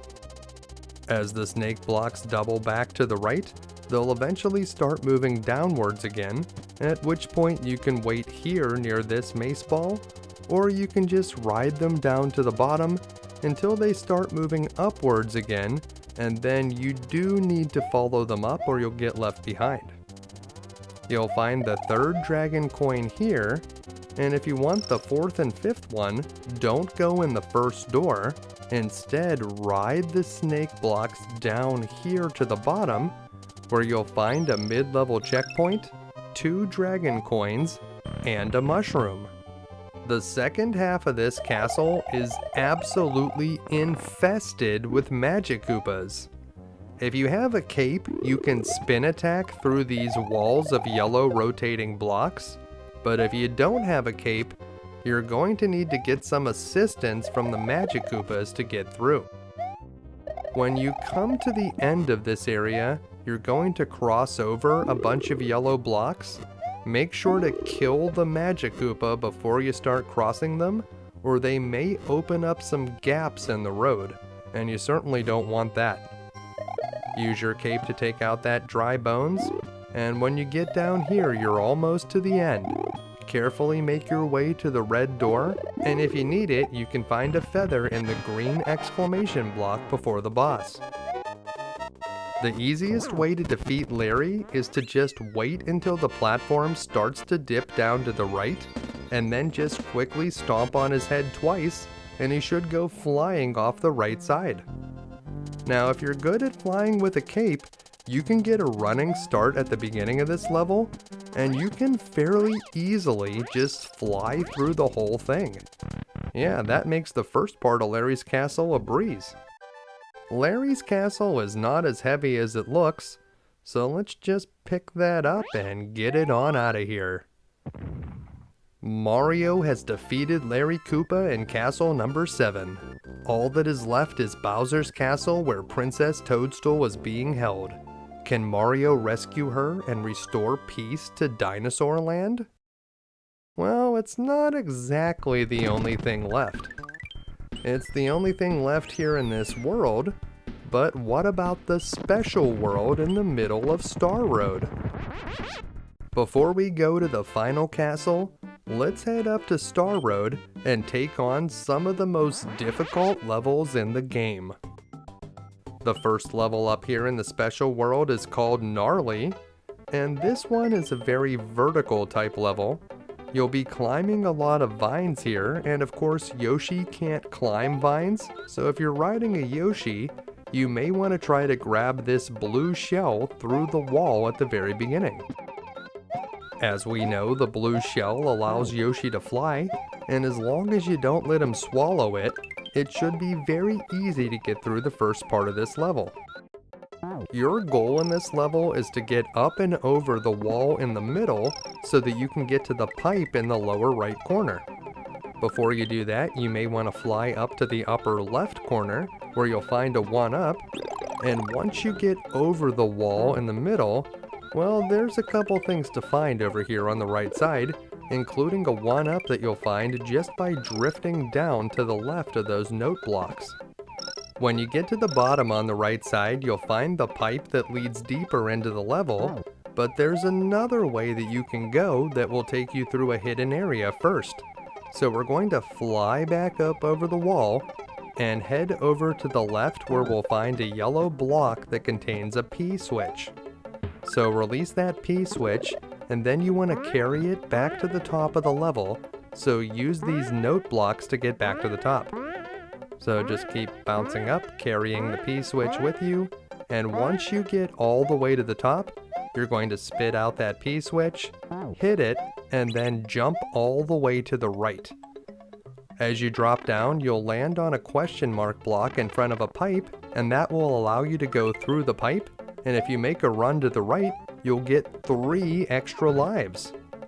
Once you jump up to the higher level, you'll want to grab the silver P switch, then hit one of the regular ones. You can get a good running start and then just fly over the gap below, or use the question mark blocks that appear whenever you hit the P. At the very end near the goal line, you can hit the silver P and collect the coins that Lakitu drops on you for an extra bonus, or you can just skip doing that altogether and just cross the goal line. If you collect enough of the silver coins, you may be able to get some 1-ups, but if you don't worry about it too much, and just make your way to the next level in the special world. Gnarly is not one of the most difficult levels in the game, but the next level, Tubular, absolutely is. A cape is highly recommended for this level, and at the beginning you'll cross over some pipes and a few charging chucks, but that's not the main attraction here. You'll need to abandon your Yoshi, hit the P switch, and then hit the question mark block below it. That will release a balloon. You want to try to grab the balloon when it's floated off a bit to the right, because you only have a few seconds until you run out of air. If you get hit by anything while you're in balloon form, you'll drop like a stone, so you need to be extra careful. The last balloon item in the course is located underneath this first charge and chuck, and if you run out of air, don't despair. You can still collect the balloon by hitting the right side of the box with a cape attack, so the balloon will pop out and Mario will immediately pick it up, allowing him to float on, just like Modest Mouse told us to. Make sure to hit those Lava Lotus enemies from below before collecting anything above them, and if you can cross the goal line while you're still inflated, you'll earn yourself a 1-up. Tubular is one of the most difficult levels in the game, so if you're having trouble, I recommend bringing a blue Yoshi here, hitting the P switch, and then just skip over the balloons. You want to jump onto this formation of blocks, which is a transformed bit of coins, and you should be able to grab one of the red Koopa shells from there. Once blue Yoshi has a Koopa shell in his mouth, the rest of this level should be easy. Just fly to the goal line. It's really that simple. Something else you might want to try is bringing the Green Orb item here. If you use the Green Orb after you've collected the balloon, you'll be able to float up to the top of the screen, and then you'll be able to do the map glitch here in the special world. So this is the only way I know to do the map glitch here in the special world, and as soon as it fades out, you'll be able to see what it looks like. So here it is, glitched out special. You also get to save every other level when you're up here in the special world. And that brings us to the third one, which is called Way Cool. Way Cool features a lot of platforming and some fuzzy enemies that you cannot eat with your Yoshi, but if you know what you're doing, this one's way easier than Tubular. You want to skip the first two on switches, and then hit the second two. So skip the first two, hit the second two, and that will bring you up here to this pipe, and inside the pipe, you'll be able to get yourself a Yoshi if you don't have one already, or you'll find a 1-up. The best part about it is when you emerge from this pipe, you'll be right next to a question mark block that contains a Yoshi Wings bonus stage, and once you're up in the bonus stage, you've essentially completed the level. So feel free to collect as much loot as you can up here, or just drop off the bottom and move on to the next level, whatever you want to do. Now we are going to come back into this level so you can see the rest of it, because if you don't use the bonus stage, this one's a little bit more difficult. Just to be completely clear, you do not need to finish Way Cool more than one time to get all 96 exits. So whether you use the regular goalposts, or you go to the Yoshi Wing bonus stage, it all counts the same. We're going to take a different path this time. Down here at the bottom, you'll be able to find a feather, and you'll also be able to grab a couple dragon coins. You will need to go up to the bonus stage to get any extra lives for collecting dragon coins in this level, so you may just want to skip them if you're not planning on going up there. Once you get to the end of this platform, do a big jump, and you should land right near where the pipe led out from before. If you're not going to go up to the bonus stage, you should probably dismount from your Yoshi, because he won't be able to climb on these rope lifts. It is possible to jump from enemy to enemy as Yoshi, but that's pretty difficult. If you want to go this way, you should probably just do it alone. On this rope lift, you want to start out at the top, then move to the bottom. When you see two enemies, you want to go in between them.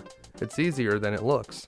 Then go down to the bottom and just wait until you reach the end of the line, and that will take you to the goal post. Using those rope lifts is a lot more difficult than just going up to the bonus stage, so I certainly recommend using the other path. The next level is called Awesome, but it should actually be called Awful because this level is tough. The whole thing is covered in ice, and there are a ton of enemies in here. I recommend just running as fast as you can through the beginning of this level to try to avoid the shells that are going to be kicked at you. Get over here and grab this P switch, and you want to carry it until you see a yellow pipe. That's where you're going to drop it and use it. You can still stomp enemies though, and even kick shells. So don't be afraid to do that, and there's the yellow pipe we were looking for. Now you should be able to easily reach this Starman, and you'll also have a few extra platforms to work with as you run to the end. Try to make the most of your invincibility, and this last part will be easier, but it's still kind of difficult. There are a ton of enemies in the final section of Awesome, but if you move fast enough, you should be able to maintain your invincibility all the way to the goal. Now that you've finished Awesome, you get to save the game, and you can pat yourself on the back because Awesome and Tubular were two of the most difficult levels in the game, and the ones that are left are a good bit easier. Groovy is a level that will look familiar to you if you've ever spent some time watching the title screen that appears when you start up the game. You'll find a Yoshi in the first question mark block at the beginning of the level, and he's going to make this one a whole lot easier. There are Koopas of every color to snack on, plus Yoshi can eat these large pokey enemies to get them out of your way. Over here you'll find a roulette block which you'd like to hit a little bit early. You still want to get the Starman, but you'd like it to bounce a little bit to the right first. That way you'll be able to maximize your invincibility time, and you should be able to hit a lot of enemies, which will earn you a good number of 1-ups. Especially if you can make it to this large line of pokies towards the end. Either stomp this charge and chuck multiple times, or dismount from Yoshi so that you can hit him with a cape attack, and then get back on your dinosaur friend so that you can continue to eat everything in your path. Over here you'll see two charge and chucks that throw baseballs at you. They will stop throwing baseballs after a moment, so you'll have a second to jump up there and hit them with a cape attack, and then you'll be able to easily get to the goal line. With Groovy completed, there are only 3 levels left in the special world, and the next one is called Mondo. Mondo is a unique level that features rising and falling tides. At the beginning there's a medium amount of water, but once you get a little bit into the level, you'll notice the water start filling up, but just as soon as it gets to the top, it'll start falling back down to the bottom again. So the real strategy here in Mondo is to just wait out the water. So hang out until the water recedes down to the bottom of the screen, and then the fish enemies won't be a problem, the water won't get in the way of your jumps, and it'll be a lot easier to kill these Hammer Brothers from below. Yoshi will allow you to walk over the munchers in this area, and if you don't have a Yoshi, you'll be able to find one in the 3rd question mark block in this set. We already have Yoshi, so we got a 1-up instead, and when you head over here, you can use the water to make this 1-up easier to collect, and then if you head down this pipe, you can enter a bonus area filled with clouds. There is a dragon coin at the bottom of this slope of clouds, so if you're interested in collecting all of those, this is an important little bonus area. And when you come out on the other side, you haven't really gone very far ahead, so just continue to make your way to the right. Over here you'll find a wide array of question mark blocks. Most of them contain coins, but one of them does contain a fire flower up on the top row. If you're swimming, that'll make it easier to collect all of the coins, and it's a little bit slower if you have to jump and individually hit each one. If you're not interested in collecting a bunch of coins, you don't have to worry about these, and if you want the fire flower, well, you can see where it is. We can use the water to our advantage here at the end. Just swim up and try to hit this Hammer Brother when he's in the leftmost part of his arc. And then you'll be able to collect the last dragon coin and make your way through the pipe that leads to the goal. Mondo is not that difficult of a level if you know how to manage the rising tides, and now that you've completed it, you'll have the opportunity to save the game, and then it'll be on to the next to last special world stage, Outrageous. Outrageous features a lot of enemies and cannons. A Yoshi is highly recommended here, although you can find one later in the level.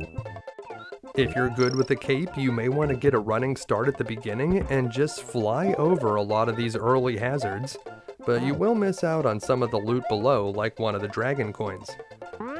Use the spring to get over these cannons, that'll make things a bit easier, and you can eat the fire enemies with Yoshi, so keep that in mind. If you get hit, do your best to get back onto Yoshi, he's going to be your lifeline in this level. After eating that fire through the cannon, make your way to the right and quickly jump over these cannons with the spring. Do a big jump onto those brown platforms, and then you may need to dismount from Yoshi to get over this pipe. You'll want to eat the Wiggler through it first though. If you want to keep Yoshi, you'll probably need to either bounce off of a bullet bill or bring one of the springs with you from earlier in the level, but I think it's just easier to dismount from Yoshi and then use your cape attack to take out most of the remaining enemies. Sadly, we're only going to get a 1-up from this question mark block instead of another Yoshi because the game still knows that our Yoshi is in the level. So collect your 1-up and continue to the right, and once you get over this ridge, you're almost at the end. Hit this hammer brother from below and use his platform to get over the blue pipe. Down here you'll find a few power-ups inside the question mark blocks, so grab the coins and the fire flower if you need it, and I recommend using the R button to advance the screen before the goal. That'll make things a little bit easier. Over here you want to hit another hammer brother from below and you'll be able to use his platform to reach the top of the goal line, or you can just do a big jump from below and you should be able to make it to the ledge with the goal. You just wouldn't be able to hit it at a higher position. Now if you've been wondering about how to get the silver Yoshi, this is the level where you can do it. Ride a Yoshi to the end of the level where you'll see an arrow sign next to a bullet bill cannon. It's okay if you found the Yoshi in Outrageous or if you brought it from outside. You want to walk so close to the edge here that whenever you dismount from Yoshi, he'll fall into the pit. So you need to get really close to the edge, and you need to time your dismount so that Yoshi falls off the screen at the same time the bullet cannon fires. If you do it correctly, it will look like the bullet bill has teleported to Mario. The timing for this is very precise, so if you need to practice, I recommend playing on something like the Nintendo Switch that has rewind or save state features. Once you've teleported the bullet bill, all you need to do is finish the stage normally, and whenever you get back to the map screen, it will look like Mario is riding on some kind of glitch. So you know you got it now, and whenever you go into another level, Mario will be riding a silver Yoshi. The silver Yoshi seems to have the same properties as a yellow Yoshi, so I think that this is just a color palette glitch that's causing the Yoshi to have the wrong coloration, although I wonder what would happen if we started with a different colored Yoshi instead of a green one. Unfortunately, it's not some kind of Uber Yoshi that has the abilities of the red, blue, and yellow Yoshi, although that would have been super cool, and I kinda wish the developers would have included it. I don't think it would have been better than the blue Yoshi, but just for coolness factor alone, it would have been totally worth it. The best thing about the silver Yoshi is that it doesn't go away whenever you finish a level, so you can keep riding it as long as it stays alive. You'll definitely want to have a Yoshi here in the final level of the special world, which is called Funky. Funky isn't that difficult, but it's one of the longest levels in the game, and they don't give you a ton of time to finish it. What they do give you are green fruits that you can eat with Yoshi, and each time you eat a green fruit, you'll get 20 seconds back to the clock. So keep your eyes open for those green fruits, and don't miss this Starman, which will make it much easier to run through a lot of the level. We don't have a whole lot of time to waste, so while you're invincible, keep that run button held down and keep moving to the right. There's another one of those green fruits, make sure to eat that. And our invincibility is worn off, so we'll slow it down a little bit here, but we still need to keep moving to the end. You can see we have the stomping power of the yellow Yoshi, so we're using that to our advantage a little bit. And we'll collect another green fruit, and continue to the right, where we'll find the 4th dragon coin, and you do need to wait patiently for this charging chuck to stop throwing baseballs. I know that we don't have a ton of time on the clock, but you're not going to get any time back from getting hit. If you need a feather, you can find one here, and then if you bring a shell with you, you can use it to hit this box with wings. You can also hit the box with wings with those purple blocks below you, but if you're not careful and you pick one up on the lower tier, you may fall below to your death. This gauntlet of charging chucks that throw baseballs is the last challenge before the goal line. If you're still riding Yoshi, just let them hit you with a few baseballs. You'll get a few seconds of invincibility, and you can use that to take them out with a cape attack. Once you get past those charging chucks, you'll see a formation of coins that spells out, "You are a super player." So I guess thanks for the compliment, coins. And whenever you finish Funky, the game will transform. As soon as you finish the level, the transformation happens, and you'll notice it right away. Now, before we go on, I want to show you a trick to speed up the music. And you can see the game has already converted, and the Koopas are now the mask Koopas that have Mario's face. Very strange. If you don't like this change, that's unfortunate, because once you've completed Funky and saved the game, there's really no way to go back. But that's not why we're still here. If you have Yoshi eat one of the green fruits after the timer has ticked down to 99 seconds, well, the time will go back up over 100, but the music will stay fast. And you'll see how that looks now. So the music's moving faster because the time is running out, and we ate one of those green fruits. So what will happen when the time hits 99 again? Well, the music will go even faster. And you'll notice it now. And you can just keep doing this over and over again. Each time the time ticks down to 99, the music will get faster, and if you eat a green fruit and get back up over 100, you'll be able to make it speed up even more until it sounds truly atrocious. So we'll do it maybe one more time here.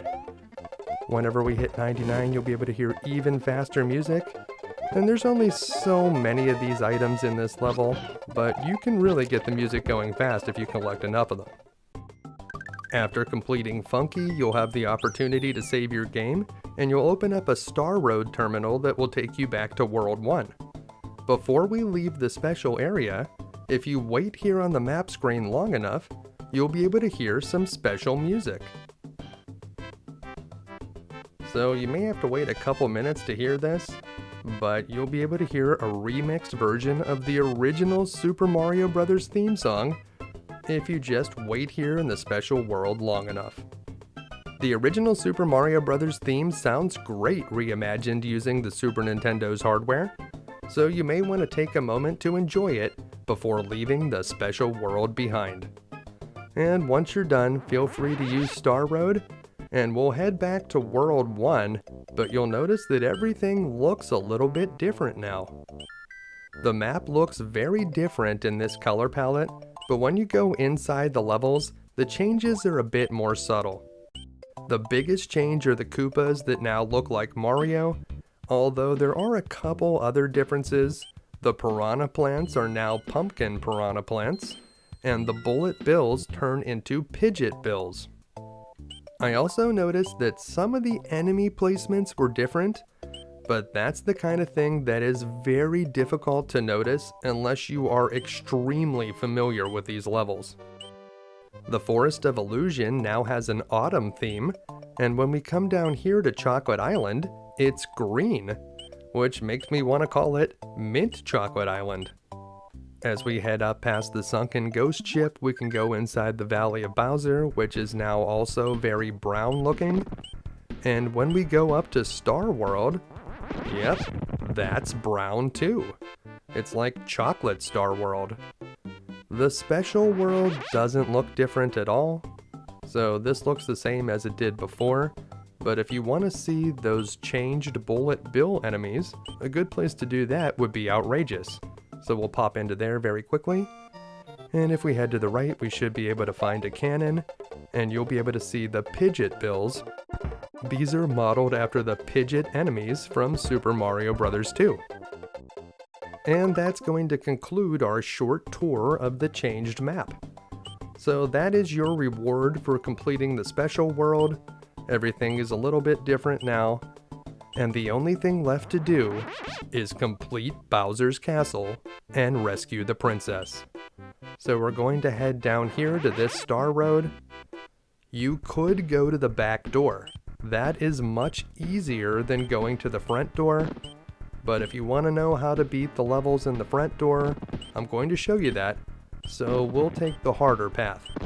If you're trying to get all 96 exits, it does not matter if you take the front door or the back door, you only need to beat Bowser once. We'll have to leave our silver Yoshi outside, so I recommend that you come in here equipped with a feather with another feather in reserve. Once you get inside, you'll have a choice between 4 different doors. I highly recommend choosing door number 2. Door number 2 is super easy. All you need to do is climb across this fence, and if you stay down at the bottom, you'll be able to easily avoid the enemies. Then you'll need to choose between doors 5 through 8.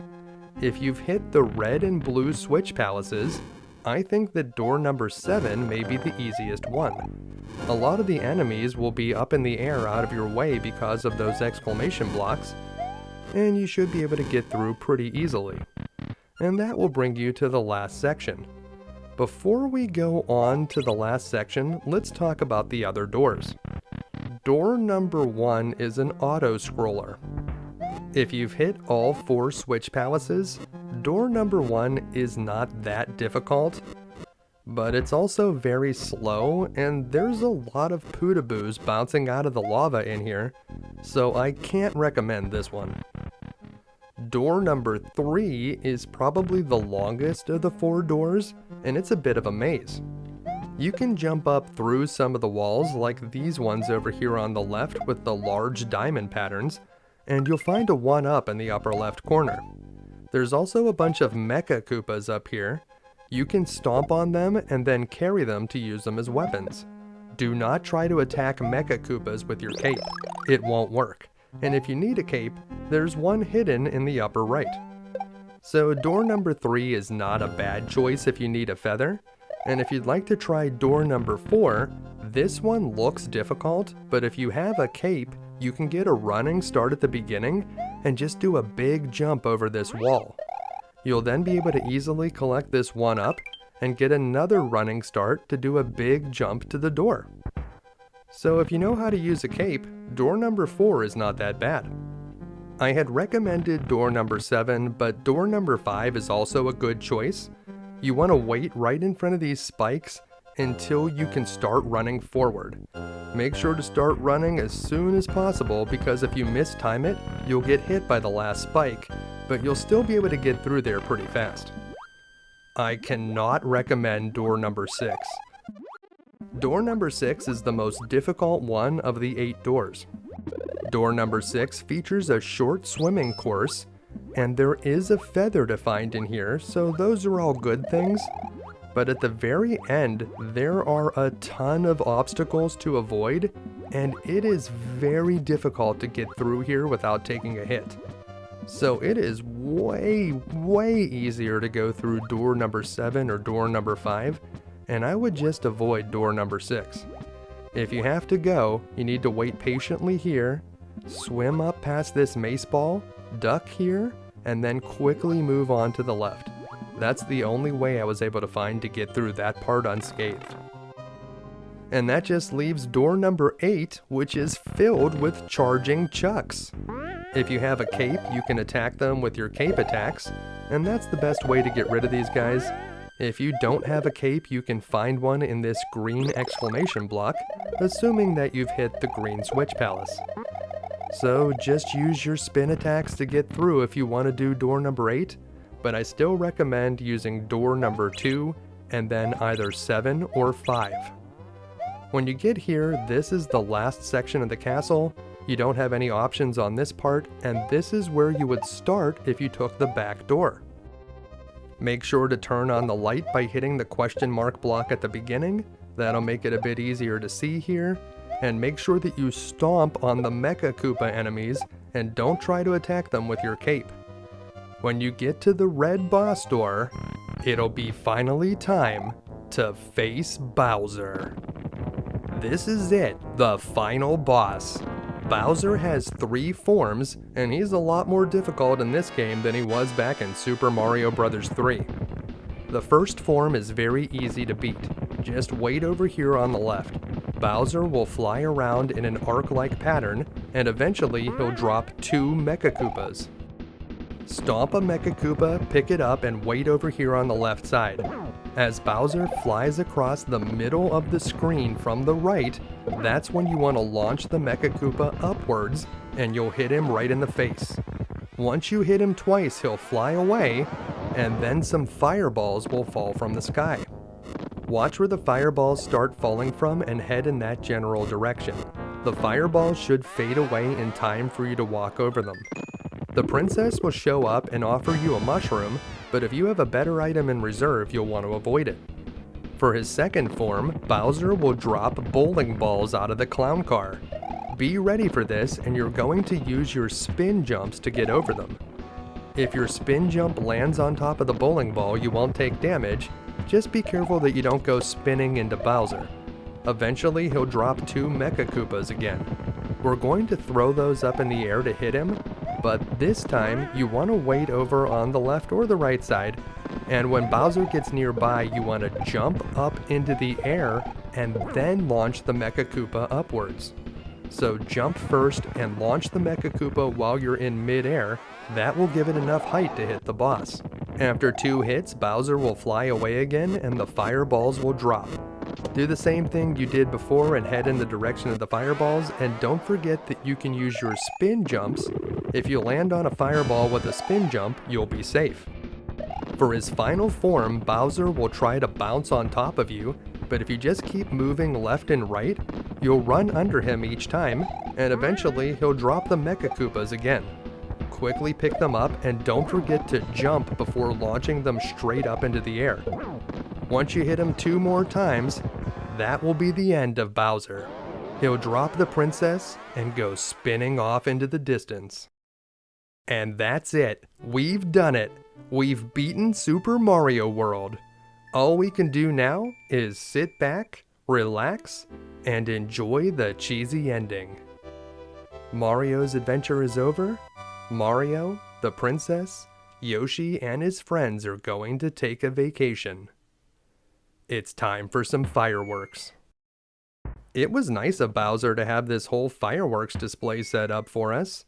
Although maybe he was planning to set off the fireworks after killing Mario. In any case, the last firework is a big heart. Then the screen wipes away, and it's time to roll the credits. As the credits roll, we see Mario, Yoshi, the princess, and a team of eggs taking a walk through the 7 main worlds. How do the eggs walk like that? I suppose if the eggs can say thank you, then maybe they could walk, but they look kinda like giant Mexican jumping beans as they follow Mario through Chocolate Island. I'm pretty sure this is the very first Super Mario Bros. Game that has credits at the end, so we can finally see who all the people were that put this game together. It's crazy to think that this was one of the very first games made for the Super Nintendo, and it did get a sequel, Yoshi's Island Super Mario World 2, but that game is so different, it feels more like a spin-off. We got Super Mario Land 2 6 golden coins on the Game Boy in 1992, but after that, there were no more traditional 2D Mario games until New Super Mario Bros. Came out on the Nintendo DS in 2006. The series moved into 3D with Super Mario 64, and it was a very long time before Nintendo realized that we still wanted more two-dimensional Super Mario games, and that they could coexist with the 3D ones. It's really too bad that it took them so long to get back to 2D Super Mario Bros. because they probably could have released 4 or 5 new games in that time period. When we get back to Yoshi's house, the ritual is complete, and it's time for the hatching to begin. It's nice to see the next generation of Yoshis are looking healthy, but now that we've chased off Bowser and the enemies, how are we going to feed these guys? But that's not the end. We now get to see the cast of characters. The enemies that you see here at the end will be different if you finish the special world, so you'll see the masked Koopa instead of the regular Koopa Troopas, the jumping pumpkin plant instead of the piranha plant, and the Pidgeot Bill instead of the Bullet Bills. If you were ever wondering what some of these enemies were called, well, now you know. I definitely remember the first time I played this game. A friend of mine got a Super Nintendo pretty early, and from the first time I played this I fell in love with it, and I just had to have a Super Nintendo. I had to save up money from Christmas and my birthday, and I barely had enough to get the Super Nintendo with one game, so for a good year, this was the only Super Nintendo game that I had, but it was more than enough to keep me interested. A friend of mine let me borrow Final Fantasy II, and I was occasionally able to rent some games from the local video store, but I always would come back to Super Mario World, and there was always something new to find. That being said, I think I still slightly prefer Super Mario Bros. 3 over this game, although it's very close. I like the variety of the power-ups in Super Mario Bros. 3, and really enjoy using things like the Hammer Brothers suit and the Tanuki suit that turns you into a statue. Still, the level design in Super Mario World is much better. I like the bite-sized levels in Super Mario Bros. 3, but the longer levels in Super Mario World with all of the hidden exits are much more intriguing. Whether Super Mario Bros. 3 or Super Mario World is your favorite, either way, I don't think that you're wrong. As the last few enemies slide across the screen, we'll get to see all of the different Koopalings and Bowser, and then we'll see a final image of Mario, Luigi, and the princess. But before we go, there's one more thing that we need to do. If we found all 96 exits, we should see a star 96 on the title screen. And there it is. Well, I hope this video was able to help you finally beat Super Mario World and find all 96 hidden exits. If it did, make sure to give it a like and make sure to subscribe for more videos. Because it won't be long before Bowser has kidnapped the princess once more, and that's why we'll be back again next week with another video game you can beat. Thanks for watching.